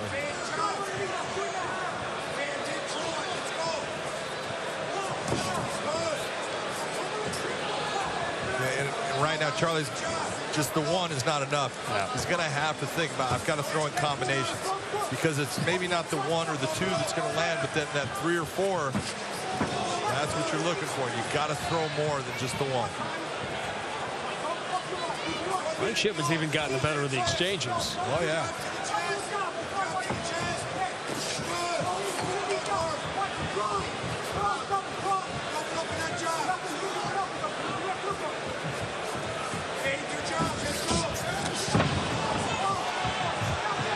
I'm going to be over here. Again, a lot of people don't, oh, he's running away. No, that's called being smart. It's tactical. I'm not going to just put myself against the cage and let you sit there and swing at me. I'm going to move myself to where I can now put shots back on you.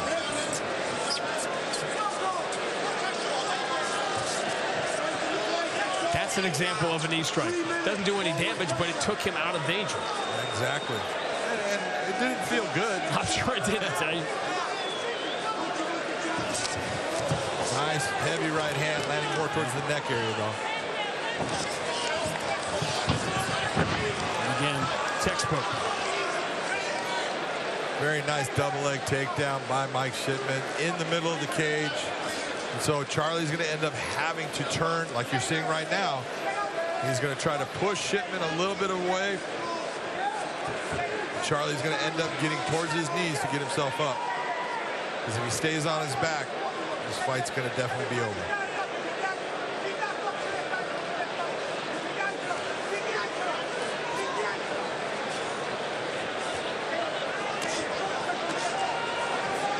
Shipman in half guard now, especially with where he's, you know that, look at where his left arm is. That's heavy shoulder pressure into the neck of Charlie Ward. Brings the shoulder down for a strike.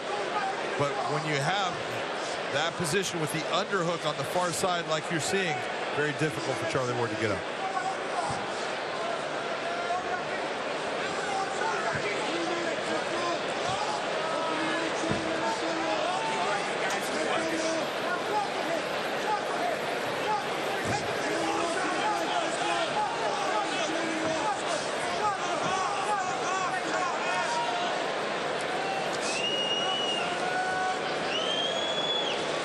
Big fight for Mike Shipman. He lost 3 out of 4. Had some losses inside Bellator. He fought a really smart fight. He fought a tactical fight.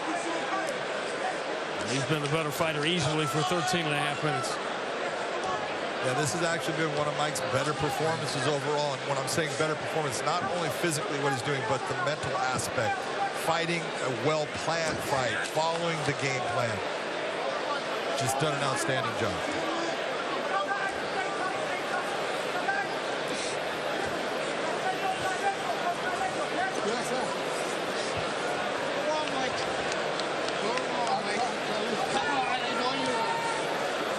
Big night for the London shoot fighter so far. MVP heading back into the Bellator cage in 2 weeks. Skoichi Yamauchi, I love that fight. He's got a tough one. Ooh, I love that fight.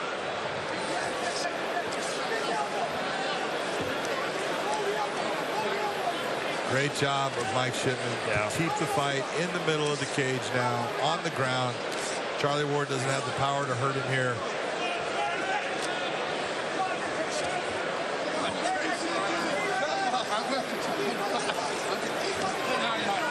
Charlie's still talking to him. Remember, he was talking to Fabian Edwards throughout the fight, on the bottom, after the fight.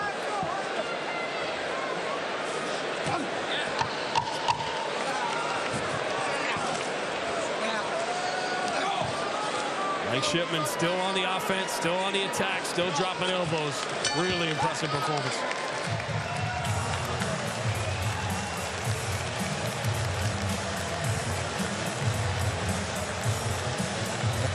They share the cage, and I'm sure later they're going to share a pint.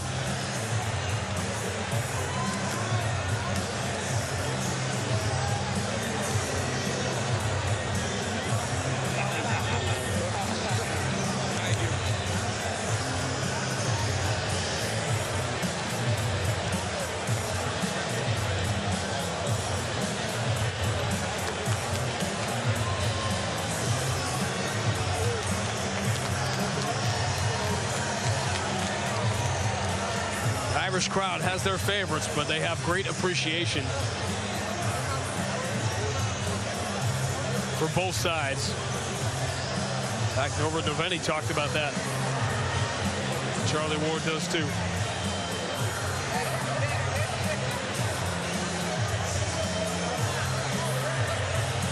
We don't expect the math to be that complex. Yeah. But Michael C. Williams has it.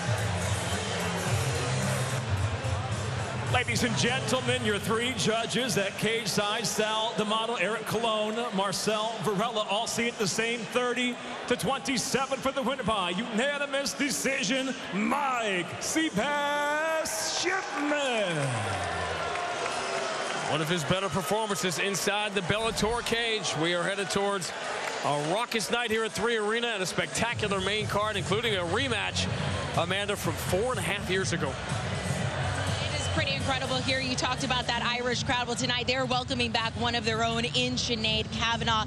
It was 1 year ago in this cage. She did something fairly incredible. She managed to beat Leah McCourt, and at the time she had a torn ACL and a torn MCL. So this past year, she spent the past year baby steps, one by one, working to get back to this point. And her first fight, you mentioned it, Sean, it is a rematch with Janae Harding from 4 years ago. Now here's the thing, the first fight with Harding was stopped in the first round because Kavanagh had a cut over her eye. She got the L. A lot of people think that fight was stopped a little too early there. So tonight she wants to prove that she can beat Janae Harding. She also wants to prove that she can overcome the obstacle of tearing her ACL and her MCL. She can't think about it too much when she steps in that cage and be afraid to put some pressure on that knee. If you guys know Sinead Kavanagh at all, she has had to overcome so many obstacles in her life, and this is just yet another one. Sean, back to you. Yeah, she's an amazing story, Amanda. Not just the ACLs, obviously trying to get back in the cage with Chris Cyborg. Let's check out the tail of the tape and our prelim finale. Carl Moore coming off a big win against Carl Albrechtsen, 10-2 against 14-3 with Rosansky, who is a guy that will fight you tooth and nail to the end. Stand-up ground. Both guys are outstanding. Yeah, Carl Moore has been really impressive. And he gets one of those guys that has a lot of buzz in the gym when you talk to guys that train with him. Meanwhile, Rosansky won 4 straight. Won his Bellator debut, beating Lee Chadwick, which was a pretty nice win to get in your Bellator debut. Until Michael C. Williams. And now, ladies and gentlemen, the time has come to conclude our prelims here at Bellator 291. We'll do it with 3 5-minute rounds in the light heavyweight division. Introducing the blue corner at 6'1", weighing in 205.6 pounds. His professional record, 14-3. He fights out of Stuttgart, Poland, Maciej Spartan Rosansky. And across the cage, his adversary out of the red corner at 6'2", weighing in 205.4 pounds. Ranked now at number 8. He stands with 10 professional victories, 2 defeats. He fights out of Belfast, Northern Ireland. Introducing Carl Moore. And your referee, Kevin McDonald.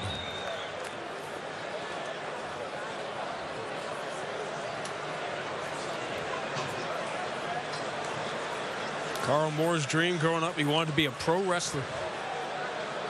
Ready to fight? Ready to fight? Let's go. So he chose something hard. He chose something a little different.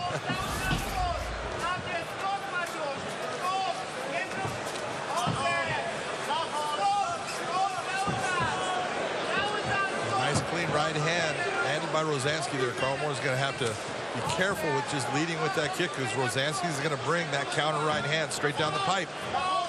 What kind of fight do you often get with counter stances with a lefty and a righty? You know, you get a lot of problems at times. You get a lot of head clashes. You get a lot of guys, you know, stepping on the foot, which is, it's legal here in MMA, but there's a lot of problems as far as those heads coming together, because both guys are leaning in at certain times, and instead of kind of sliding by each other, they go right down the center line towards each other. As Apollo's trainer said, Duke said, I don't want you messing with southpaws. They do everything backwards. They do.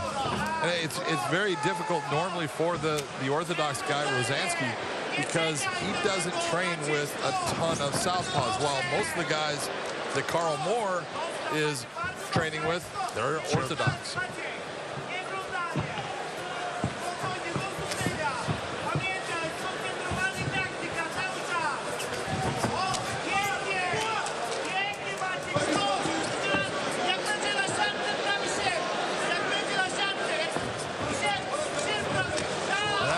That's a great shot.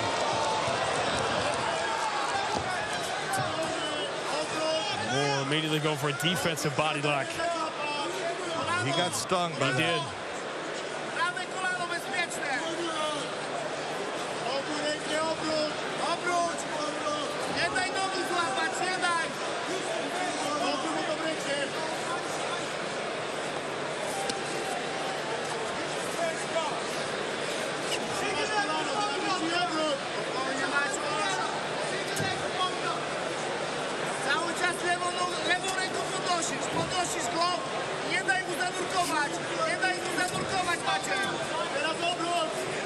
See if Moore cleared his head with that time. Yeah, this has all worked very well for him. Yeah, it has.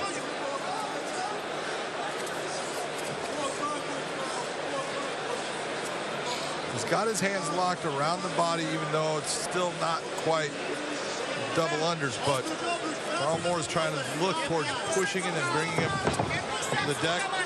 Might want to pull him towards the backside. One of the things Carl Moore's been dealing with, injuries, COVID, inactivity. It's just his third fight in the last 5 years.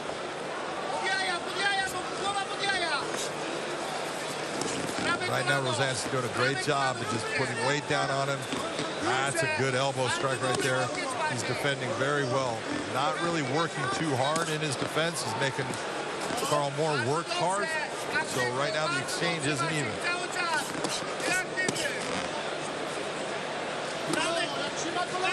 Is Kevin McDonald talking to him about the angle of those elbows coming down? Yeah, it's all about just make sure that that's straight up and down. Even if it's 11 o'clock, it's good. 11:30, good. We're going to see the king of the 9-3 to Peter Queerley a little bit later.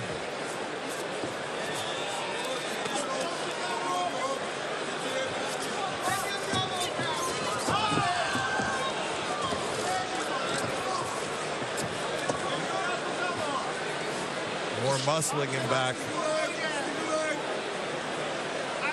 You can see that underhook he's got. Now it's deep. It wasn't that deep before. Now it was easier for him to move him. Just showing how strong he is. He's able to do it anyways. And now he's got his hands together. There it is.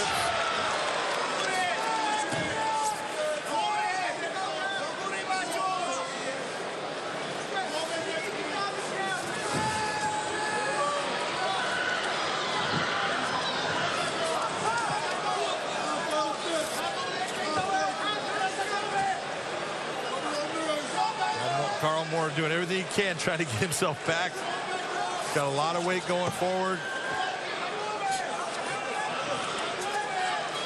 Almost was looking for a Sula stretch there.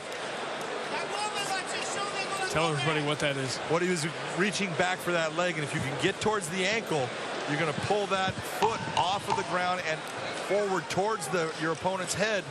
That's going to start to stretch the hamstring. Very painful submission. Named for? Stop! Slowly. Named for? For the guy that really first started it, Marsuluev from Russia, one of the early Russian fighters. He's no longer with us.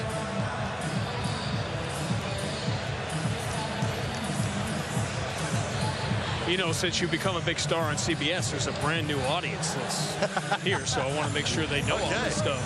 I don't think I've become anything.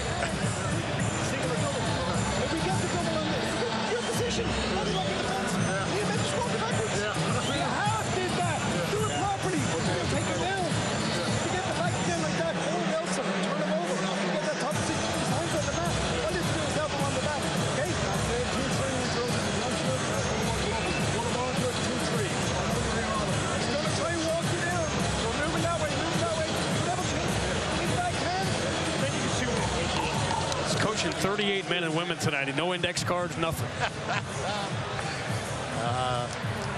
I love when he gets animated about looking at his friend saying, "What are you doing?" What are you and he's trying to explain exactly what we were talking about earlier.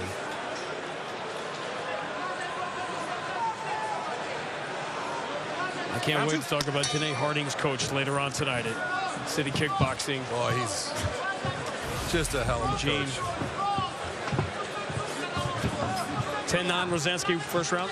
Yeah, look at who hurt who. Yeah. You know, I know that Carl Moore had a lot of time against Cage, but there was no damage done, nothing. Even when he got the back, no attempt at the submission because he wasn't able to. He kind of looked towards that Suarez stretch, but you got to give it to Rosansky.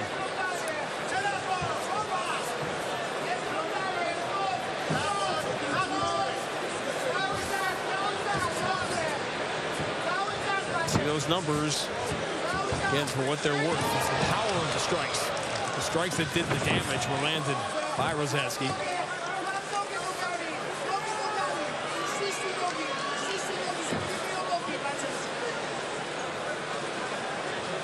Rosansky doing a nice job of getting that takedown. We'll see if he can keep it here.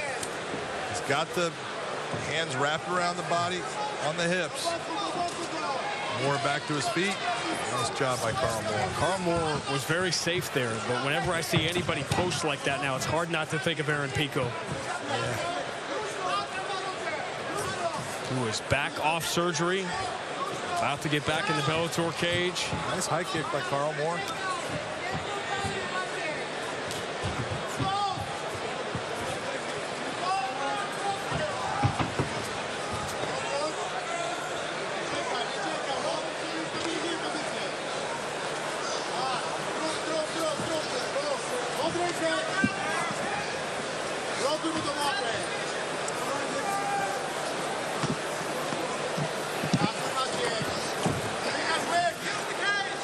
Gets his hands together, so Rosansky's going down to the canvas.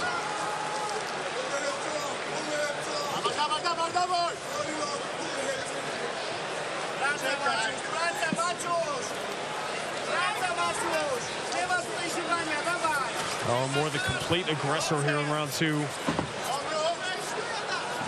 Rosansky almost gave his back.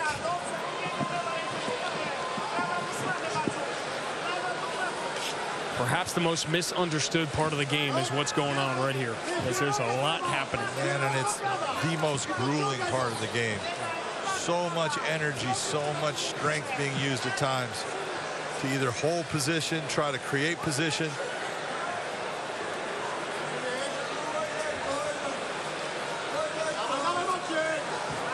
Both guys working really hard right now. Just this is what we call the grind. This is what is just absolutely exhausting. Nice job. See how he got him up towards his hip. Now bring back side. Nice job by Carl Moore. That's what we were talking about before. And that's what John Kavanaugh was talking about in his corner. In exasperated fashion. Yes.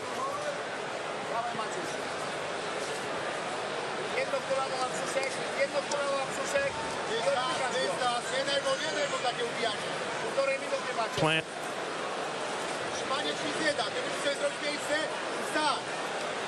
Carl Moore starting to take over a little bit in this fight, Sean. Now he's got him up against the cage, but you see Rosansky's not working to get back to his feet, really. Look at the posture of Moore. That's a good sign for him.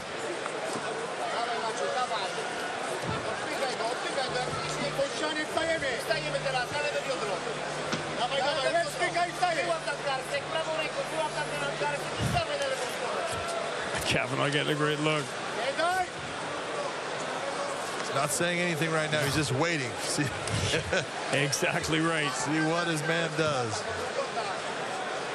The message got through after round one. It did. You know, he used this exact advice that John Kavanaugh gave him as far as how to get that takedown he was having a hard time getting.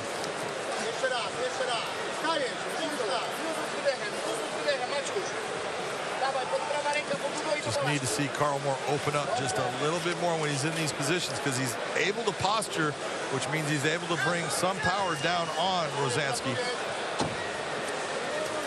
Nice job of stepping into the half guard.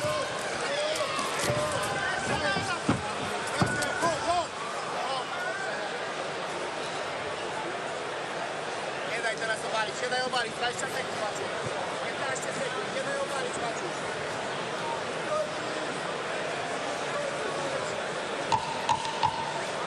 complete turnaround in round 2 for Carl Moore.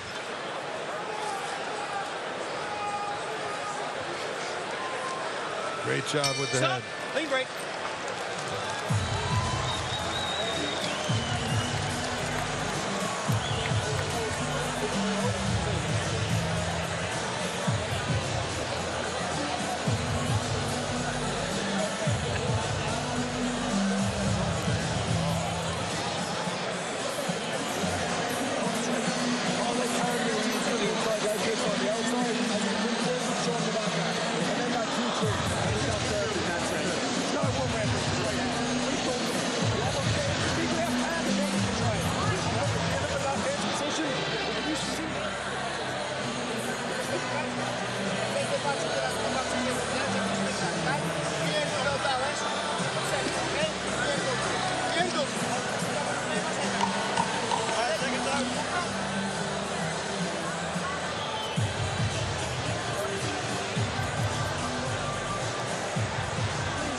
Zansky's best moment came about a minute into the fight. He stung Carl Moore, and that allowed him to get an advantageous position along the fence.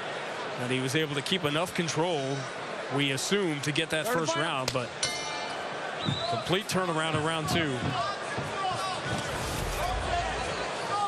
That was a beautiful counter right there, though. Moore coming with that left hand. Rosansky right over the top of it with the right.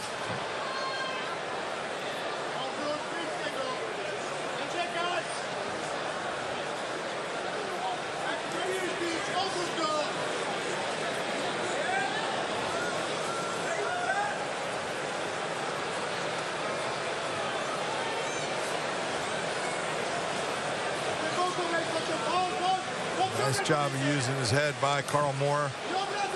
And he's doing the right thing here. Sean, when you talk about a guy he's shown a clear advantage in the grappling, so why not go back to it? That's what you heard John Kavanaugh say, keep using your head that way.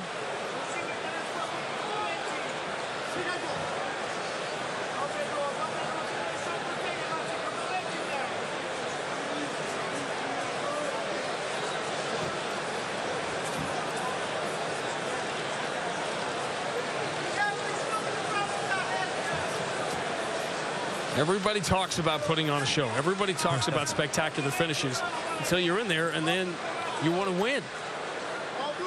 Well, you want to win, but it's also as the competition gets stiffer, and you're facing better fighters. Go, guys, fight out. Getting those opportunities, they don't come at the same rate. Yeah. So you got to make them happen.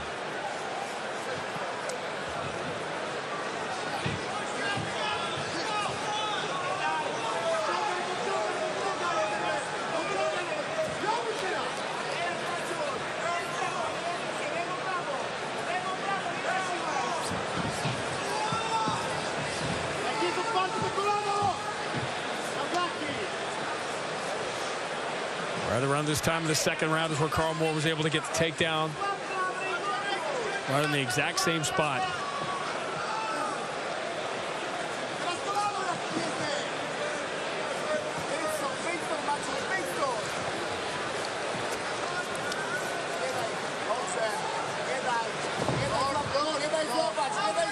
Looks like Rosansky's looking for a front choke.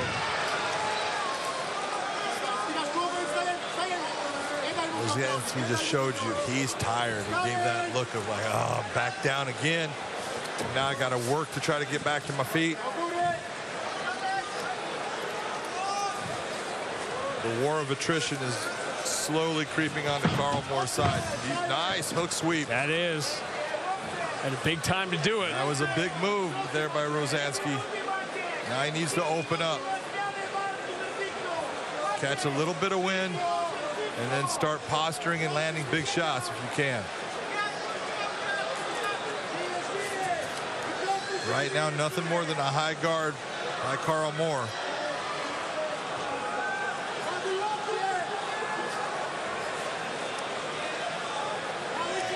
He's hunting. Carl Moore's doing work.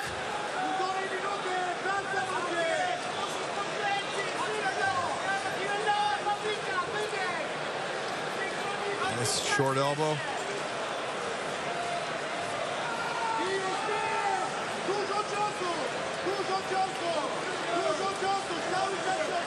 Big finish could turn this round. Well, this round is still up for grabs. Yeah, so does he have enough in the tank to do it?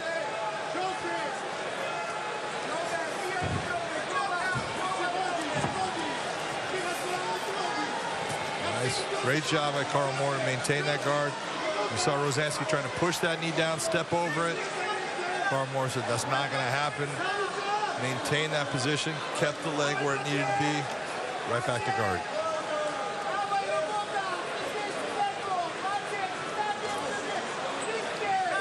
Let's go, guys.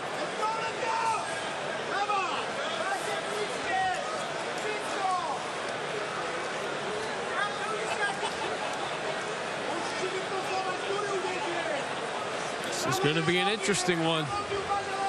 If you're Rosansky at this moment, I would do everything that in my power. Posture and start landing shots. Don't worry about if you even get turned. You got to go after him. Show that you're working towards finishing the fight. Easy for me to say since I haven't now fought for 15 minutes.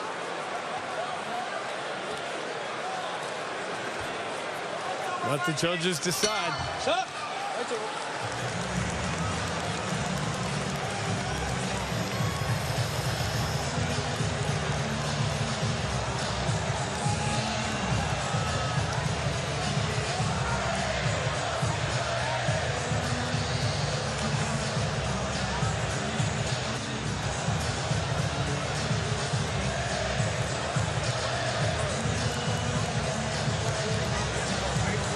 Got coached up at the end of round one.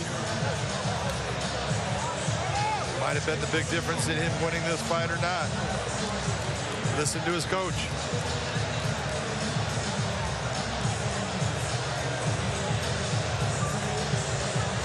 Rosansky's best moment of the fight was about a minute in.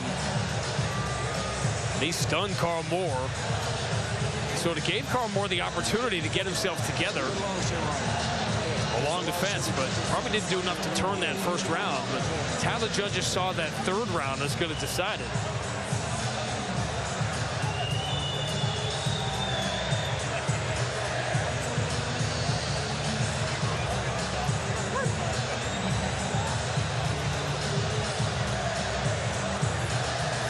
Carl Moore has never lost a decision.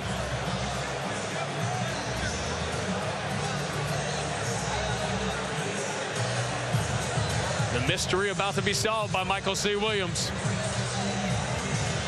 Ladies and gentlemen, your three judges at cage side: Sal D'Amato, Eric Colon, Brian Biner, all in agreement. They see it 29-28 for the winner by unanimous decision, Carl Moore.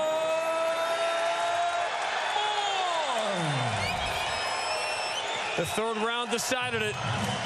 And the 8th ranked Carl Moore gets the win he needed to stay in the top 10. We are headed for an unforgettable night here in Dublin. The main card begins on Showtime, top of the hour. I'm ready for battle, I'm ready to fight. This is my legacy, this is my right. The Bellator cage has landed.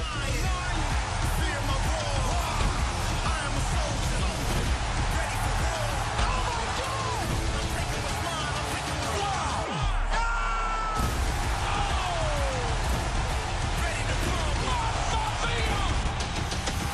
Amosov versus Storley, the welterweight world champion.